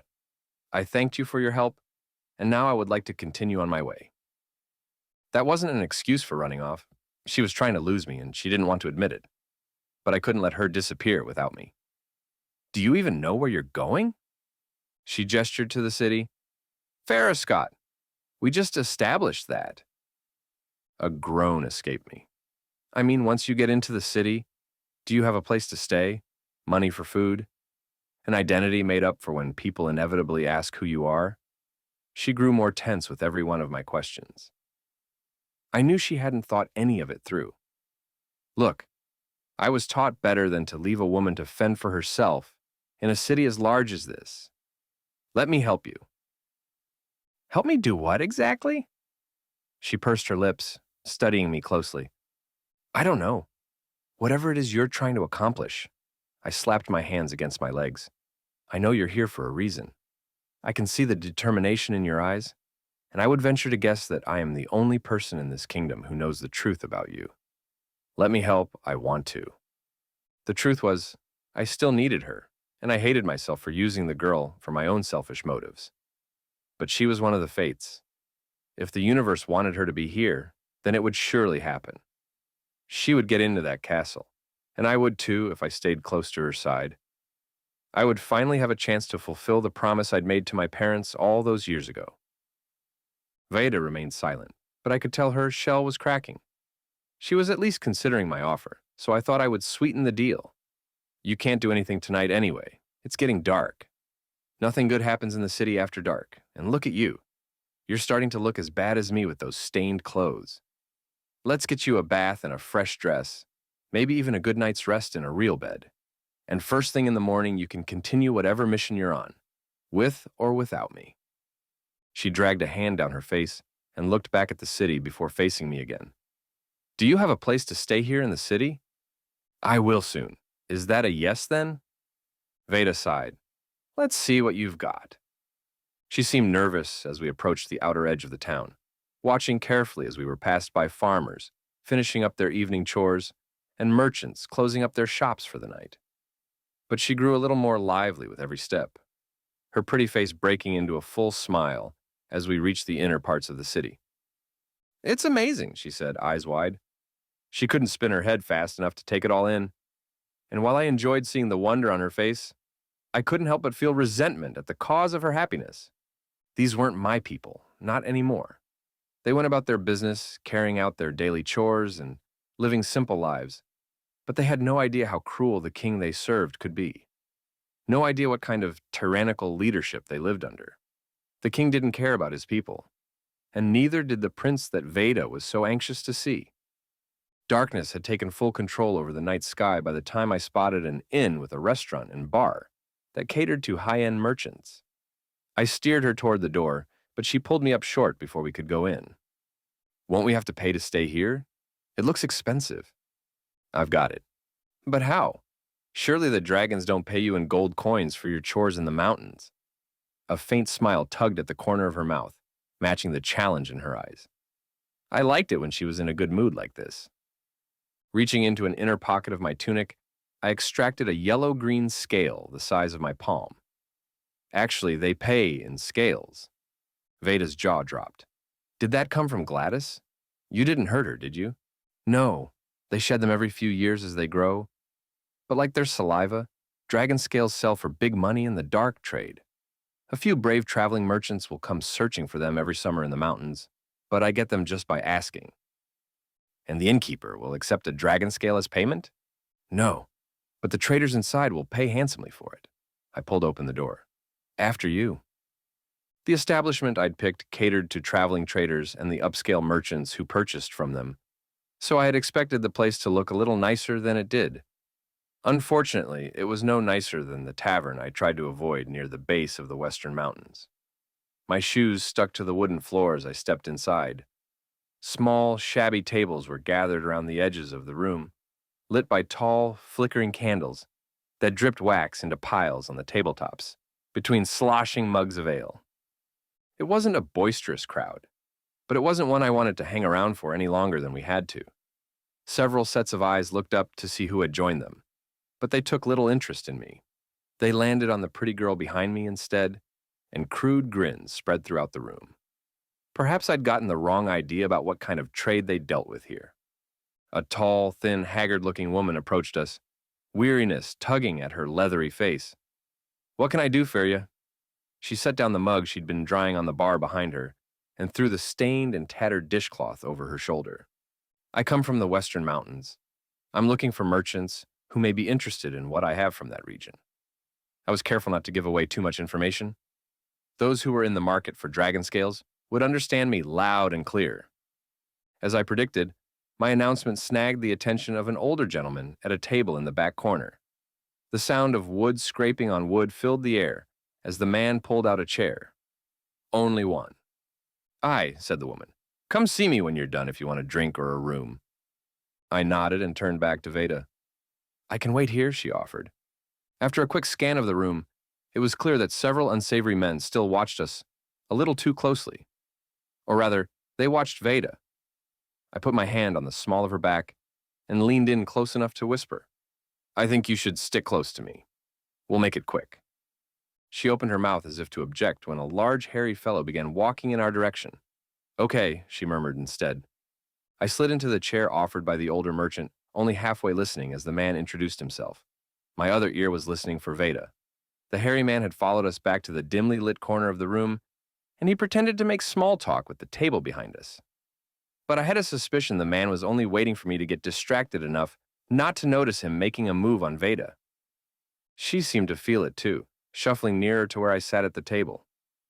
I briefly considered pulling her down onto my lap, just to make sure I could keep her out of harm's way throughout my discussion, but such a thing would be improper. I wouldn't want to make the girl feel uncomfortable. Ahem. The merchant cleared his throat impatiently, snapping my attention back to the discussion at hand. "I asked what you have, boy?" I pulled the dragon scale from my pocket and sat quietly as the merchant examined it. Behind us, I heard the hairy man introduce himself to Vaeda. "Can you prove the scale's authenticity?" the merchant asked. I began to describe the kind of dragons I lived among in the mountains, mapping the general region the scale originated from, without revealing the exact location. I would never betray Gladys and the others like that. "Hold it up to the light, sir. You'll see the shimmer." "I said I'm not interested," Vaeda growled to the hairy man over my shoulder. I was growing impatient. I wanted nothing more than to get her away from this hungry pack of wolves and back to safety. So, when the merchant made me an offer for barely more than half of what I knew the scale was worth, I took it. I wanted to waste no more time haggling in this place. But no sooner had the coins dropped into my pocket than I heard Vaeda's soft whimper. I whipped around to find the hairy man gripping her arm in his meaty fist, trying to drag her to the stairs. Her other arm was stretching to grab the dagger from the opposite side of her body, but she couldn't quite get to it while she was being dragged awkwardly across the floor. My vision went red. It was a good thing I wasn't a dragon, because I would have burned the building to the ground. I leaped up from my spot at the table and went flying toward the man, who was easily twice my size. My fist connected with the man's cheekbone, making a loud thwack that sent the rest of the room into silence. "What do you think you're doing?" the man roared at me. But the punch worked. It caused the man to loosen his grip on Vaeda, just enough for her to reach her dagger. She slashed it across the man's arm, drawing a thick line of blood that immediately soaked through his sleeve. He yelled out again, and I used the distraction to strike him across the head with an empty mug that still sat on the bar. That hit was enough to send the man stumbling backward.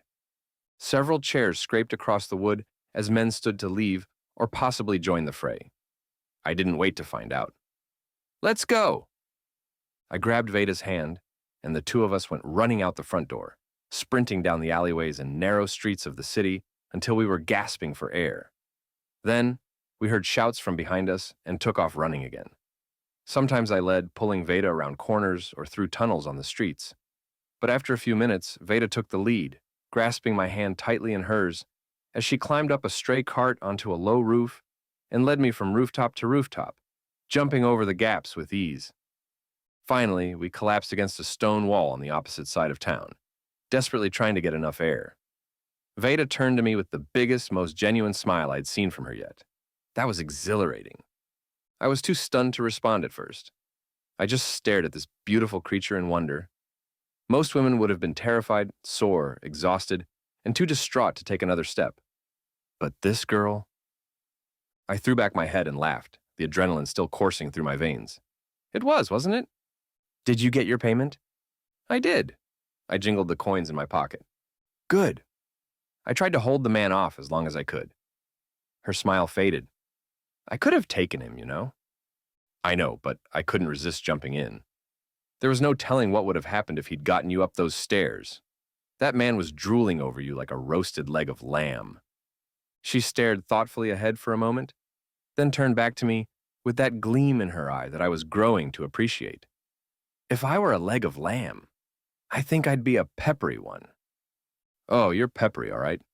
Vaeda grinned just for a second, then she grew serious again. "What will they do with the dragon scale you sold them?" I shrugged. "I don't know. I don't like to think about it, honestly. I brushed away the piece of hair that kept finding its way back into her face. Come on, let's go find a place to rest for the night. I think we've had quite enough action for one day. Chapter 19. Vaeda. There was another inn a few blocks away from where we had rested after our foot chase. My heart was still beating hard, but I couldn't quite shake the grin from my face. Combat had always been my favorite part of training in the Isles, but this had been my first real encounter with danger in the mortal realm. Well, danger from a human anyway. I looked over at the dragon man by my side. He hadn't hesitated to jump into action on my behalf. We had made a pretty good team, actually. A small part of me was almost disappointed to leave him behind. But Staretta had been clear in her warning. I had to leave. I planned to do it that night or in the early hours of the next morning. I could sneak out of my room before he awoke, and I would be long gone before the sun rose over the city.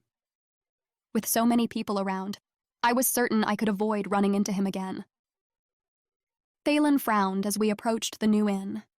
He looked up and down the street before settling his attention on me. It's not the nicest place in Foscott, but with it being as late as it is, I'm afraid it'll have to do. He pulled open the front door. I'm sure it will be fine. It didn't matter much to me anyway. I wouldn't be staying. But stepping inside after him, I immediately hated the place. It was hot and smelled of trash and sweaty bodies, though there were only a few rowdy customers laughing loudly near the bar. And something about the energy in the room made my shoulders tense. The barmaid looked up cheerfully as Theilen stepped into the establishment. She moved around the bar, bouncing like a schoolgirl and pushing out her chest as she bounded over to us. "Hello!" she called out in a thick accent I couldn't quite place. "Can I help ya?" "We need a couple of rooms, please."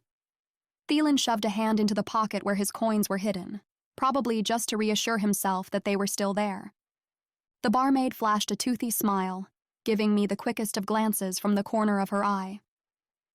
"Sorry, sir." She touched Theilen's arm for no reason. "'Fraid we's only got one room left for the night, but I got some extra space at my place if you need to crash there." Theilen took a step back, closer to me. "Thank you, ma'am, but we'll take the one room." "Boths of ya?" The smile vanished from the maid's face as she gave me a once-over again. "Yes, ma'am. This is, my sister." My jaw tensed at the lie, but I didn't object. It would have probably been better for my escape plan if Theilen had taken the girl up on her offer to sleep elsewhere, but I didn't relish the idea of him sleeping at the barmaid's home, wherever that might be. "Very well." The girl frowned but went to retrieve the key, trading it for a few of Theilen's new coins. "Don't be a stranger. I's off in about an hour, and I's happy to show ye around the area if ye need a friend." She winked at Theilen, but he gave no response, reaching for me instead. "Let's go," he said quietly. "These places make me jumpy." I followed him up a narrow set of creaky wooden stairs to a door that looked like it was barely held together by a couple of loose nails. Cold air blew through a sizable crack in the wood and out into the hall as Theilen unlocked it. "Here we go," he said as the door swung open. Carefully stepping through the darkness, he lit an oil lamp with a rushlight he'd received along with the key, and flickering yellow light filled the room. "It's not much, but it will do." He went to close the window, blocking the cold air from outside, then released a breath. The room was small and dirty, with a single bed pushed up against the left wall and a wash basin against the other. I took another good look to make sure I wasn't missing anything before settling again on the one small bed. "It's yours," Theilen said, following my gaze. "I'll take the floor. You can wash first, too. I'll go find us something to eat and have them send up some water for your bath." He glanced at the rickety wood door to the room. Ripping off the bottom few inches of his tunic, he wadded the fabric in his hand and shoved it into the crack. "Now you can have some privacy, too. I'll knock before I come back in." "Thank you." My voice was quiet. I wasn't sure what else to say. He was being so kind to me. It was unexpected, and I wasn't used to receiving such thoughtfulness. Guilt twisted in my belly again at the thought of leaving him without a goodbye. Theilen nodded and quickly disappeared back through the door. I listened for several minutes until I was sure he was gone. Then I went to have a look out the window. We were on the second floor, but the alley below the window was dark as pitch. I could probably survive the jump just fine, but there was no way to tell if it was clear down there or filled with some other danger. A banging on the door made me jump, and I quickly scrambled to close the window again. "Ma'am?" It sounded like a young boy. "Yes, you may come in." He couldn't have been more than 9 or 10 years old. He carried a metal bucket to our wash basin and struggled to lift it high enough to pour the water inside. "Gwenny sent me up, said she had to leave early to meet someone." He set the bucket down and wiped his hands on his trousers. "Is there anything else you need?" "No, thank you." I waited until the boy left, then peered down at my reflection in the water. Gwenny. Was that the barmaid? She was a pretty little thing, albeit awfully forward. I stared for a moment at the filthy, exhausted face looking up at me from the basin, then angrily blew the hair hanging in front of my eye and watched my reflection disappear in the waves. Had the barmaid gone off with Theilen?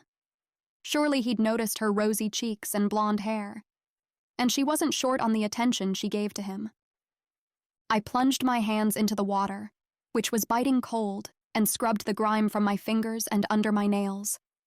I washed my face and neck, then took a cloth to the rest of my body, and when I was mostly clean and shivering from the cold water, I hopped onto the bed, ignoring the straw that poked out of the worn linens, and wrapped myself in a blanket.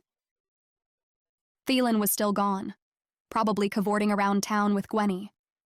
It was for the best. That's what I reminded myself as I rubbed the tension from my temples. Yes, it was for the best. With any luck, he'd get a drink with some fireberry juice and forget all about me. I could leave while he was still out. But first, I wanted to check on the prince. It was strange to think that we were in the same city now, less than half a day's walk away. If I had a horse, I could probably reach him within the hour. He was so close. And yet I still had no idea how I was going to speak to him or what I could say to prevent the tragedy that was coming with Rissa. Rolling the orb in my hands, I watched it enlarge and the scene inside come to life. There was Prince Rorik's fate. Skin pale, eyes rolled back, dead on the ice. "It was her!" the footman yelled from behind him. "The princess brought this upon him." I squeezed my eyes shut, and when I opened them, I saw the mages from Caligo, galloping across the very meadows I had just slept upon the night before. The darkness rolled in behind them, covering the earth like a bottle of spilled ink. Being here, walking these lands and talking to these people, made the prince's fate so much more real. A frantic feeling rose up in my chest. How was I going to stop this? Shrinking the ball, I tucked it away in my pocket and rested my forehead on my knees. The lie I had casually thrown out to the troll on the bridge occurred to me again. What if it was a real possibility? What if I could make the prince fall in love with me instead of Rissa? Would that be enough to save him? The Princess of Caligo was on her way to Foscott at that very second, which meant I had very little time to make my move. I would have to find a way into the castle first thing in the morning. And then? Well, I would have to channel my inner Storetta and somehow make myself appealing to him. If Gwenny, the overly friendly barmaid, was confident enough to talk to a handsome stranger, then surely I could do it too. I groaned loudly, tipping my head back until it banged against the wall. Then came a knock at the door. "Vaeda, are you all right in there?" "I'm fine," I called back. "Come in." Theilen entered carrying a tray with 2 steaming mugs, a long, thin loaf of bread, and a water pitcher. He set the tray at the edge of the bed and inspected me. "I thought I heard you make a noise. It sounded like you were in pain." "I'm not." And strangely, the ache in my chest was a little lighter now that the dragon man was back earlier than I had expected. It probably had something to do with the soup he brought. The salty scent of broth had just reached my nose and my mouth began to water. Yes, It had to be the broth that had cheered me up. Because I couldn't grow fond of the dragon man, no matter how kind to me he was. Our friendship would lead Lake and the Kamuto directly to me, and I couldn't imagine what that might mean for him. It was better to keep this short. With that thought in mind, I didn't say much to him as we ate. He blew out the lamp shortly after we finished and curled up on the hard floor. And even though he was not my friend, I still hated to leave him so uncomfortable there alone. I tossed the only pillow from the bed down to him and rested my cheek on my arm. Good night, Dragon Man. Good night, Vaeda. I hadn't intended to sleep through the night. In fact, I would have thought it was impossible with how uncomfortable the bed was. But my eyes opened to daylight streaming in from the window and a sick feeling in the pit of my stomach. I had allowed myself to relax too much and missed my opportunity to sneak away unnoticed. Good morning. I was beginning to wonder if you were ever going to wake up. Theilen sat grinning on the opposite side of the room. I grunted my response, running my fingers through my hair to try and coax out the tangles. Not a morning person, I take it? He chuckled and rose to grab me some bread left over from the night before. Here, maybe this will help. I paused, one hand still stuck in my hair, surprised again by his kindness. No one had ever taken care of me like this. I was raised in the Isles to fend for myself, while part of me still bristled at his thinking I couldn't take care of myself. A bigger part was beginning to realize that I had gotten his motivation all wrong. This wild dragon man, raised in the mountains with beasts of fire, actually seemed to enjoy tending to my needs. I accepted the bread, and he continued talking. So, I think the first thing we need to do today is find some new clothes. We're both a little tattered and stained after the trip, and we could use a fresh look. That's not necessary, I said, swallowing my bite of bread. In fact, I'll be on my way in just a minute. Thank you again for securing us this room and food, but I will be fine on my own from here on out. Theilen shook his head, grin never fading. He wasn't surprised at all by my objection. In fact, I'd wager he was expecting it. But I would stand firm this time. He thought he could persuade me to stick together again like he had last night. But he was wrong. I was already pushing this situation far beyond the one day Staretta had promised to keep me safe. Then again, the Kamuto wouldn't be so bold as to attack me in the middle of Foscott. There were too many people around. The Fateborne preferred to stay quiet, hidden in the shadows and forgotten parts of the mortal realm. It was too risky for them to surround themselves with people. What is your goal, exactly? The question interrupted my silent contemplation.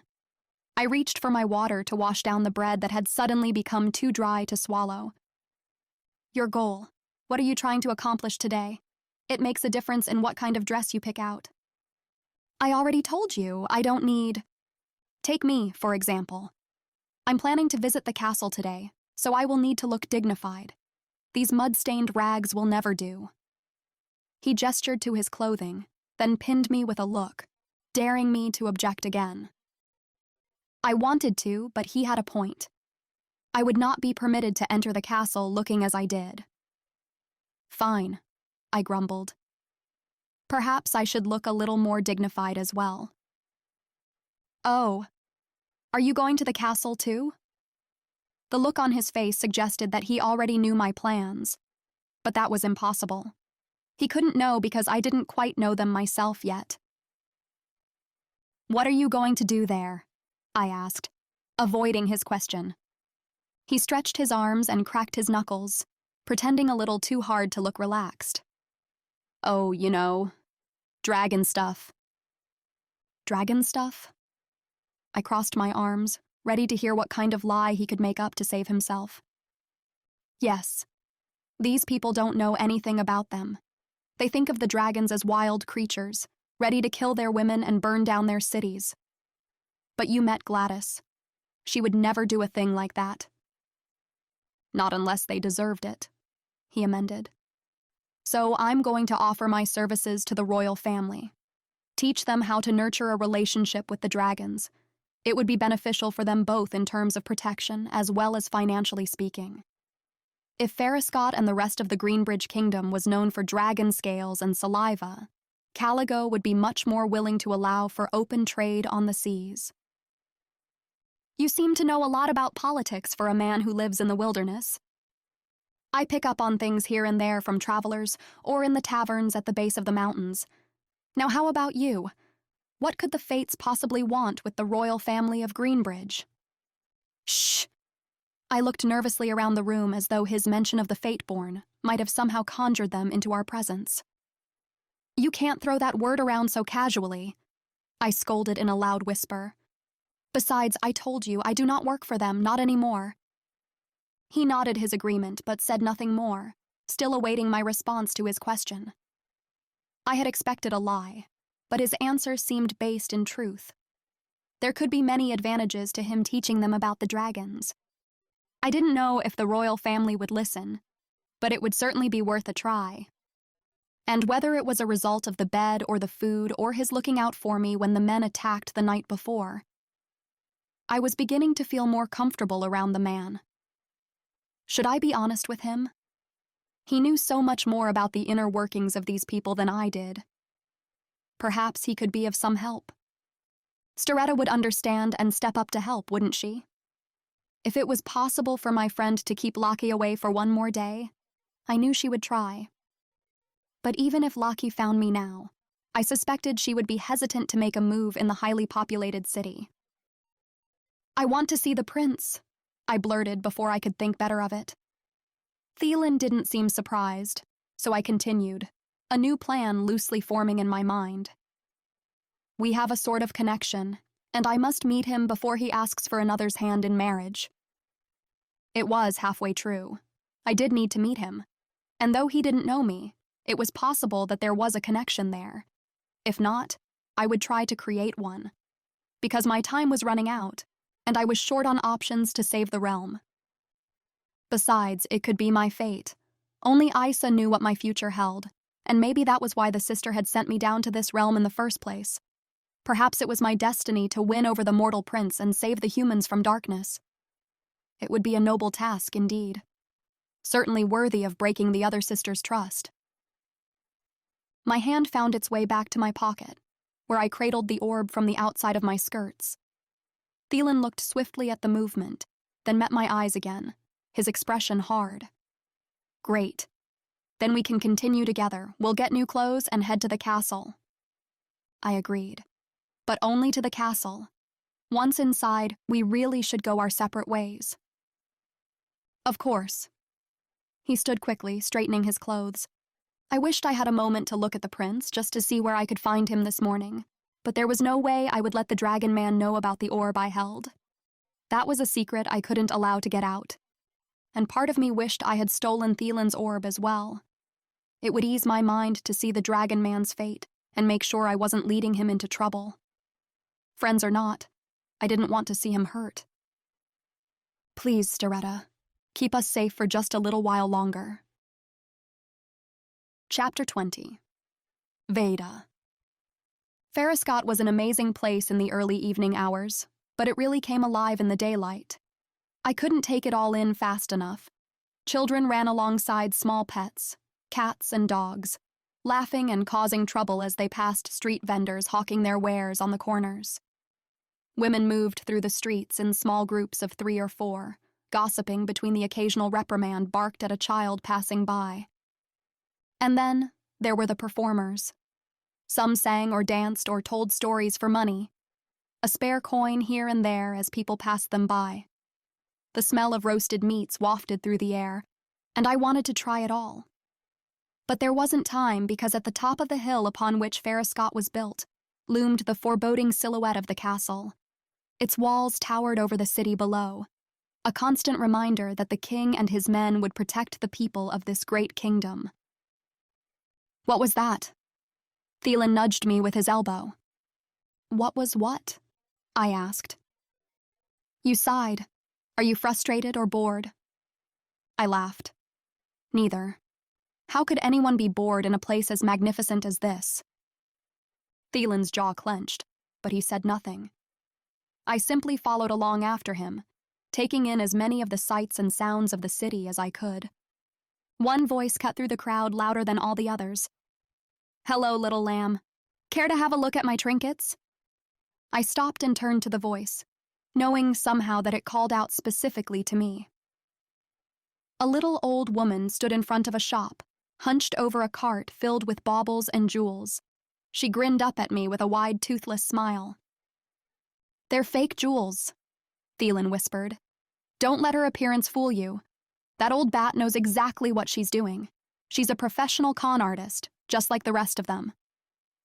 I shook him off and stepped closer to the woman, eyeing her carefully. "What? Did you call me?" It could have been a coincidence, but it was the same name the troll had called me on the bridge. "What's wrong, little lamb?" The old woman tilted her head. "Do you have some questions that need some answers?" Theilen's hand touched my back softly, shaking me from my daze. "Let's go. The dress shop is just ahead." He ushered me forward, and I allowed him to move me along, glancing over my shoulder only once as the old woman cackled behind us. The entire encounter had left me with an uneasy feeling in my chest. There was something strange about that woman, I confessed as we moved through the crowd. "She's probably a witch." "You call everyone a witch." "Only the strange ones." One side of Theilen's lip pulled up at the corner, and I elbowed him in the ribs. We continued for a few more blocks, and I didn't allow myself to be distracted by any other people on the streets until we reached the dress shop. A gaggle of girls stood outside of the door, giggling and chatting excitedly as Theilen and I approached.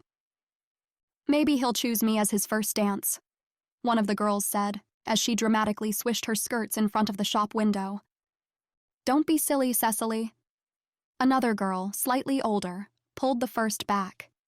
They resembled each other, likely sisters. "Prince Rorik won't choose you. You're a child. He will certainly want someone older and more mature, like me." The whole group burst into a fit of laughter. Theilen frowned and gave them a wide berth as he moved to open the door to the dress shop. Once inside, I asked him about it. "What are they talking about? Dancing with the prince?" "The ball, of course." A well-fed middle-aged woman with a pile of hair atop her round head stepped forward, answering on behalf of Theilen. "I have never been so busy in my life. Every woman in this town is clamoring for a new gown for the prince's ball tomorrow night. I assume that is why you're here as well?" She wrinkled her nose, looking me up and down. "No, ma'am. I am only looking for something suitable enough to conduct some business at the castle. No gowns for me. Although, if I may ask, why is he throwing a ball?" "Oh, come now. Surely you've heard. Our handsome prince is looking for a bride. And rather than ride across all the northern kingdoms and beyond, he's decided to invite any eligible maidens here, to Foscott instead." I knew very little about balls and other mortal celebrations, but I couldn't deny the flare of excitement that ignited inside me. Was this a sign? It seemed as though the universe was telling me that I was on the right track. The prince just happened to hold a ball to look for a potential bride at the same time I arrived? It was too great a coincidence. Again, I thought of Isa and what she may have seen in my orb. Perhaps fate really was on my side. Theilen paid for my new dress with some of the coins from his dragon scale. He acquired a new tunic and trousers for himself as well, and we were back on the streets in no time. The excitement of the city was palpable. Now that I knew the cause for it, I couldn't help but get swept up in the excitement too. He walked back in the direction of the inn when we left, but I was reluctant to follow, slowing to a near stop after a couple of blocks. An older woman spoke excitedly about the ball to her friend next to us, wondering aloud if her granddaughter might be the lucky maiden to secure the prince's hand in marriage. The dragon man groaned. "They don't know who they're up against." He nudged me. "Don't forget about me when you're queen. I'll expect you to pay me back for that dress, you know." He forced a smile that didn't reach his eyes. There was obviously something bothering him, but I couldn't let it get me down. I was finally close to meeting Rorik and thwarting Rissa's plans. I just had to find a way into the castle first. Remembering the orb, I decided I needed to get away and have a look at what the prince was doing. With any luck, he may be outside of the castle walls where I could stage an accidental meeting with him today, before he was distracted by every woman who lived within 100 miles at the ball. I would have a look at him just as soon as I could separate myself from the dragon man. "Go on back to the room without me," I said to Theilen. "I've got to—" I lost my thought midway through my sentence as I locked eyes with the old street vendor woman from earlier in the day. The woman was still hunched over her cart across the way, but she no longer called out to passers-by. Her gaze was piercing and magnetic, focused entirely on me, drawing me in. "You've got to what?" "Oh no, not the witch again." My feet were already moving, leading me to the old woman who flashed another toothless grin as I approached. "Ah, my little lamb, I knew you would be back." Her eyes swirled with knowledge, and I wanted a taste of it. The hair on the back of my neck stood on end, but somehow I knew this was where I was supposed to be. "Come, child, let us speak privately." The woman moved toward the shop behind her with an exaggerated limp. "Vaeda, wait." Theilen's hand was warm on my arm. His eyes were wide and breaths heavy as he spoke so softly that only I could hear. "That woman may or may not be a witch, but she is definitely up to no good. I can tell. Are you sure you want to go in there?" "I'm sure, but you don't have to wait on me. Go on back to the room. I will be fine by myself." He looked warily at the woman before nodding reluctantly to me. "If that's what you wish, but please be careful." "I'm always careful." I heard his unbelieving cough behind me as I turned to the old woman. The inside of the shop was dark, with thin ribbons of heavily scented smoke curling up from sticks of incense on tabletops on either side of a narrow aisle. More jewelry and other trinkets lined the shop, but the old woman limped straight past them toward a dingy curtain that hung at the back of the small space.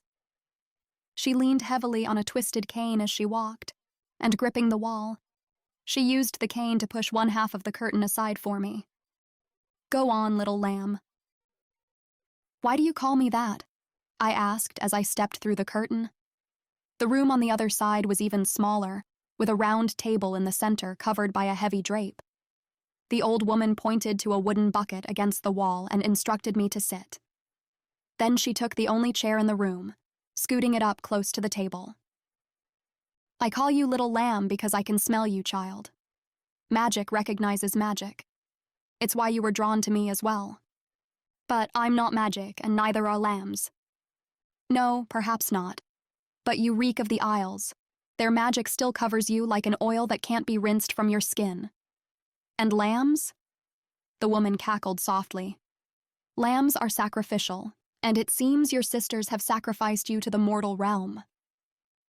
The chill on the back of my neck ran all the way down my arms now, but I would not cower before this old woman.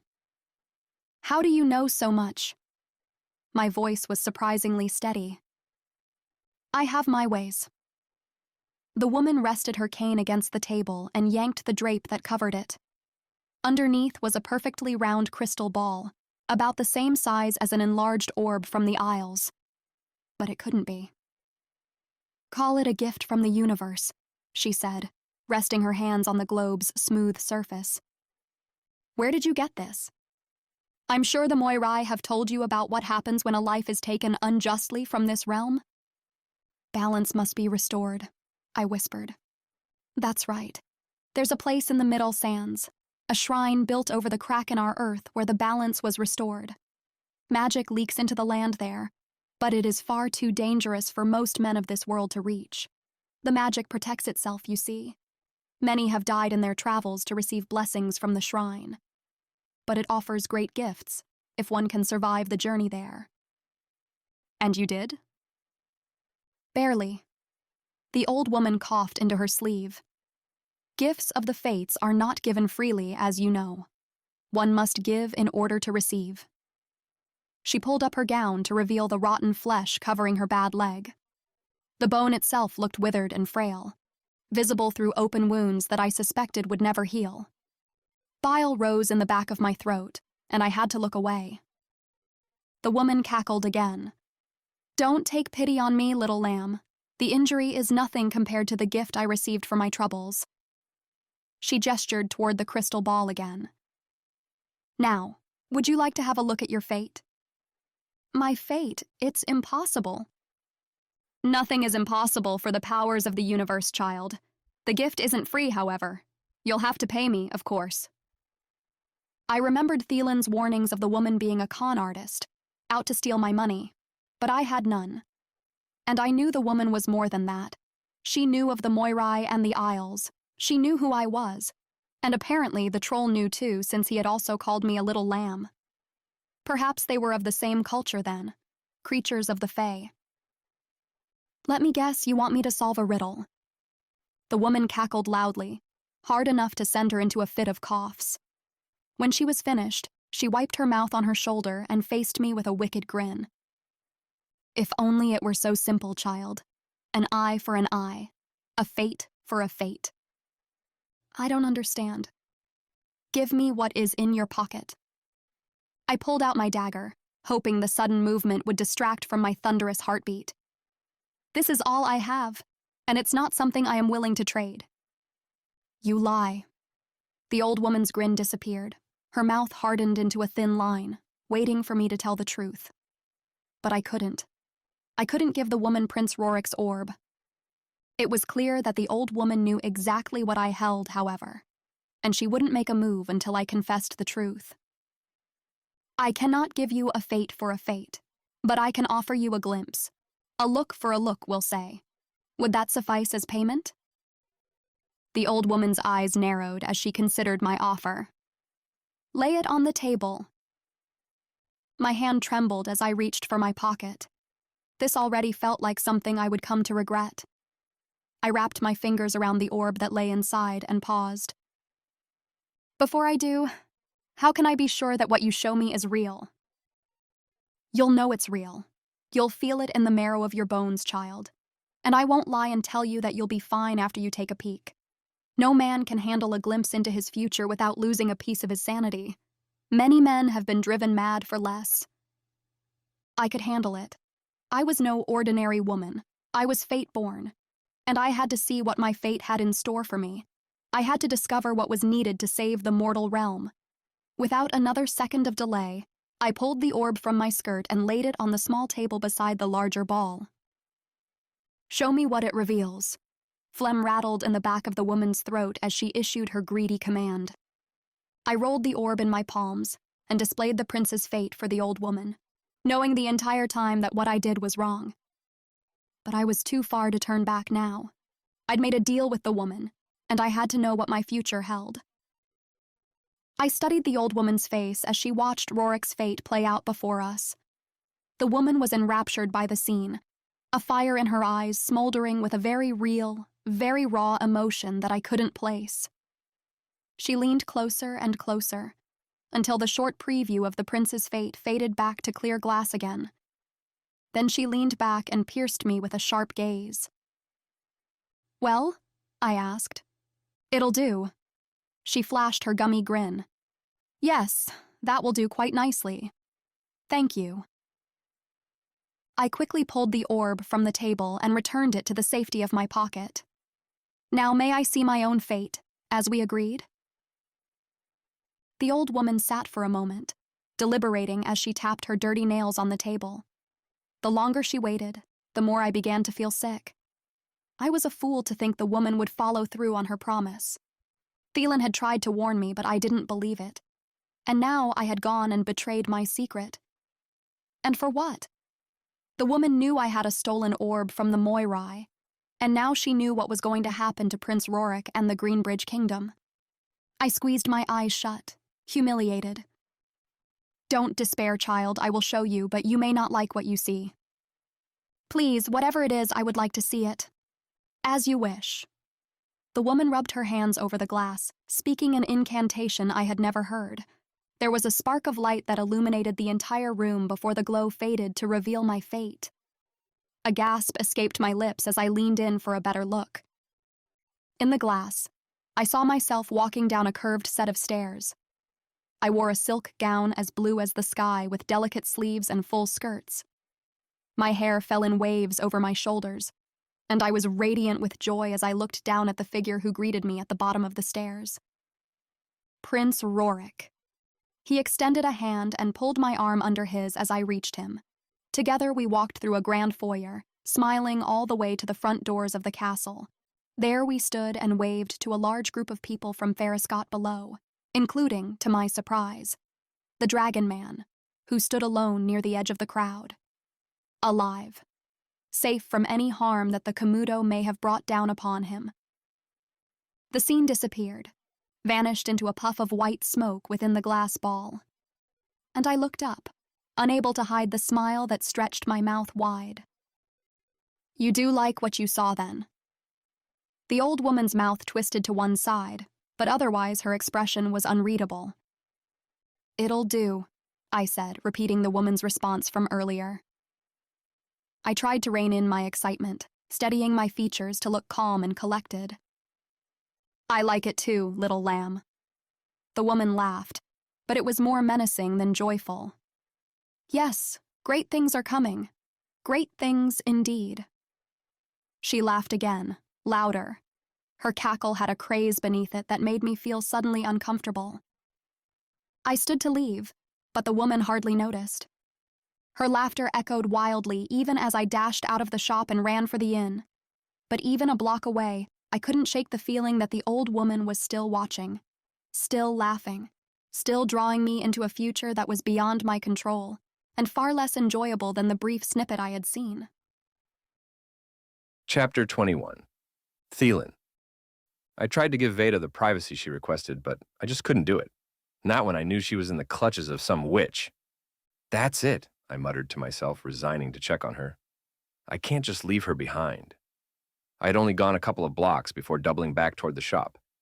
I heard the old woman's evil cackling from all the way around the corner and broke into a full sprint. Others paused their business to listen, no one quite knowing what the laugh meant or where it came from, but everyone understanding that it wasn't good. As I turned the corner back to the woman's shop, I crashed right into Vaeda, wrapping my arms around her to keep us both from falling to the ground. Are you all right? Yes. She glanced nervously over her shoulder, back toward the shop. Yes, I'm fine. She looked well enough, but there was a sheen of sweat across her forehead and a slight tremble to her voice. What happened in there? Vaeda looked up and down the street before gesturing over her shoulder toward an empty alley behind the market area. I nodded my silent understanding and followed her back there. I'm sorry, she whispered once we were alone. This is going to sound insane, but I can't shake the feeling that I'm being watched. My muscles instantly tensed, preparing for a fight. By who? I walked up and down the shadowy alley twice, but saw no one around. It was empty. Even the people out on the main streets had forgotten about the excitement from moments ago. I think we're clear. There's no one around to watch you now? I know. She rubbed her forehead. It's a foolish thought. I'm sorry. Don't apologize for your intuition. I fought the urge to reach out and touch her cheek. She looked so distraught. I hated it. If you're feeling uneasy, it's probably for a good reason. What did that woman do to you? To my surprise, her expression softened as her pink lips pulled into a small smile. She showed me things. She showed me what I can expect to happen in the days ahead. Like what? Vaeda shook her head and began to pace, chewing on her thumbnail as the wheels turned inside her brain. Did she show you good things or bad things? I can't say. What do you mean you can't say? Despite my best efforts to remain calm, I was growing frustrated with this conversation. She'd been so worried, then happy, then worried again. And she couldn't give me a reason for it? It was absurd. I mean, I can't tell you. Vaeda threw her arms out to the side. I'm sorry, she added quickly in a much softer tone. That's not how I meant for it to come out. It's just that I need to keep this private for now, or I could risk everything changing. I told you to quit apologizing. Now it was my turn to pace. It's fine. You made it clear that you wanted to handle your business on your own. I shouldn't have bothered you, but just tell me one thing. Are you in danger? No.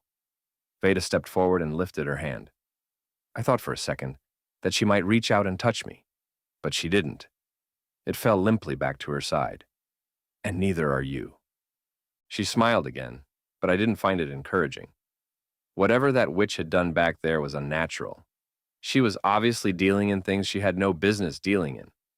What kind of a witch was able to show a fallen fate her own future anyway? Great. I don't need to know anymore. I turned to leave, but paused when she called out to me. Wait. I want to thank you again for your help and generosity over these last few days, but you should know that I will be leaving soon. Today, actually. I'm going to try for the prince's hand. Of course you are, I whispered under my breath with my back still facing her. I wanted to spit out another sarcastic remark, but it would do little good. I didn't want to hurt her. I only wanted to cover up the surprising jab of pain I felt at her confession. I should have seen this coming. I should have known all along that this was how it was going to end. I'd heard her whispering to the prince in that blasted crystal ball of hers. But if this was indeed her fate, there was nothing I could do to stop it. I was foolish for thinking we could have possibly been friends in the first place. Of course, this wasn't going to make my job here in Foscott any easier. How could I kill the prince with Vaeda attached to the man's side? I looked over my shoulder to find her standing perfectly still, a hopeful expression on her pretty face. And I grew angry with myself for thinking I might have found another person in this world who could possibly understand me. She couldn't. No one could. And I would have to forget about her as I carried out the promise I had made the day my parents died. I would avenge their deaths. I would kill Prince Rorik of the Greenbridge Kingdom, and then I would return to the only place I could call home and live a life of solitude. Look out! Vaeda screamed and lunged forward suddenly, but by the time I spun around, it was too late. A fist slammed into my face like a brick, knocking me dizzy. My nose immediately ran with a fresh trail of blood, and my ears hummed.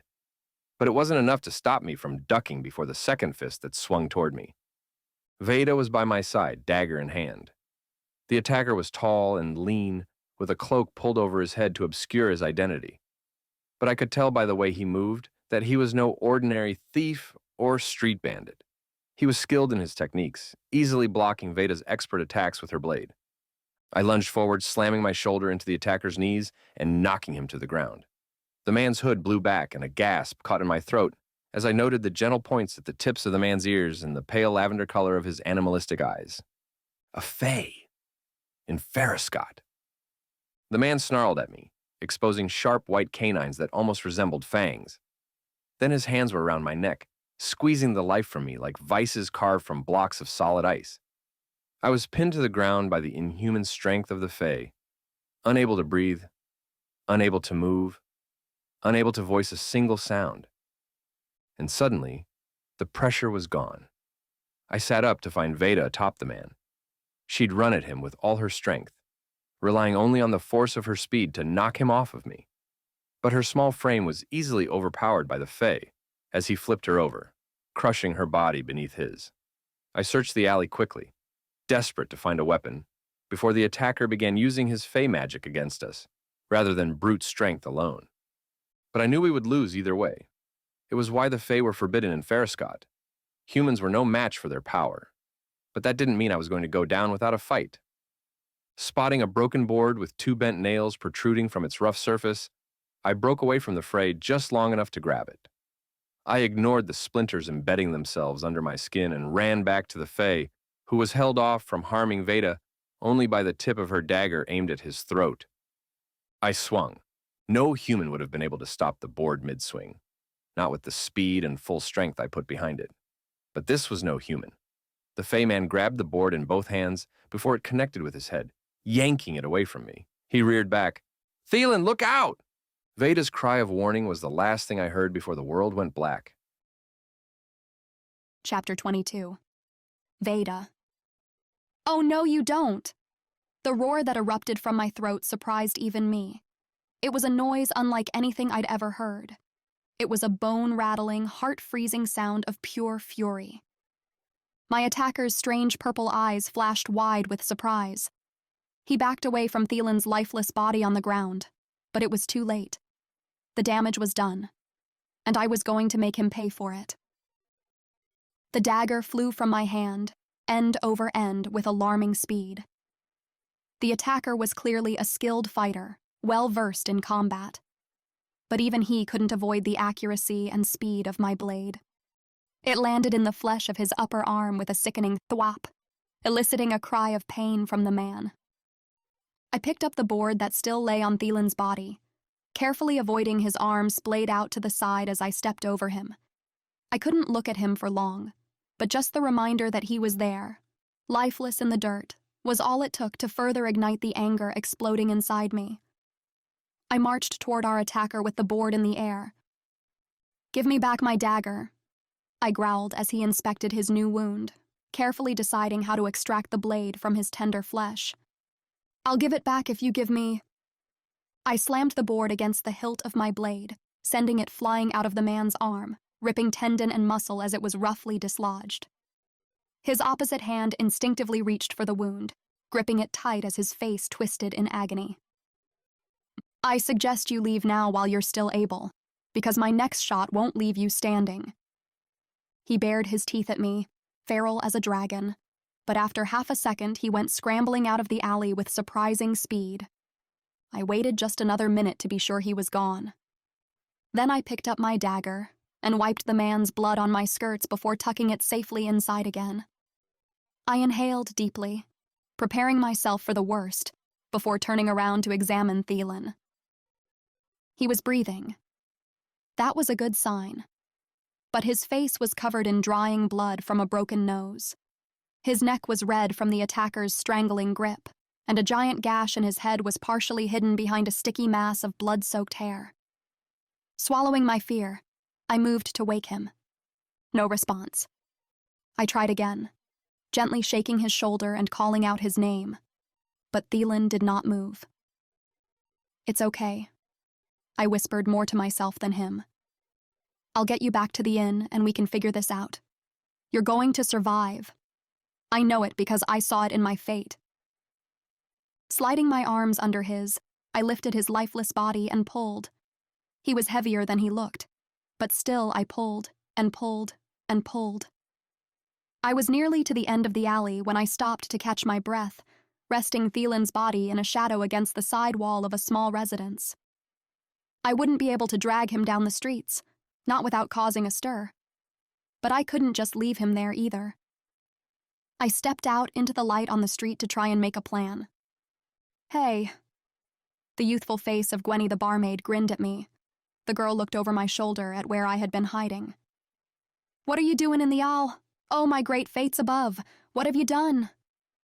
Gwenny looked quickly over her shoulder before running back into the shadows of the alley with me. She immediately dropped to Theilen's side and checked for his pulse. "What happened?" "We were attacked." "By who?" "I don't know. A stranger. But we've got to get Theilen some medical attention. Can you help me carry him?" "Aye." Gwenny looked back at the street. "Wait here." She left me alone for only a minute or two before returning with a heavy cloak. "We'll pull this o'er his head and no one will be any wiser. I live round the corner. We'll take him to my place. It's closer than the inn." "Where did you get the cloak?" "Don't worry about it." I had no choice but to trust that the girl wouldn't steer us wrong.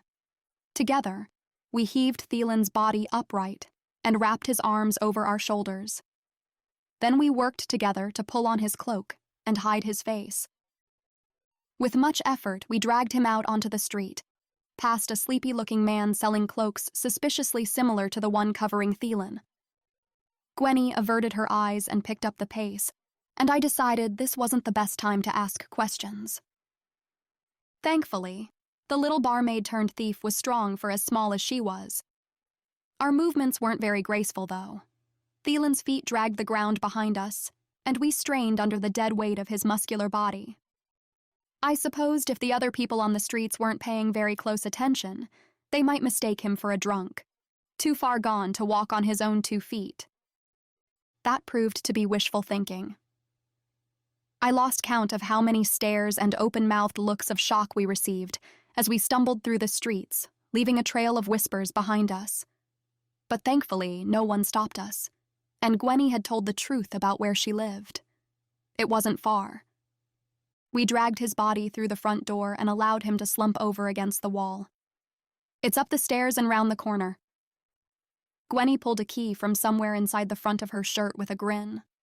Be right back. I knelt to take a closer look at Theilen while the girl was gone.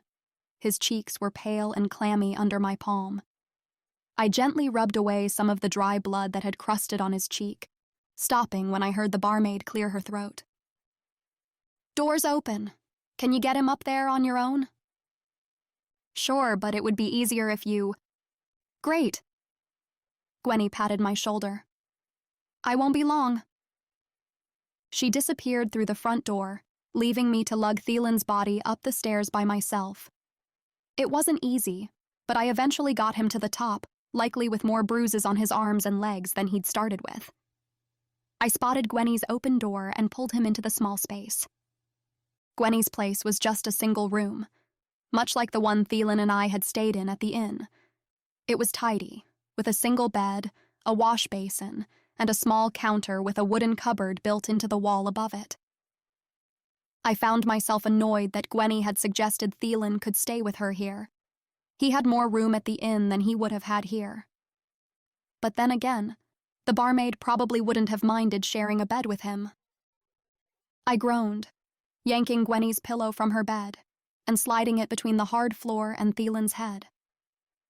A bit of water still sat in the wash basin, so I dipped the cleanest part of my skirt into it and used it to clean the rest of the blood from his face. I had almost gotten it all off when I heard Gwenny's voice behind me. Well, you're definitely not his sister, are ya? She joined me on the floor, closing the door behind her. Then she spread out a small array of clay jars and clean cloths. I ain't never seen a sister look at her brother like that. So who are you then? We are traveling companions. I couldn't make eye contact with the girl. I continued to wipe and pat the dirt and blood and grime from Theilen's cheeks, guilt rising up and hot and thick in my chest. It was my fault this had happened to him. I was told to leave him behind, but I didn't. And now he was horribly injured because of me. Scoot over.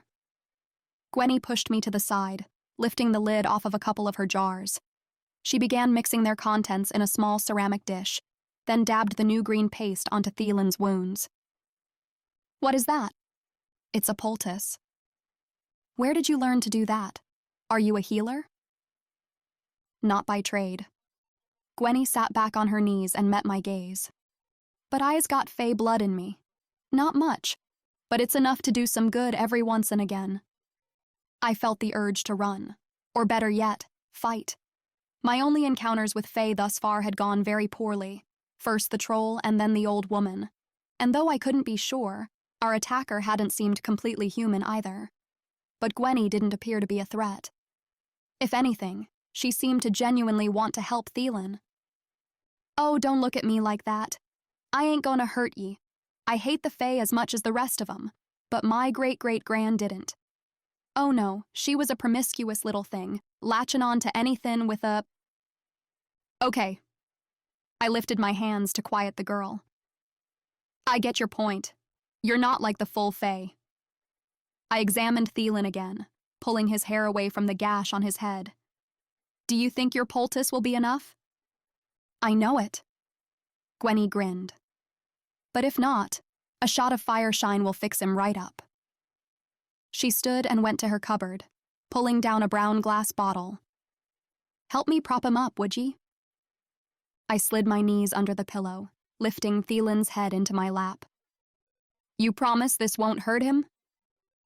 I never said that. Gwenny pulled his lips open and dumped a small pour of the foul-smelling liquid from the brown bottle. Theilen immediately began coughing and sputtering, but Gwenny held his lips closed. They call it fireshine for a reason. It tastes like hot ash and burns like a belly of embers, but it'll ease the soreness.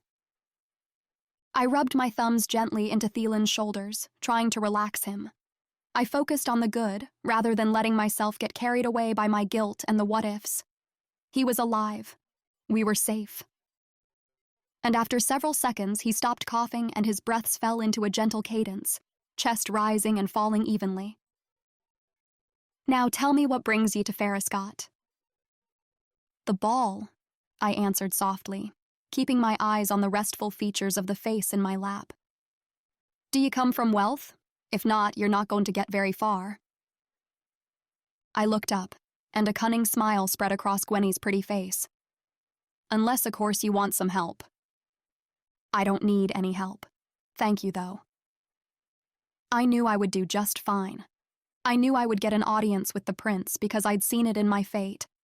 Unless the scene I had watched in the old woman's crystal ball already took Gwenny's help into account. I chewed my lip, suddenly feeling more confused until a commotion from the window broke through my thoughts. Gwenny stood and went to take a look. Ah, it looks like the other kingdoms are arriving just in time. I gently removed Theilen's head from my lap and joined the barmaid at the window. My breath caught in my throat as I saw the rows of people watching horses clopping down the street and the familiar guards on their backs. Next came the carriage, the very same I had seen in the woods outside of Arrowwatch. Rissa had arrived. Chapter 23. Vaeda. Wiping sweaty palms on my skirts, I turned to Gwenny. All right, tell me more about your offer to help me with the ball.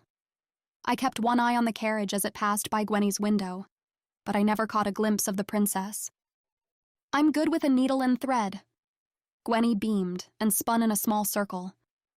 Made this dress myself. I took a good look at the garment. It wasn't a style I would ever choose for myself, but I had to admit the stitching was of a high quality. It was probably that fey blood Gwenny had mentioned. It seemed to enhance what skills she naturally possessed. Are you offering to make me a gown? I am. At what cost? Gwenny put her hands on her hips. Why does everyone always expect there to be a catch? Can't I do it just from the kindness of me heart? Nothing is free. I squared my shoulders. So what is it that you want in return? Gwenny cut her eyes over to Theilen. I'll take your traveling companion. You can't have him. I'll make you look real pretty for the prince. No, I don't bargain with human lives.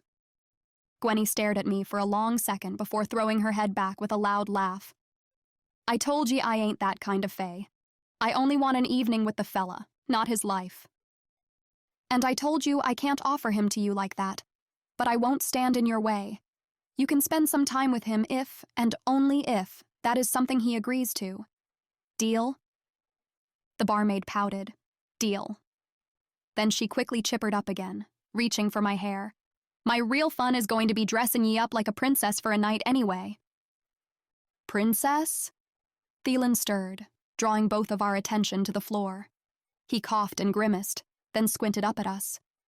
Where are we? And why does my mouth taste like a dead animal? Fireshine. Gwenny nodded to me as if saying, I told you so, then winked and moved to the door.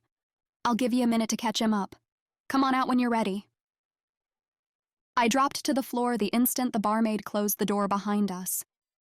I was about to ask Theilen how he felt, but he spoke first with a wide grin stretched across his face. You said my name. What? You called me by my name instead of Dragon Man before I got hit. If all it took to get you to say it was a board to the side of my head, I might have stirred up some trouble earlier. I shook my head, suppressing a grin. I was going to ask how you were doing, but I think that says it all. Theilen laughed, which resulted in more coughing. I really feel okay for the most part, but I think my lungs might be on fire. That would be the fireshine. I elaborated after seeing the confusion on his face. It's one of Gwenny's fey concoctions. She said it would restore your health after the attack, that and the poultices. I swiped some of the green paste onto the tip of my finger to show him. The barmaid is fey? Just a little bit. Just a little bit, he repeated. Theilen tried to sit up, but he still looked a little unsteady. Not too fast, you got hit pretty hard. Speaking of, what happened to him? The fey man who attacked us? So I was right about the man. I knew he wasn't completely human, and Theilen just confirmed it. A part of me wished I had paid a little better attention to the fey and other magical creatures portion of my studies in the Isles. But all I had ever cared about were the humans. Little did I know I would one day have to deal with both at the same time. I chased him away. On your own? With the help of my dagger. I grinned, satisfied that at least a part of my training had paid off. Theilen looked pleased, though he said nothing. He simply stared at me for a long while, a sparkle glistening in his deep brown eyes. I was the first to look away. Anyway, I'm glad you're feeling better. I stood and straightened my skirts. Do you have any idea who the man was? Theilen asked, trying to stand. I grabbed his hand and helped him to his feet, holding on for a few moments longer to make sure he was steady. Then I quickly dropped it and looked back to the window. No, probably just some riffraff off the street. No, the Fae don't play those games. He was here for a reason, and it's amazing we both made it out alive. Do you doubt my ability to fight back? I pressed him with a challenging look. No, but I doubt your ability to defend against magic. That man wasn't like the troll Vaeda. He was full Fae, fully powerful, but he didn't use it against us, which tells me he must want you alive. What makes you assume it was me he was after? Theilen spread his arms to the sides. What would he want with an outcast like me? You're one of the Fates. Or you were, anyway. You're special. My cheeks heated at his words. It wasn't a compliment. Not quite. But it made me feel warm to hear him call me special. I would just caution you to keep your eyes open. Stay on high alert. If he came after you once, chances are he will do it again. I understand, I said, staring out the window again. I'll be ready. Theilen silently joined me, standing by my side as we gazed down at the street together. So what were you and the barmaid conspiring about? I faced him, closer in proximity than we typically spoke, and I was surprised to feel my pulse pick up. His close brush with death must have really affected me more than I realized.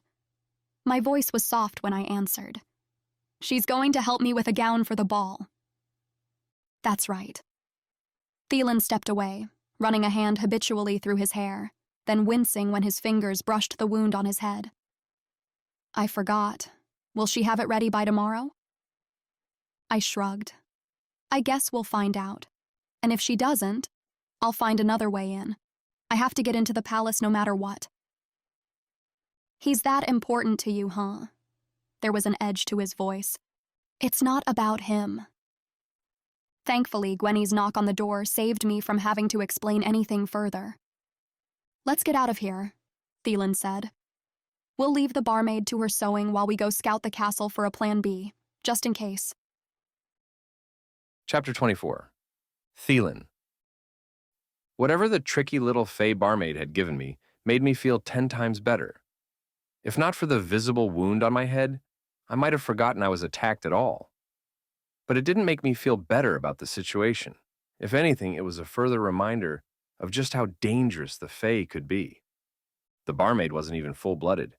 If she could sew a ball gown in a single day and restore my health within minutes, there was no telling what kind of power the full Fae man who attacked us in the alley could do. It was a wonder he hadn't used any power against us when he'd struck. I continuously scanned our surroundings the whole way to the castle. Any individual who looked suspicious in the slightest got a full inspection before Vaeda and I continued on our way.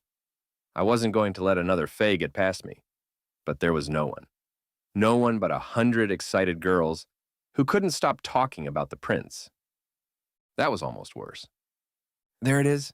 Vaeda pointed excitedly ahead, toward the main gate of the castle. I pulled up short. That entrance will be heavily guarded. Won't they all? Especially the day before the ball. I would expect security to be at a maximum. That's why we have to scout the walls for a secret entrance. Why make things more difficult than necessary? I suggest we try the easiest option first. She gathered her skirts in her hands and quickly made her way to the front gate. Vaeda, wait. They're going to... Stop! A thundering voice boomed down from a watchpoint along the wall. Vaeda put a hand above her eyes to shield them from the sun as she looked up. She waved with the other hand. Hello there. We're here to speak with the king's advisor. What are you doing? I grumbled softly through a fake grin. You're going to get us imprisoned. Shh. She kept the smile on her face, waiting patiently until 2 of the guards emerged through the gate. One was an older fellow. His mouth was hard set into a grim line as he regarded us. The other was younger, about the same age as me, if I had to guess. He was likely new to the position, and he hadn't yet learned the art of controlling his expressions. He looked Vaeda up and down like she was a shiny red apple he couldn't wait to sink his teeth into. "Who are you?" the older guard demanded. "Oh, I'm just a friend of Mr. Thiel here," she said cheerfully. "He's the one you will really want to speak with." The older man looked at me a little more closely. "And why is that?" "Because he's the finest dragon trainer in all of Greenbridge." My stomach dropped to my feet. Mr. Thiel? Dragon trainer? What was this girl getting us into?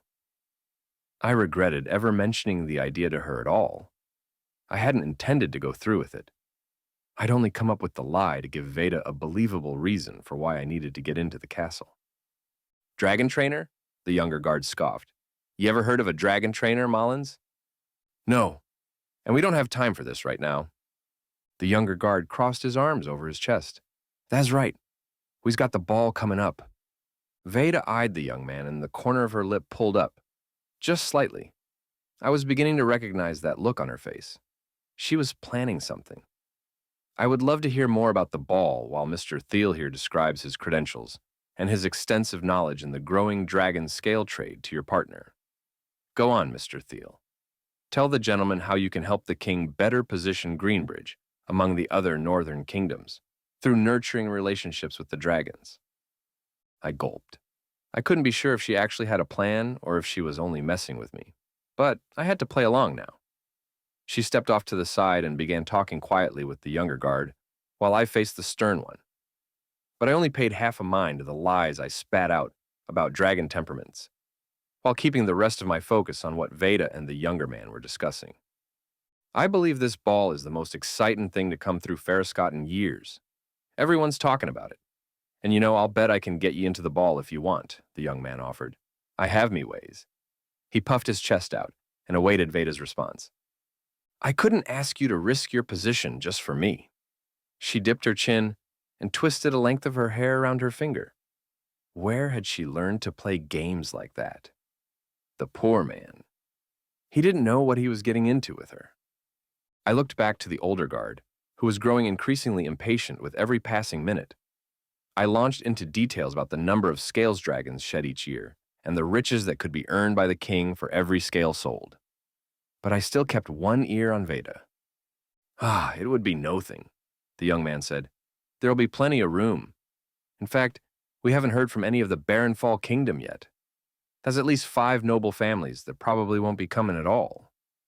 "Barenfall? Why wouldn't they come?" she asked. "Caligo won't let 'em past. If you ask me, the mages are trying to position themselves to take over all the northern kingdoms. That's why they're pushing so hard for this princess of theirs to wed our Rorik. But no, nobody asked the new guy." The booming voice of the older guard cut through the air, jerking my attention back to my own conversation. "I'll speak with the king after the ball. You can return in a week or 2, and I will let you know if he is interested in taking up a meeting with you." The guard held out an arm, indicating that he was ready for me to dismiss myself. But I wasn't ready yet. I was interested to hear what kind of additional information Vaeda could extract from the foolish young guard. "Right, just be sure you tell him about the saliva, too." The older guard sighed, but he allowed me to continue, and all the while I continued to listen in on the young man and Vaeda. "You seem very wise to know so much about the politics surrounding this ball. The king is very lucky to have you in his guard." She smiled, causing the man to blush.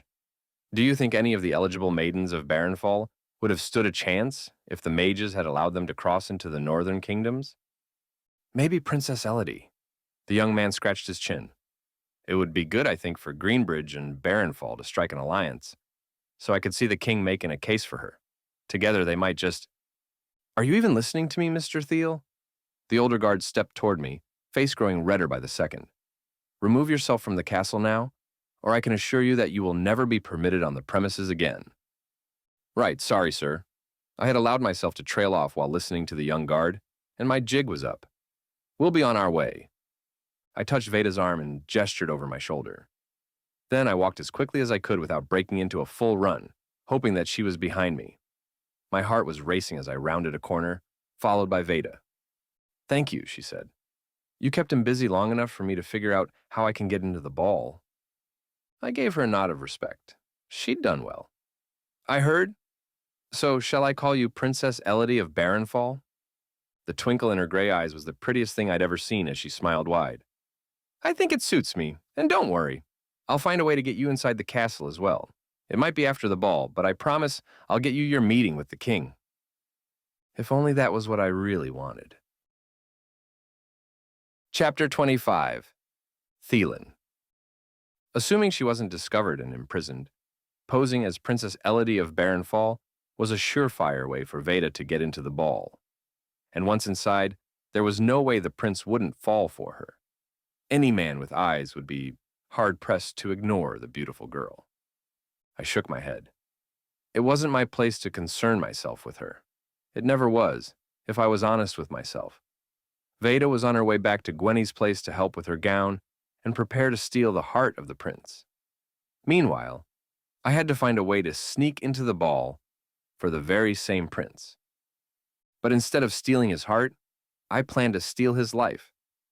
With any luck, I could sneak into the castle and do away with the smug son of the ruling family before he even had a chance to meet Vaeda. Catching him in a shadowy hall before he reached the ballroom would be ideal, or maybe even in his dressing room. Vaeda wouldn't be happy to learn that he had passed, but she wouldn't be heartbroken either. It would be the best outcome, without a doubt. With all the guards around, I would have to strike from a distance. A bow and arrow would be my best bet. The weapon wouldn't be easy to sneak inside the castle walls, but if I could strike from the shadows, I may just get out with my life. Then again, staying alive wasn't my biggest concern. I needed to make the king feel the agonizing pain of losing a loved one, his only loved one. And while I didn't relish the idea of taking a life, this was the only way. I had made a promise. I couldn't go back on it now. First, I had to find a weapon and hope that the coins left over from the dragon scale would be enough to cover the cost. A few blocks from the castle, I turned a corner toward the blacksmith. The streets were less crowded here, as most of the merchants tended to gather in a different part of Foscott. This area was mainly for the guards and other servants of the castle. I saw a flash of sunlight reflecting off of a head of silvery blonde hair on a tall, lithe feminine frame, but she disappeared so quickly I wondered if I had dreamed her, though nightmare was probably a more accurate word for it. Because I knew that woman. She wasn't one that could be easily forgotten. She was one of the Fates, one who Vaeda seemed to know well, and if she was here in Foscott, I worried that Vaeda may not be safe. I'd seen the woman hunting for Vaeda with other Fates in the woods. What would they do if they found her in the city? The bow could wait. I had to see what the woman was up to. Dashing across the street, I dipped into the alleyway where she'd disappeared. It was empty. I walked to the back of the narrow space and heard some scuffling behind the buildings.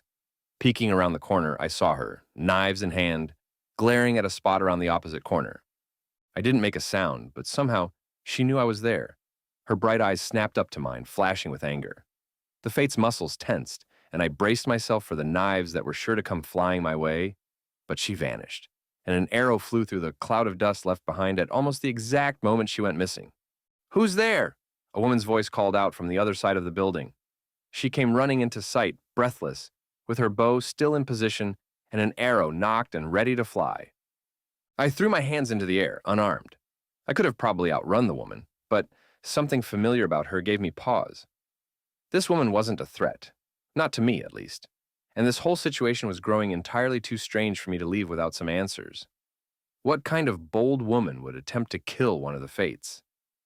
My curiosity got the best of me. "My name is Theilen. I mean you no harm." She stepped forward, eyes narrowed, and her arrow still aimed for my heart. "What are you doing back here?" I stepped around the corner to the back side of the building, fully exposing myself to her, so she would know I had no nefarious intentions. "I followed a woman.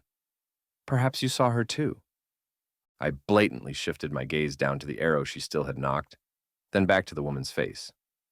And I knew who she was then. She looked more tired than she had when I saw her near Arrow Watch, but this was definitely the same woman who was traveling with Princess Rissa from Caligo. What was she doing in the dark alleys outside of the castle, trying to murder a fate? She lowered her bow. What exactly did you see? I cleared my throat. I could tell by the woman's stance that she did not perceive me as a threat, which meant it was safe for me to push a little further with my questioning. She didn't seem alarmed by the fate's sudden disappearance either, so I suspected the woman from Caligo knew exactly what she was. But I was still curious as to why she wanted the fate dead. I saw a blonde-haired woman with knives, and I saw her vanish right as you loosed your arrow. Do you know who she was? The woman asked. Do you? The woman raised her weapon again, pulling the string back, and I feared for a second that I had pushed too hard. But she didn't release her arrow. Follow me. I didn't move right away, and the woman adjusted her aim for a kill shot. That wasn't a request.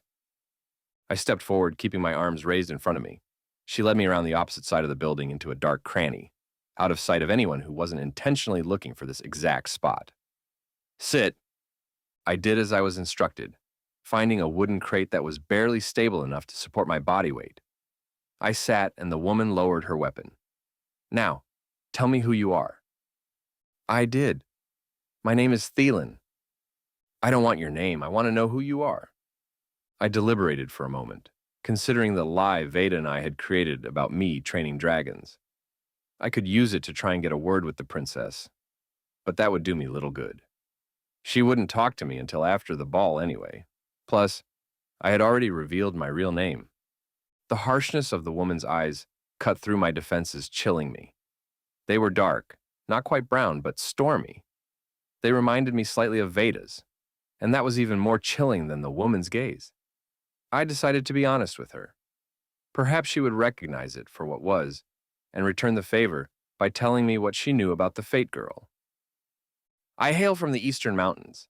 I am no one of importance. But you recognize the woman, and you know what she is.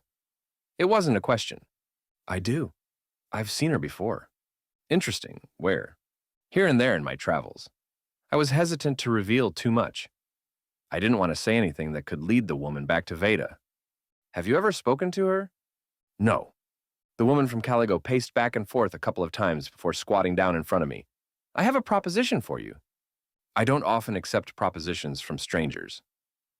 The woman barked a short, breathy laugh. She shook her head, but there was a glint of humor in her cold eyes. And I don't typically appreciate strangers with smart mouths. But in this case, it might work in your favor.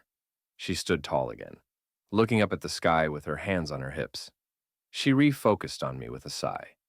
I'm Mel, and now that we're not strangers anymore, I need your help. How can I help you, Mel? I need you to help me kill the Fates. This time it was my turn to laugh. I stood, then promptly sat again as Mel pushed me back down onto the crate. You've got to be kidding. You can't kill the Fates. I can with your help. Even if I could help you, which I can't, why would I endanger my life over such an impossible task? You've picked the one living target who can easily end your life with a flick of her wrist or a dash of her cloak. She can literally make you do whatever she wants. I want no part of that. I can pay you generously. I don't need your money. What do you want? I paused. There was something I wanted, and Mel might just have enough pull to give it to me. But did I dare ask her? Yes. I need to get into the castle before the ball. What makes you think I can help you with that? Mel tightened her grip around the bow, and I knew I had to tread carefully here. Well, I am not well versed in women's fashion, but your dress appears to be rather unique for Greenbridge, and you are quite skilled with your weapon. We don't train our women for battle. If I had to guess, that would mean you are here from another kingdom, probably in Foscott for the ball. Since you are not preparing for the event yourself, I must assume that you are a part of an entourage, sent with a maiden from a noble family. Am I correct? The woman's jaw hardened, but she said nothing. As such, I would expect you to have connections with the royal family, at least enough to allow me entrance into the castle for the event. Why do you want to attend? I paused. Again, I considered lying about meeting with the king about dragons. But it was not the time or the place for such a meeting. I thought it might be better to appeal to the woman's heart instead. Perhaps she would take pity on a young man pining for love. There's a girl I have my eye on. She's attending the ball, and I hope to sweep her off her feet before she can fall in love with the prince. My stomach nodded, and I half wondered if there was some truth to the statement. Maybe in another life. I see. Mel's face twisted into a look of concentration, and she began to pace again. You understand this is a very large request you have given me. Impossible, really, with all the added security surrounding the event. I may be able to help, but it will cost you more. More than risking my life by trying to kill the fates? Mel paused and shot me a glare. Your life will not be at risk. They can't kill a mortal without sacrificing something much greater. I wasn't so sure I believed that, but I didn't argue. I was interested to hear what her next offer entailed. What do you propose, then? She crossed her arms over her chest and nodded, seemingly pleased with whatever idea she just firmed up in her mind. I know you are interested in a girl of your own, but I need you to help me ensure that another woman has a good time at the ball as well. And how am I supposed to do that? I don't know, Mel smirked. Dance with her, charm her. Tell her she looks beautiful. You know how to charm a woman, don't you? I frowned. I wasn't so sure that I did. Who is she? Mel pinched the bridge of her nose. I can't tell you unless we have an agreement. And why are you so concerned that she has a good time? She needs to see that life in the Greenbridge Kingdom can be enjoyable. I want her to feel accepted and welcomed here. Right. I shoved my hands into my pockets. So, just to be clear, you want me to help you kill the fates, then charm some noble woman from another kingdom at the ball, even though she is really here to win over the prince? That's correct. And if you agree, then I will see to it that you enter the castle to win over your love with no questions asked. And I won't be killed by the fates in the process? You won't be killed. And if the object of my eye sees me dancing with another woman, what then? She'll never know, Mel said with a smile. I'll provide you with 2 masks. Masks? Well, it's a masquerade ball. You must have a mask. I scratched my chin. This could work, just as long as I wasn't killed by the fates first. I held out a hand. You have a deal. I can't promise that I will be much help, but I promise to give it a fair try. That will have to be good enough. Mel sighed before gripping my hand in hers. We shook. So who is the lucky girl who gets to be charmed by me? Her name is Rissa, Princess Rissa of Caligo. Chapter 26. Vaeda. I stayed with Gwenny that night.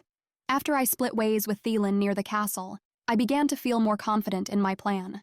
With a gown and my new alias, getting into the ball wouldn't be a problem. The only part that still made me nervous was my proximity to Theilen. Staretta had been very clear in her warning. I had to put some distance between us. I just couldn't explain why I was so reluctant to do so. But Theilen didn't come by Gwenny's place again, and I was able to get several hours of good rest while the barmaid worked late at the inn. It was a dreamless sleep, laying a clean canvas for the excitement of the ball that lay ahead. The next morning, Gwenny presented me with an impossibly fine golden silk gown, stitched to perfection. I didn't know when or where the girl had worked on the masterpiece, but there was no denying that Gwenny's fey blood had played a major role in its creation. It was flawless. Gwenny worked excitedly to get me into the dress, which masterfully fit me like a glove. After she had finished with my hair, I couldn't deny that my appearance could pass for royalty. The look was exquisite. The final piece of my attire was an ornate mask in matching gold, with blue and red feathers coming off one side near my temple. The finished look was bold and enchanting, and for the first time in my life, I felt pretty. The stitching on the bodice matches your mask, Gwenny boasted. It ain't real gold, but it looks close. It's a little tight in the ribs, but that's to help you stand tall like a princess. I even included pockets in case you need some fireberries to help you get through the night. I know a guy. She elbowed me conspiratorially. It took some willpower to stop myself from throwing my arms around the sneaky little barmaid. But I wasn't interested in fireberries. I had other ideas for the pockets. Now I wouldn't have to leave behind Rorik's orb or fashion a strap for my dagger. I could take them both with me. I don't know how you managed to pull this off, I said to Gwenny. But it looks amazing. Thank you again. It was nothing. Now go marry that prince and remember your old friend Gwenny when you're sittin' tall on the throne. I would. I wouldn't be quick to forget the barmaid's kindness, not only in sewing me this magnificent gown, but also for the way she came to Theilen's rescue. And I would reward the girl's kindness just as soon as I could. But first, I had to win over the heart of Prince Rorik. My palms were sweaty as I approached the castle gates. Music played inside the walls, notes carried through the air on a chorus of laughter and merriment, and the ball hadn't even begun yet. 2 lines of men and maidens dressed in their finest attire, with faces hidden by a variety of masks, stood outside the gates. I lifted onto my toes and saw the same 2 guards Theilen and I had spoken with the day before. I casually stepped into the younger guard's line, knowing he would be more lenient than his counterpart. Name? Princess Elodie of Barenfall. Come again? He lowered his scroll and took a closer look at me. My heart raced with nerves, even though I knew he wouldn't recognize me behind the mask, and he certainly didn't know what the real Elodie looked like. No one did. Travelers from Barenfall rarely made it to the northern kingdoms and lived to tell about it. I repeated myself quietly, hoping to avoid any unnecessary attention from others standing nearby. But where's your guard? They've gone in through the servants' entrance, I said, hoping there was, indeed, another entrance into the castle. They didn't feel it would be appropriate to enter the front gates dressed in uniform rather than party attire. And since we've only just arrived due to a hang-up in Caligo, they did not have time to change after scouting the city to ensure my safety. I've only barely made it myself. The young guard nodded. I didn't think you could make it across Caligo at all. Welcome to Foscott, princess. He waved me inside, scribbling a note beside Elodie's name on the scroll as he shook his head.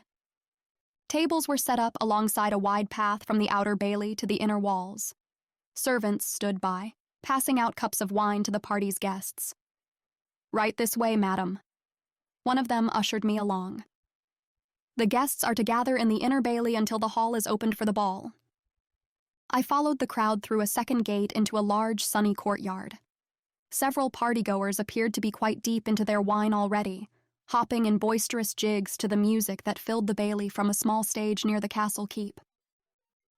It seemed that the masks allowed them to let down their guards, concealing their identities, and allowing them to move freely to the magical sounds played by the musicians, without fear of judgment. I was quite used to being surrounded by women. After all, there were no men in the Vaeda Isles, only the Moirai and the Fateborne sisterhood. But this was different. There were so many women filling the courtyard that I could hardly move without bumping into someone. And the energy was unlike anything I'd ever felt. There was a static hum of anticipation in the air. Hundreds of women, pining after the same prince, all on the same playing field with their identities concealed behind masks of glitter and gold. Who would be the one to charm him and become his wife, the future queen of the Greenbridge Kingdom? Each woman hoped it could be her. But only I knew the truth. My life was going to change tonight. And with it, the future of the mortal realm would be saved. I shoved my way through the throng of bodies closer to the main hall. I wanted to be one of the first maidens through the doors when the ball began. The first one to snag Rorik's attention. A group of strangely dressed women in dark dresses blocked me from going any closer. At least, I thought they were women. But the shape of their masks created the illusion of elongated ears, ending in sharp points like those of the Fae. The masks were black lace, like the coverlets that laid upon their deep blue and purple gowns. And what little skin showed was pale as snow, practically glittering in the sunlight. They all moved their heads in unison as I approached, and the motion sent a chill running down my spine. Lively party, isn't it? A man approached me from the opposite side. It is. I looked back at the darkly dressed bunch and found them engaged in their own conversations once again, paying me no mind. But my chill bumps remained. I knew they couldn't be Fae, because Fae weren't permitted to be in Foscott at all, much less at the castle. But something about them left me feeling uneasy. And they haven't even served the good wine yet.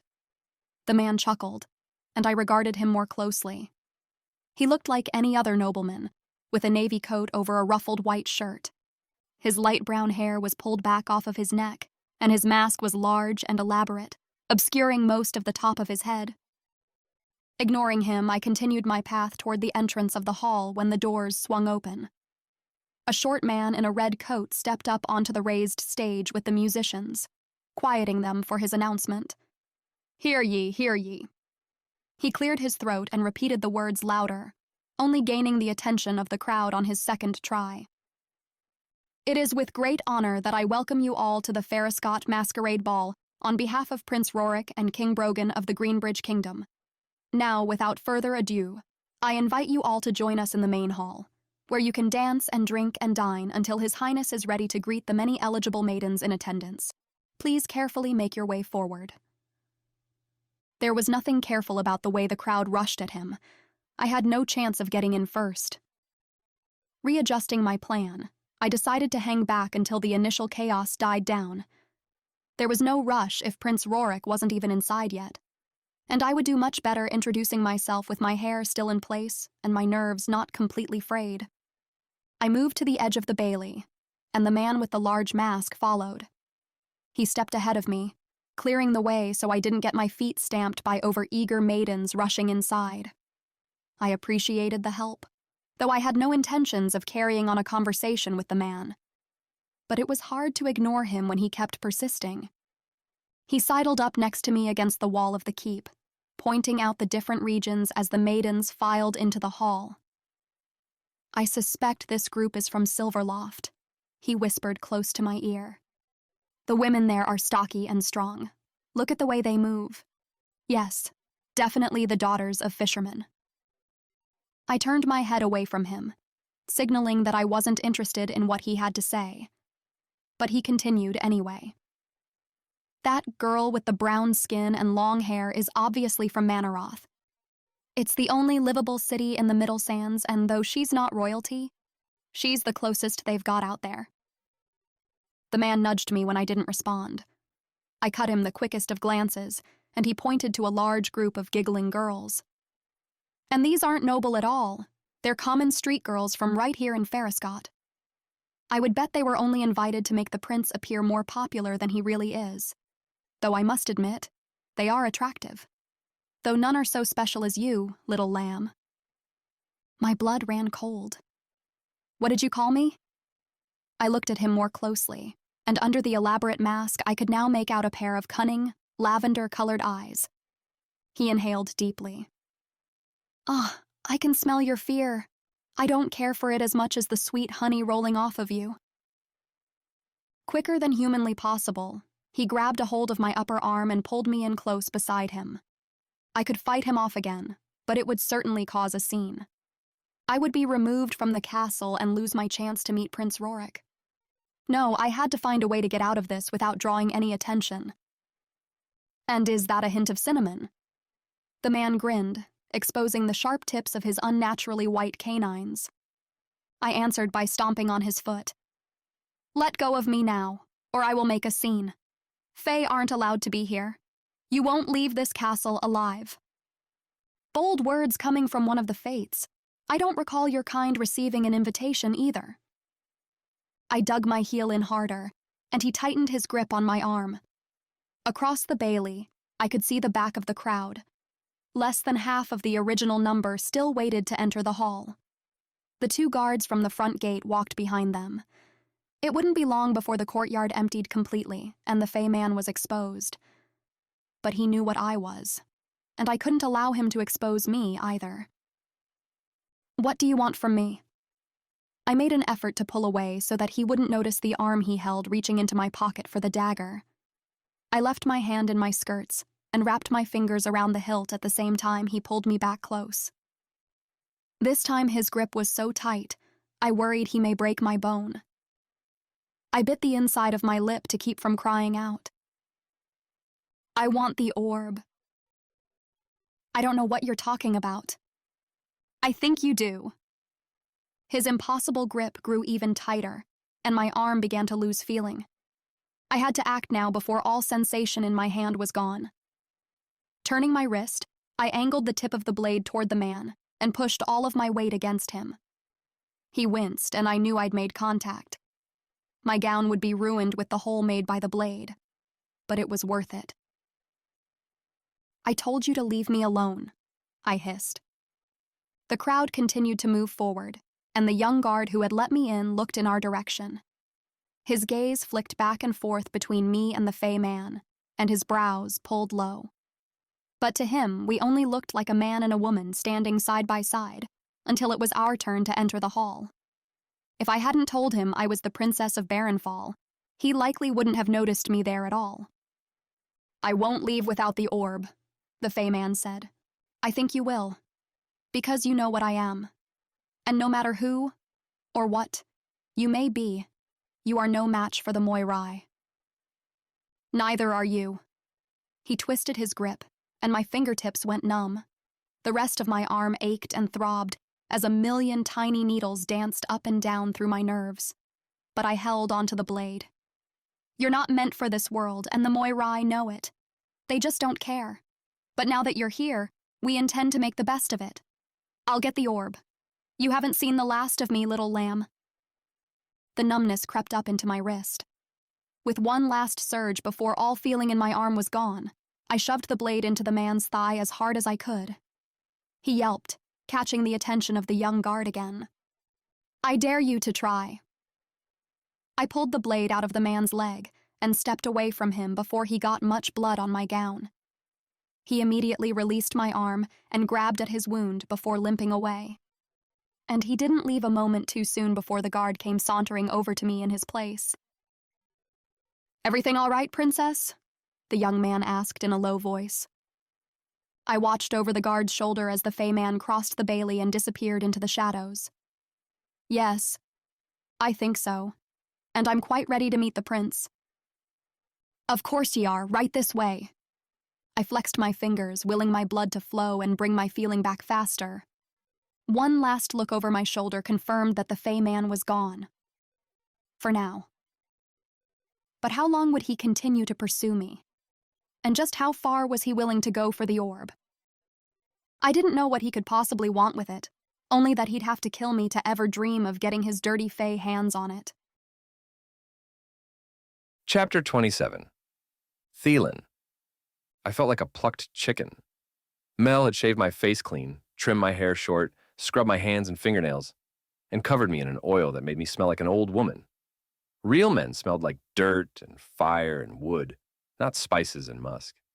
That was for pretty boys who rode around on white horses and watched the world from towers, not for dragon-riding men like me.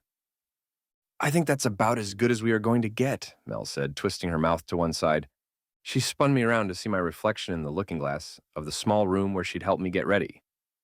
I lifted a hand just to be sure it was really a reflection of me in the glass, rather than a formally dressed stranger. I can't believe it. Me either, Mel snorted. You clean up better than I expected.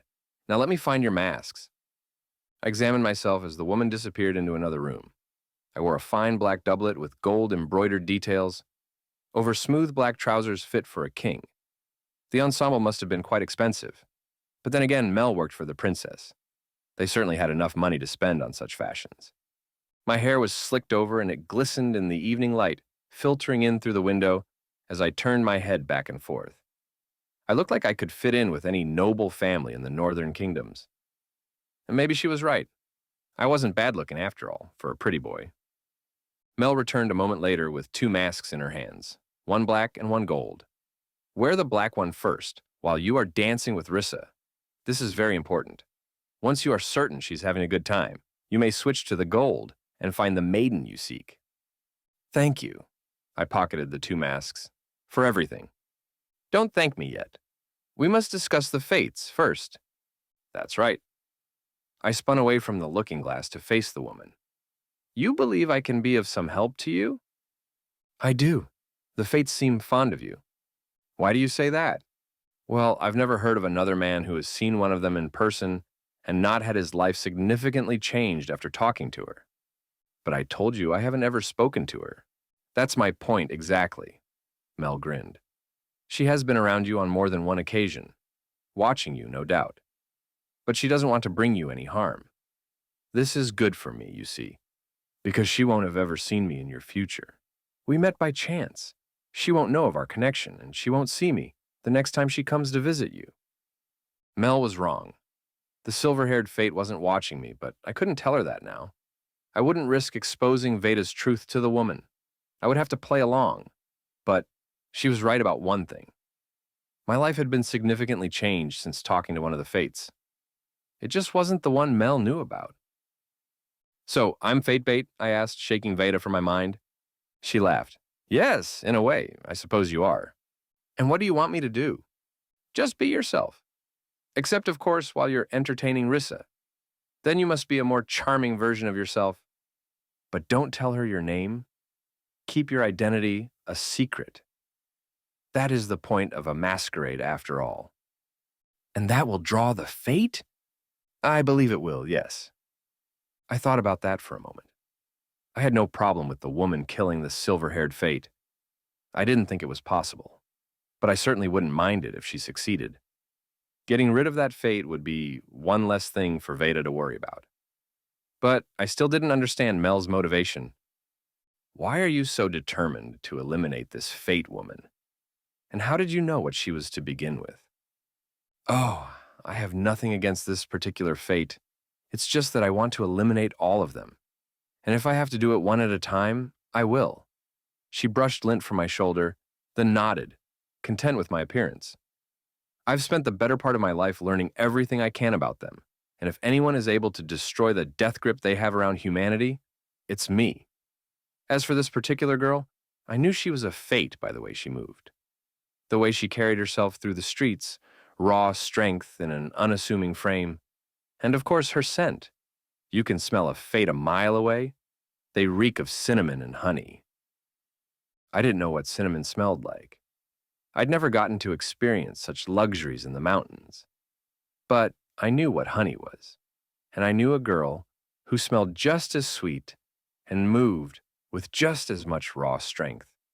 Suddenly, my #1 mission shifted. My new priority was to keep Mel away from Vaeda, lest she believe her to be one of the Fates and murder her too. Right, so I just stand around looking handsome and this Fate will magically appear? I believe she'll appear when she sees you engaging with the princess. But she won't appear directly in the hall during the ball. She's more likely to come looking for you outside. After you've charmed Rissa, come out to the Bailey. The Fate will find you and redirect you away from the princess, and that's when I'll make my move.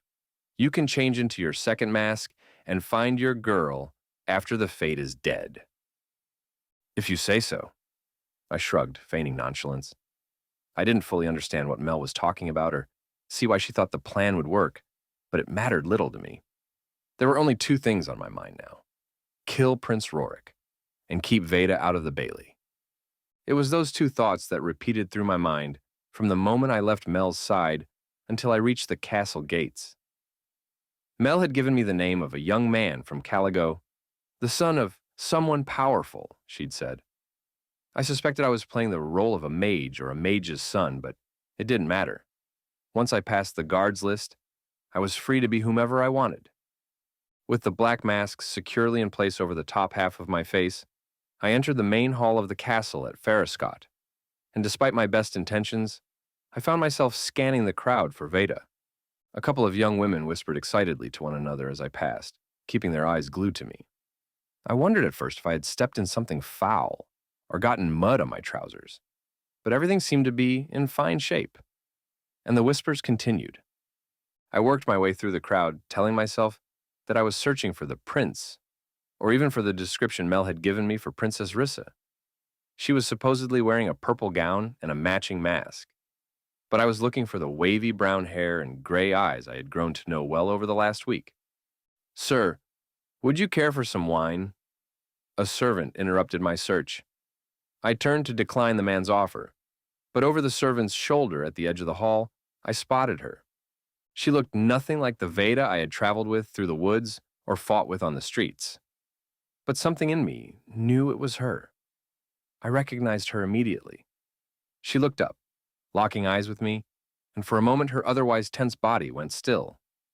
"Sir," the servant pressed again. "Oh, sorry. No wine for me, thanks." I stepped around the man, moving to Vaeda. She averted her gaze when she saw me coming. She stood alone against the wall, her stance defensive, almost like she was ready for an attack more than anticipating a prince. Her gown was gold, glittering under the glow of the lamps that lined the walls. Her mask matched, though I wished I could see the familiar face underneath it instead. I cleared my throat and dropped my voice an octave to prevent her from guessing who I was. "Hello." She regarded me cautiously, then turned away. I was glad, in a way, to see that her not-so-charming disposition didn't change, even when she was dressed like a princess. With a chuckle, I persisted. "Fine evening for a ball." "A ball for the prince," she said, without looking away from the mass of people dancing in the middle of the hall. "And forgive my harsh candor, but the prince is the only man I am interested in speaking to this evening." I tried to hide my smile. It seemed I wasn't the only man at the ball who had noticed her beauty. That explained her defensive stance. She was tired of fighting off potential suitors. "And how will you know whether or not the man you're speaking to is the prince?" I shoved my hands into my pockets and turned my body toward hers. This is a masquerade ball, after all. He could be under any of these masks. Her jaw was hard as she finally turned to look at me. Her beautiful gray eyes flicked across my mask, then up into my hair, then down at my jaw and my lips. But it wasn't until she settled back on my own eyes that hers narrowed. I thought for a moment she may have recognized me, even with all the changes Mel had made to my outward appearance, but the moment vanished just as quickly as it came, and she looked back up to the balcony where the king and prince would make their entrance. "He hasn't announced himself yet." "That's true," I nodded. "But you know, if I were the prince, I think I might venture onto the floor to meet some of the maidens in attendance before my true identity was revealed. People are much more genuine without the pretenses of stature and formality." She looked at me again, her head angled slightly to one side, and to my surprise, she smiled. "You're right. This is a masquerade ball. Perhaps we should enjoy the evening for what it is. Would you like to dance?" "Oh, uh," I couldn't dance. I had never had a need to learn how, and I needed to be charming Risa, or looking for the prince. But when Vaeda stepped toward me and extended her hand, she may as well have cast a spell on me. I was physically unable to resist her invitation. It would be my honor. I led her into the middle of the room, where hundreds of elegantly clad men and women already dipped and twirled and swayed to the music that filtered through the grand space. I took her small, delicate hand in mine, placing my other hand gently on her waist, and I tried to imitate the moves of the men and women around us. The movements were awkward at best. I even stepped on Vaeda's toe once. Her cheeks reddened. "I apologize, I don't know these moves very well," she said softly, with a dip of her chin. "I'm not from Greenbridge." She didn't realize that I wasn't making the correct moves either. But I would use that to my advantage. I pulled her close, trying not to let my thoughts dwell on the warmth of her curves against me as I leaned down to whisper in her ear. "That's okay. I'm not too fond of these dances anyway. Let's forget the steps and do what feels right." My heart thudded in my chest, probably as a result of the atmosphere. I wasn't used to such crowded spaces, and I preferred to be alone. But for Vaeda, I would dance all night. The realization struck me like a bolt of lightning, rocking me to my core. I was beginning to care for this woman, and that was a mistake. Because before the night ended, I would have to break her heart by killing the man she truly desired. But in that moment, with the music carrying us whimsically across the floor and the sweet scent of honey filling my nose, I was powerless to do anything but submit to her charms. The first song ended, but Vaeda didn't step away. And when the lively beat of the next song began to play, she grinned widely. "Can I have another?" I didn't have a chance to answer before another man whisked her away. Heat rose up in my chest but it quickly dissipated when I realized the song was one that required switching partners.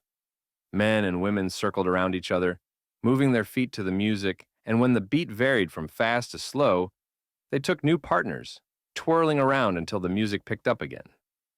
There was laughter all around. Even I couldn't deny my smile as I swung an older woman in a green dress with a yellow mask in circles again and again, but I never let my gaze drift far from the girl in gold. In the third round of the song, I found myself face to face with a young woman in purple. She was beautiful. It was evident even behind her matching purple mask. But she moved out of necessity, not out of joy. Her hands were cold and her expression colder. I'd found Rissa. How was I supposed to charm her again? I couldn't think. My mind was focused on someone else, but I'd made a promise to Mel. Be charming. I like your mask, I said at last. Thanks, she muttered. The music changed and Rissa pulled away from me. We circled around again, men and women, and I caught my breath. That was uncomfortable. I would have to do better the next time I saw her. But first, Vaeda came near, watching me as closely as I watched her, smiling so bright she could have illuminated the entire room. My heart began to race again. She was so close. My hands itched to hold her again. I wanted to breathe her in, just one more time before I had to continue on my mission to charm Rissa. The beat changed, signaling the dancers to take a partner. Vaeda was matched up with the man to my left, but that wouldn't do. I stepped in front of the man, whisking her away as the man called out, and laughing as I stole her from the circle entirely. I didn't want to share her, and she didn't look disappointed to leave with me. The song ended at last, changing into something slower. Couples found each other, moving in close to one another and swaying calmly to the tune. Again, I expected Vaeda to go, but she didn't. She rested her hand on my chest instead, and I worried she'd feel my thunderous heart pounding against my ribs to meet her. That was fun, she said with a sigh, but I'm glad for a slower pace for a minute. And I'm glad to enjoy it with you. We locked eyes, and I wished I could bottle this moment up and keep it forever. Even the finest of painters wouldn't have been able to sufficiently create the look in her eyes, the enchantment that threatened to make me forget about my plans and run away with the girl. I'd never before experienced such a moment of pure perfection, and I feared I may never experience it again, especially after a loud voice cut through the music.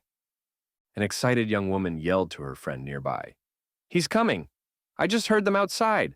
They said the prince will be announcing himself any minute now." The prince. This might be my last chance to eliminate the prince before Vaeda fell for him. And I would do whatever I could to keep her heart intact.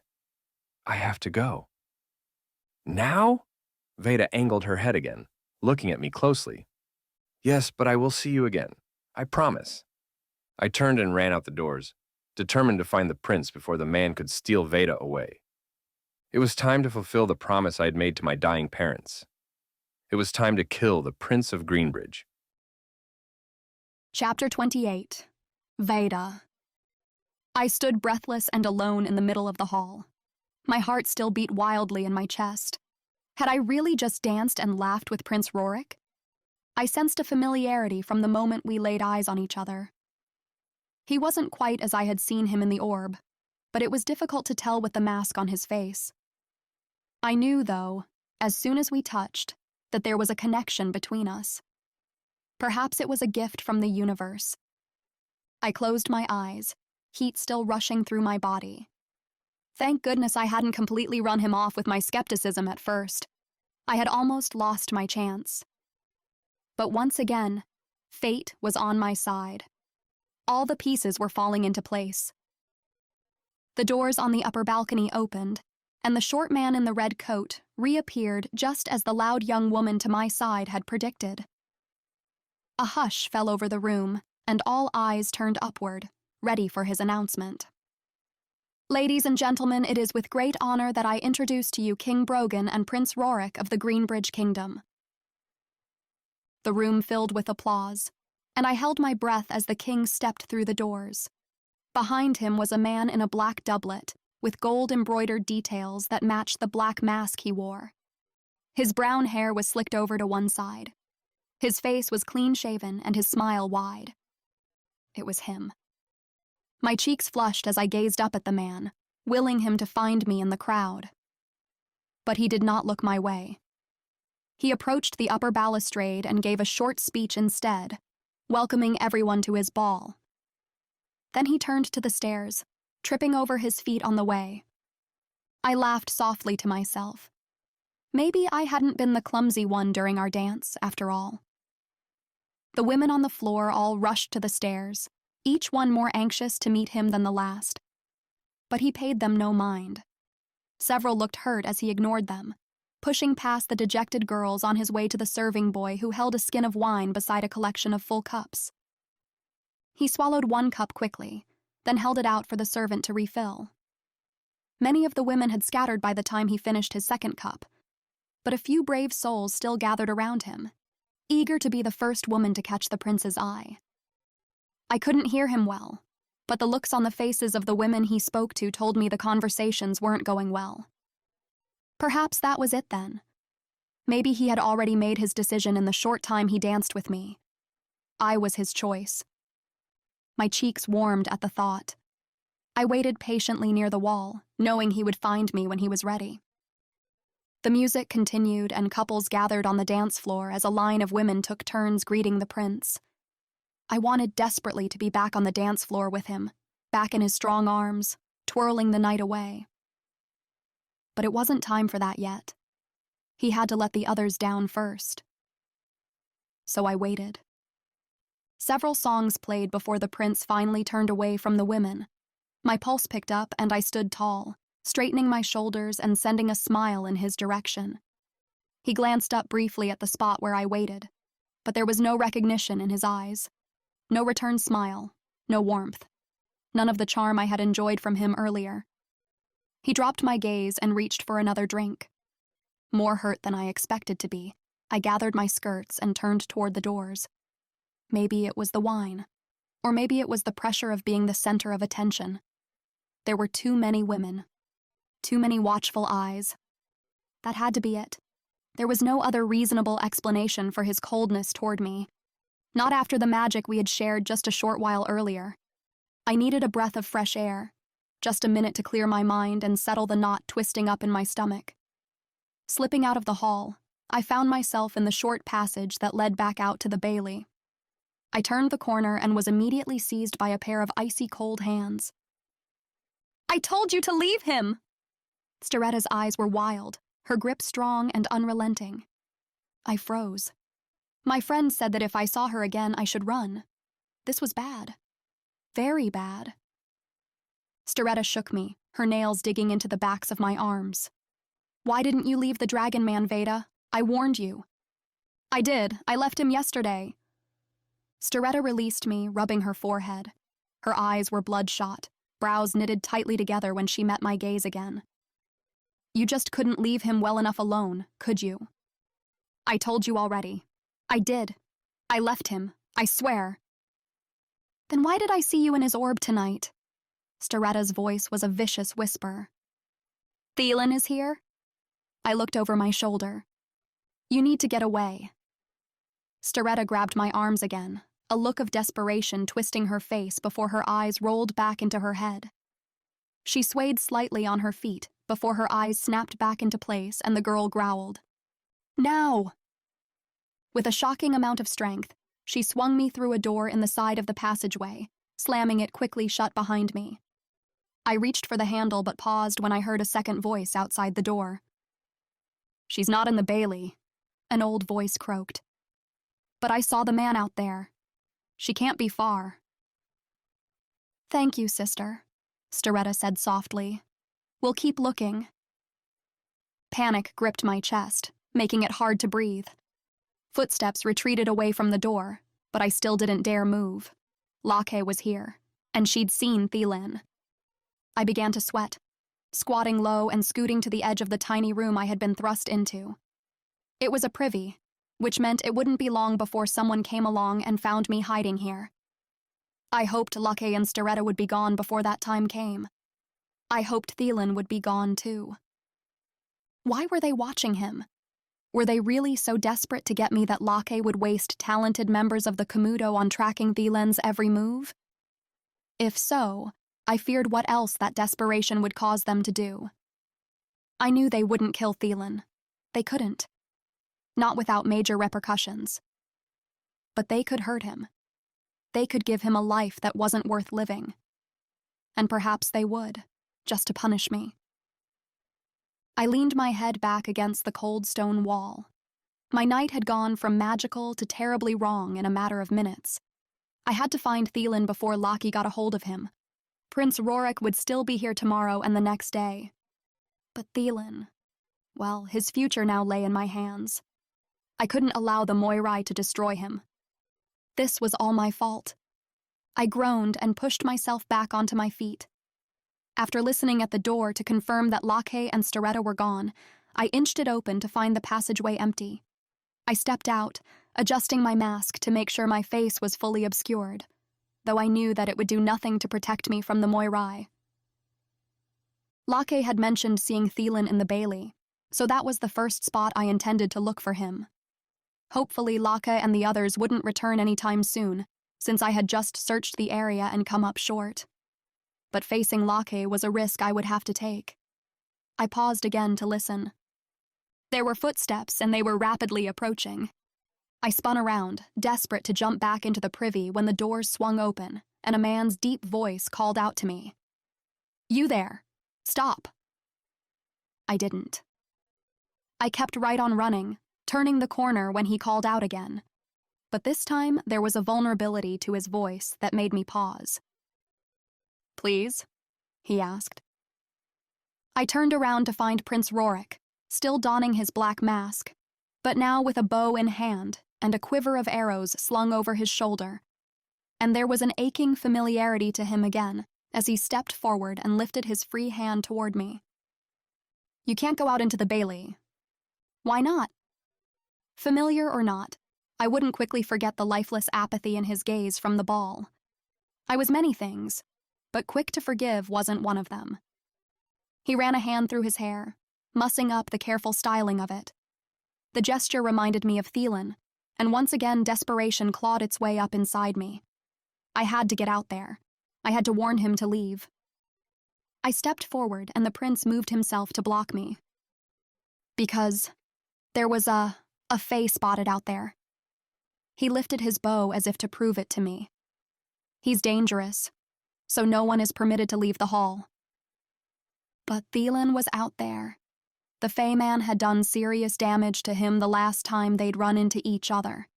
I couldn't leave him to fight on his own. I looked back at the door, calculating a way to sidestep the prince and escape. I could win him over another day. He'd never even know I was the same girl when I removed my mask. But he saw me looking at the door. And he knew, somehow, exactly what I was thinking. Prince Rorik stepped forward and tenderly reached for me, running his thumb along the edge of my jaw and melting me with his touch. "Please," he said again. "There is no one else out there. No one but the castle guards. Whoever you are thinking of saving has already fled." I stared into his deep brown eyes, wondering how a man I'd only just met could understand what was going through my mind so well. Theilen was safe. There was no one outside but the Fae and the guards. I could relax. "Thank you." I smiled. Perhaps I was quick to forgive. "Shall we go back inside together?" His shoulders slumped. "I would love to, but I'm afraid I must help with this situation first. I will meet you at the ball again soon. I promise." "I look forward to it." I dipped into a curtsy and turned back to the hall, forgetting all about Locke and Theilen's close call with the Fae. He had fled just in time and was probably back at the inn with Gwenny already, and now I was right where I needed to be as well. I was with Prince Rorik. Chapter 29. Theilen. The doors to the Bailey slammed open just as Vaeda turned the corner, and the sound startled me. I'd been watching her walk away, entranced by her every movement, and still cherishing each word we exchanged. A part of me wondered if I had been the one she was going to save. The real me. not this masked version of myself. But there were no Fae outside. No, what waited on the other side of those doors was much worse for a fallen fate like Vaeda. My thoughts quickly dissipated as Mel's harsh voice shook me back to reality. It was time to stop playing the role of a charming and mysterious suitor.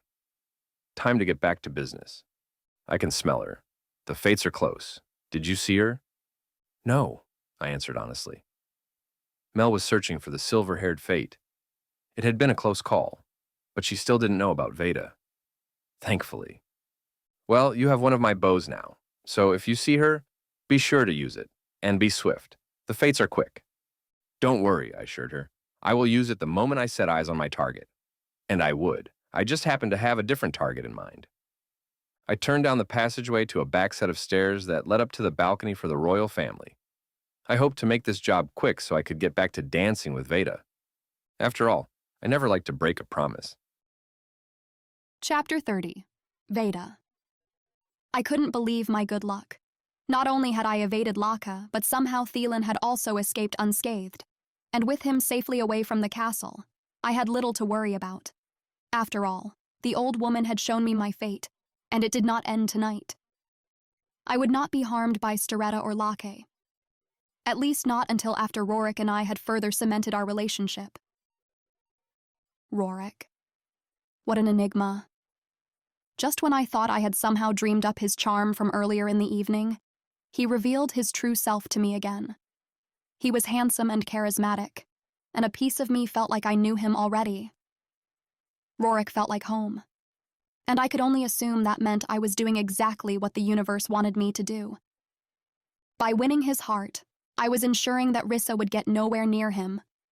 The dark mages of Caligo would stay on their island where they belonged, and the mortal realm would continue to prosper. But selfishly, I wouldn't mind being swept off of my feet in the process, not as long as it was a man like Rorik. I sighed as I stepped back into the hall. There were fewer partygoers now. Many had gone home after being rejected by the prince, but those who remained were quite lively. Couples swung around the dance floor, exchanging whispers and giggles between songs. And I couldn't wait to join them. I looked around the room again, from the balcony to the darkest corners of the great open hall. Rorik wasn't back yet. Resigning myself to wait a little while longer, I made my way over to the serving table and accepted a drink of wine. Another woman lifted her cup when she saw me coming. "Cheers," the woman said. "The wine is horrible, but at least it helps this evening pass a little faster." The wine was certainly not as good as what we drank in the Isles, but it wasn't horrible. I looked at the woman more closely. She wore a deep purple gown with a matching mask, and her lips were stained almost the same color from several cups of the drink. Her hair was black as a moonless night, and it fell in thick curls that gently bounced off the top of her pale skin. "I'm sorry to hear you're not enjoying yourself." "It's all right. I didn't expect to. I'm only here because my mother insisted." "I'm sure she only wants what's best for you," I offered. I wasn't sure what else to say. I had no experience with mothers. The woman scoffed. "She doesn't care about what's best for me. She only cares about our kingdom." She downed the remaining contents of her cup and set it down hard on the table. "Oh, you're not from Greenbridge?"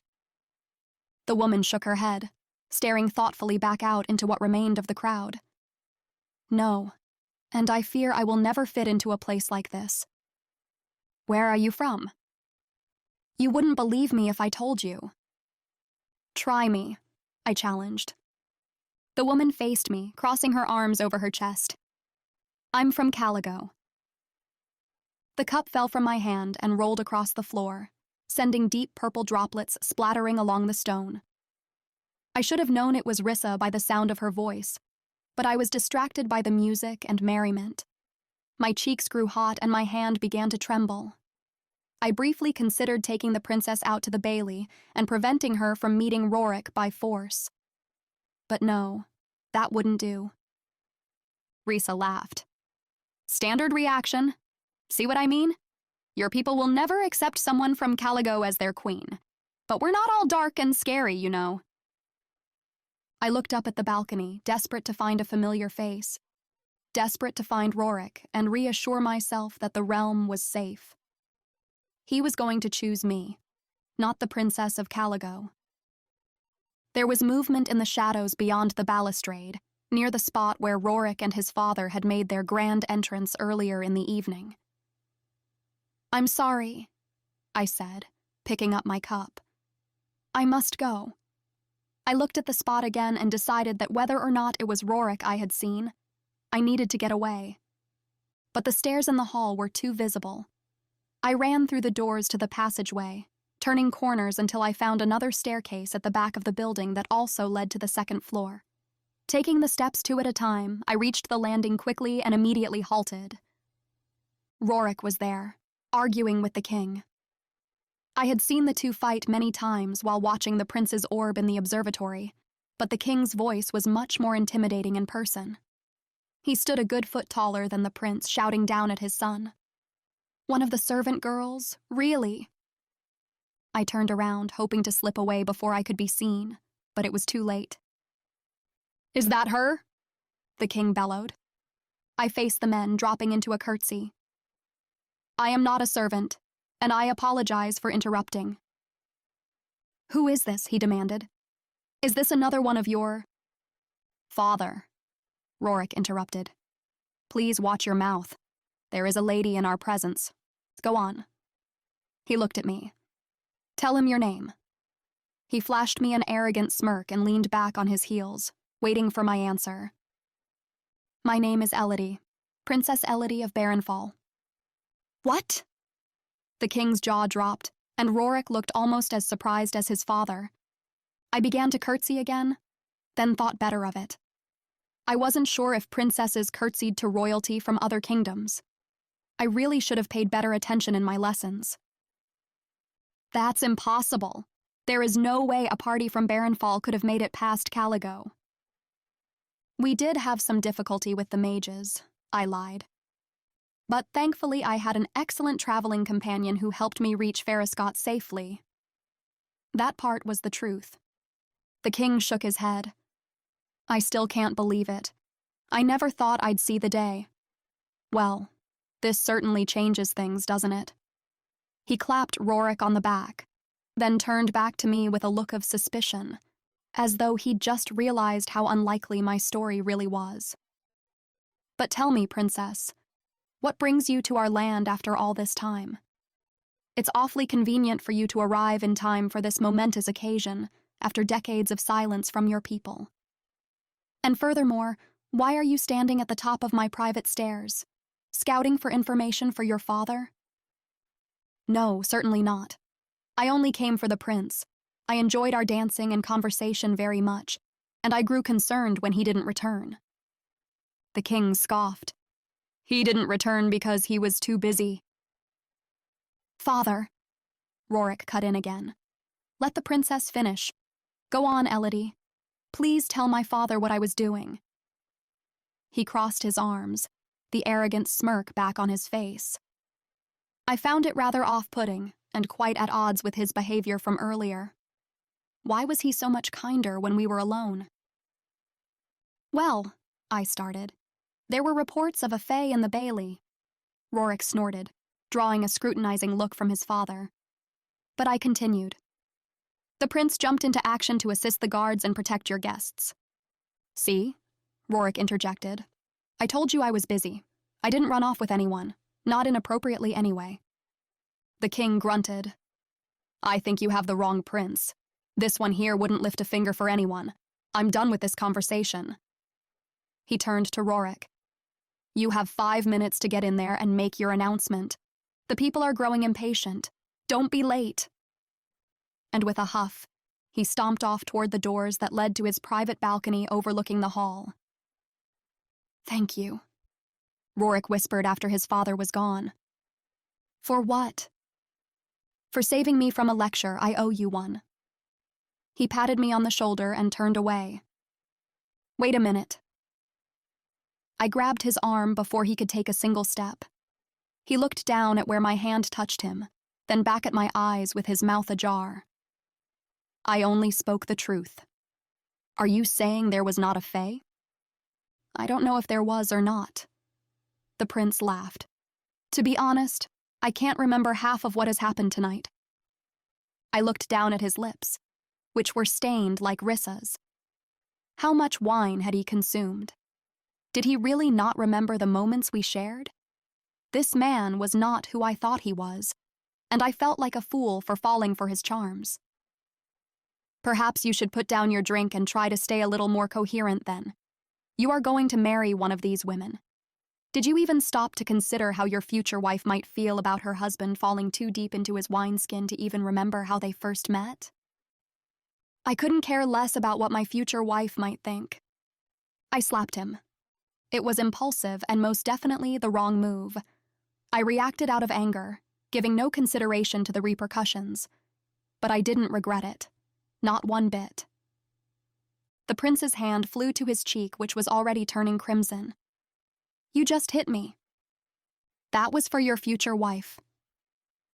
I gathered my skirts, preparing to leave. That was it. I had ruined my shot at winning over the prince. I would have to find another way to keep Rissa away from him. Don't go, he said, rubbing the side of his face. No one has ever hit me before. Not my father, not my nursemaid. Even my weapons trainers are too afraid to strike me. But you? He threw his head back and laughed. You just let it fly. I felt the urge to do it again, too.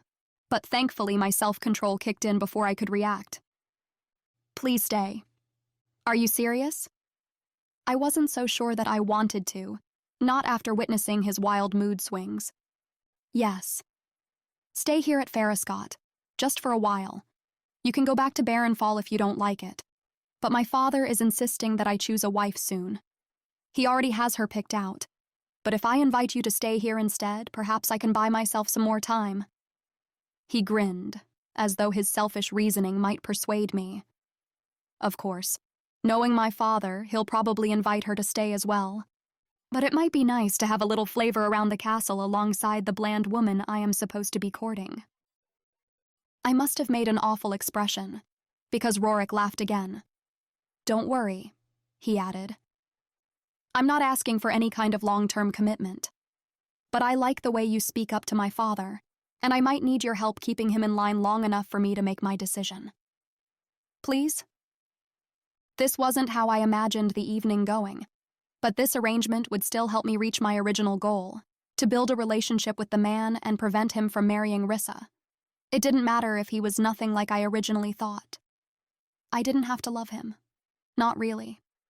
I only had to keep him away from the Princess of Caligo. And there would be no better way for me to do it than by moving right into the castle with him. It was my destiny. I saw it play out in the old woman's crystal ball. This was how the mortal realm would be saved. I sighed. Okay, I'll stay. Rorik grinned. That is wonderful news. Come on. I imagine there is only another minute before I am called to make the announcement. I followed him across the landing to the doors his father had disappeared through shortly before. The older man was speaking at the balustrade, preparing the room for Rorik's big news. And I felt sick about it. There were still at least 100 people down below, ready to jump at the prince's word and spread the news across the entire Greenbridge kingdom. But I had made my decision. There was no turning back now. Chapter 31. Theilen. My thighs burned from crouching for so long, but I couldn't move. Not when I was so close to fulfilling my promise to my parents. King Brogan droned on for what seemed like hours, until finally he announced the return of his arrogant, good-for-nothing son. I lifted my bow, checking for the umpteenth time that I was still well hidden in the shadows beside a tapestry hanging at the far side of the balcony. It would be nearly impossible for anyone from the ground floor of the hall to see me, and the few people on my same level were far too distracted by the impending announcement to look in my direction. Even the king's guards seemed to wait on the edge of their seats. The doors opened, and I pulled back on the string, arrow knocked and ready to fly. Out stepped the prince, and I should have been able to end him instantly, but I was too shocked by what I saw to do much of anything. too dumbfounded for my fingers to release the arrow. I could scarcely breathe, because if I didn't know better, I would have sworn I just witnessed myself stepping onto the balcony instead of the prince. Our clothing was identical, from the stitching on our doublets to the shoes on our feet. Even our masks were the same. I reached up to feel my oiled hair, combed just like the prince's. And suddenly, everything made sense. This was Mel's plan all along. She wanted to fool Rissa into believing Prince Rorik was fond of her from the beginning. The prince needed all the help he could get. That man was so unlikable that a smart woman would never be able to fall in love with the real Rorik. But I had inadvertently fooled Vaeda too, and the pain of that realization hit me like a knife between the ribs. I played the game. I was the mysterious and charming suitor behind the mask. But at the end of the night, I had been looking forward to revealing my true identity to her. Something had shifted between us in our stolen moments of the evening. It had for me, anyway. But Vaeda thought she'd been sharing those moments with the prince. It was why she was so eager to dance, so willing to trust that I would protect her. She wasn't falling in love with me. She was falling for Rorik. I lifted my bow again, drawing back and preparing to shoot, when another body stepped out of the doors. It was her. It was my Vaeda, with the prince. I felt like I might be sick, especially once he began his announcement. To my great surprise and delight, I was able to meet a woman tonight, whose path I never expected to cross. Rorik took Vaeda's hand and pulled her to the front of the balcony beside him. I would like to introduce you to Princess Elodie of Barrenfall. The crowd gasped below. Meanwhile, the king grew increasingly flustered with every word Rorik spoke. It seemed he wasn't pleased with his son's choice. He stepped forward to the prince's opposite side and raised his hands to calm the crowd. And while we are quite excited to have the princess here, you all know this ball was held for Rorik to find an eligible maiden to potentially call his wife. He bared his teeth in what looked like a poor attempt for a smile. I silently shook my head, disgusted by both of them. If Vaeda would only take one step back, I could still possibly get a clean shot on the prince. But deep inside, I knew I wouldn't risk it with her standing so close. I was good with a bow, but her life was too important to me now. That's right, father. And I am very pleased to announce that Princess Elodie has agreed to stay in Foscott through the spring, so that we may further explore the possibility of a future together. Vaeda was frozen to the spot. She didn't smile or frown at the sound of the applause. She wasn't even bothered by the distressed look on the king's face. She only stared stoically at a single spot in the middle of the floor below. But I couldn't tell what it was that she saw from my vantage point. And she's not the only one, the king added loudly, fumbling to recover from his son's announcement. It is my great honor to invite 2 other fair maidens to stay at Foscott through the spring as well. Would Princess Rissa of Caligo and Lady Toli of Northglen please join us? Vaeda remained close to Rorik's side, and by the time the other 2 women made their way up the stairs, the balcony was too crowded for me to make any kind of clear attempt on the prince's life. I lowered my bow, listening to the rest of the speech instead. These 3 maidens are welcome to stay here in the castle until the summer solstice, at which time Prince Rorik will make his final decision and propose to make one of them his wife and the future Queen of Greenbridge. And luckily for him, there are no bad choices here. The expression on the king's face said otherwise. I look forward to uniting our kingdoms in a celebration to top them all when that day comes. Prince Rorik spoke next, after the applause died down. Now, I see it is nearly midnight, and I'm sure you all know what that means. He gestured to his mask. You already know our identities. He gestured to the women behind him. Would you like us to remove our masks? The crowd roared their approval. Very well. And when the clock strikes midnight, you can all remove your masks as well. Just 10 seconds. More cheering. Then, in unison, they began to count down from 10, 9, 8. Rorik stepped forward, putting on a good show for the people of his kingdom, and I had a clear shot again. One final chance to end this before Vaeda got in too deep. 7, 6. I knocked my arrow and drew back, taking aim at Rorik's chest. 5, 4. A face appeared in the shadows at the side of the doorway behind them. She was young and beautiful, with flowing strands of silvery blonde hair, and her cold eyes were locked onto Vaeda. 3, 2.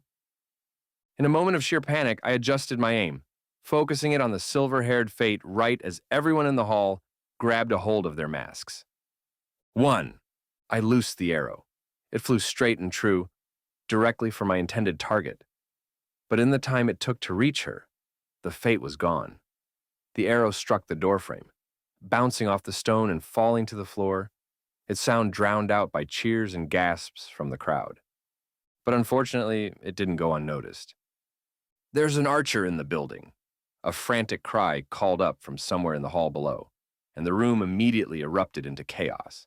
Bodies went running in every direction, some still masked, some not. The king's advisor gathered the 3 women and Prince Rorik, quickly ushering them off of the balcony with the king and a line of guards behind them. I tucked my bow behind the tapestry, and ensuring my mask was still in place, dashed across the balcony, praying to the fates that no one from the ground floor would be watching in the midst of their panic. 2 large guards still stood at the door, exchanging confused looks and blocking the exit as I approached them. I puffed out my chest and muttered an insult at the men. "Apologies, Your Highness. We thought you'd already left." It worked, and I was equal parts grateful and irked that I was able to take Prince Rorik's identity as my own so easily. I wanted nothing to do with that man. I ran across the landing and down the back stairs, feet never stopping until I reached the doors to the Bailey. Many of the guests were already pushing through, eager to leave the party and the mysterious archer who had ruined it far behind, and I was just as eager to get out as the rest of them. At last, the cool night air blew across my face. I ran across the courtyard to an agreed-upon meeting point and sat down beside Mel, who was already there, patiently waiting for me. "Where's my bow?" "It's still inside. I can retrieve it for you after the excitement dies down." "And are you the cause of all this excitement?" She frowned at me. "Yes. Did you kill her?" "I tried." Mel nodded, and we sat silently for several minutes, hidden by the shadows. From where we sat, we had a perfect view of the inner Bailey and all the guests who still lingered in the courtyard. But we could also clearly see the second-floor parapet walkway that led to the tower full of guest rooms. And that's where my attention was held. "Well, it wasn't perfect, but you did well enough, boy. You took your shot. But more importantly, we got Rissa positioned exactly where she needs to be to win the prince's hand. You have my greatest thanks for that." I ducked my chin. I had hardly spoken to Rissa at all. My time had been filled with thoughts of Vaeda. Mel continued, "I don't come across many dependable young men where I'm from, and I was thinking, would you like to continue working with me and help protect the princess from the fates, or any other evil that tries to prevent her from one day taking the throne of the Greenbridge Kingdom?" "You want me to work with you?" "You can think about it. I don't need an answer right away." I pulled off my mask, rubbing my eyes as I considered Mel's proposition. I hardly knew the woman, but we shared a similar goal. We both wanted to protect a girl in the castle, and now that I knew they were after Vaeda, I could say that we both wanted the vicious fates gone forever. When I dropped my hands, I saw them. 3 young women following behind a short man in a red coat, heading toward the guest tower. The third girl, beautiful in her golden gown, stopped and peered over the top of the parapet. She'd removed her mask, and she seemed to be drinking in the moonlight. Then, as if she instinctively knew I was there, Vaeda found me.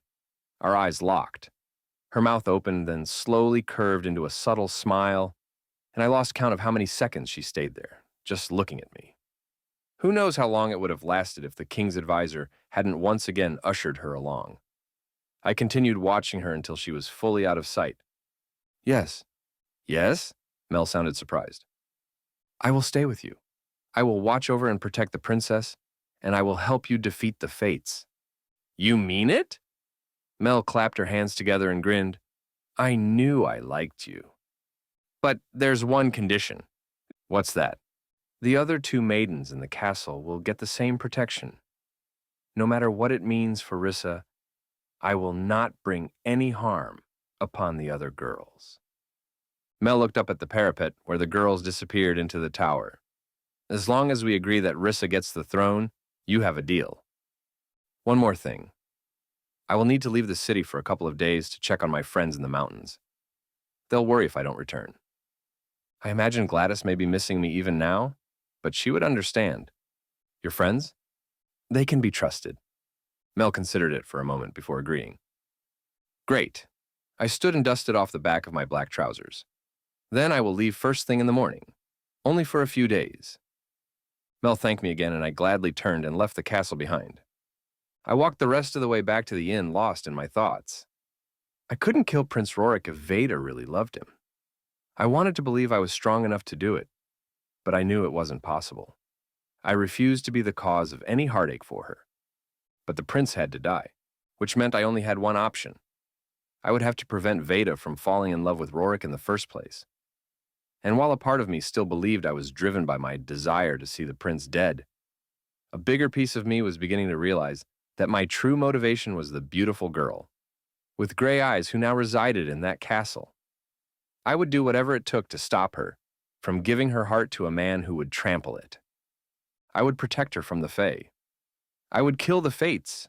I would fight to keep her away from the rotten prince. And I would leave my dragons to collude with Caligo if that's what it took to keep her safe. But one thing was certain. As long as Vaeda resided in Foscott, I would too. This has been Eye of the Fates, Fateborne Book 1, written by A.R. Colbert. Copyright 2024 by A.R. Colbert.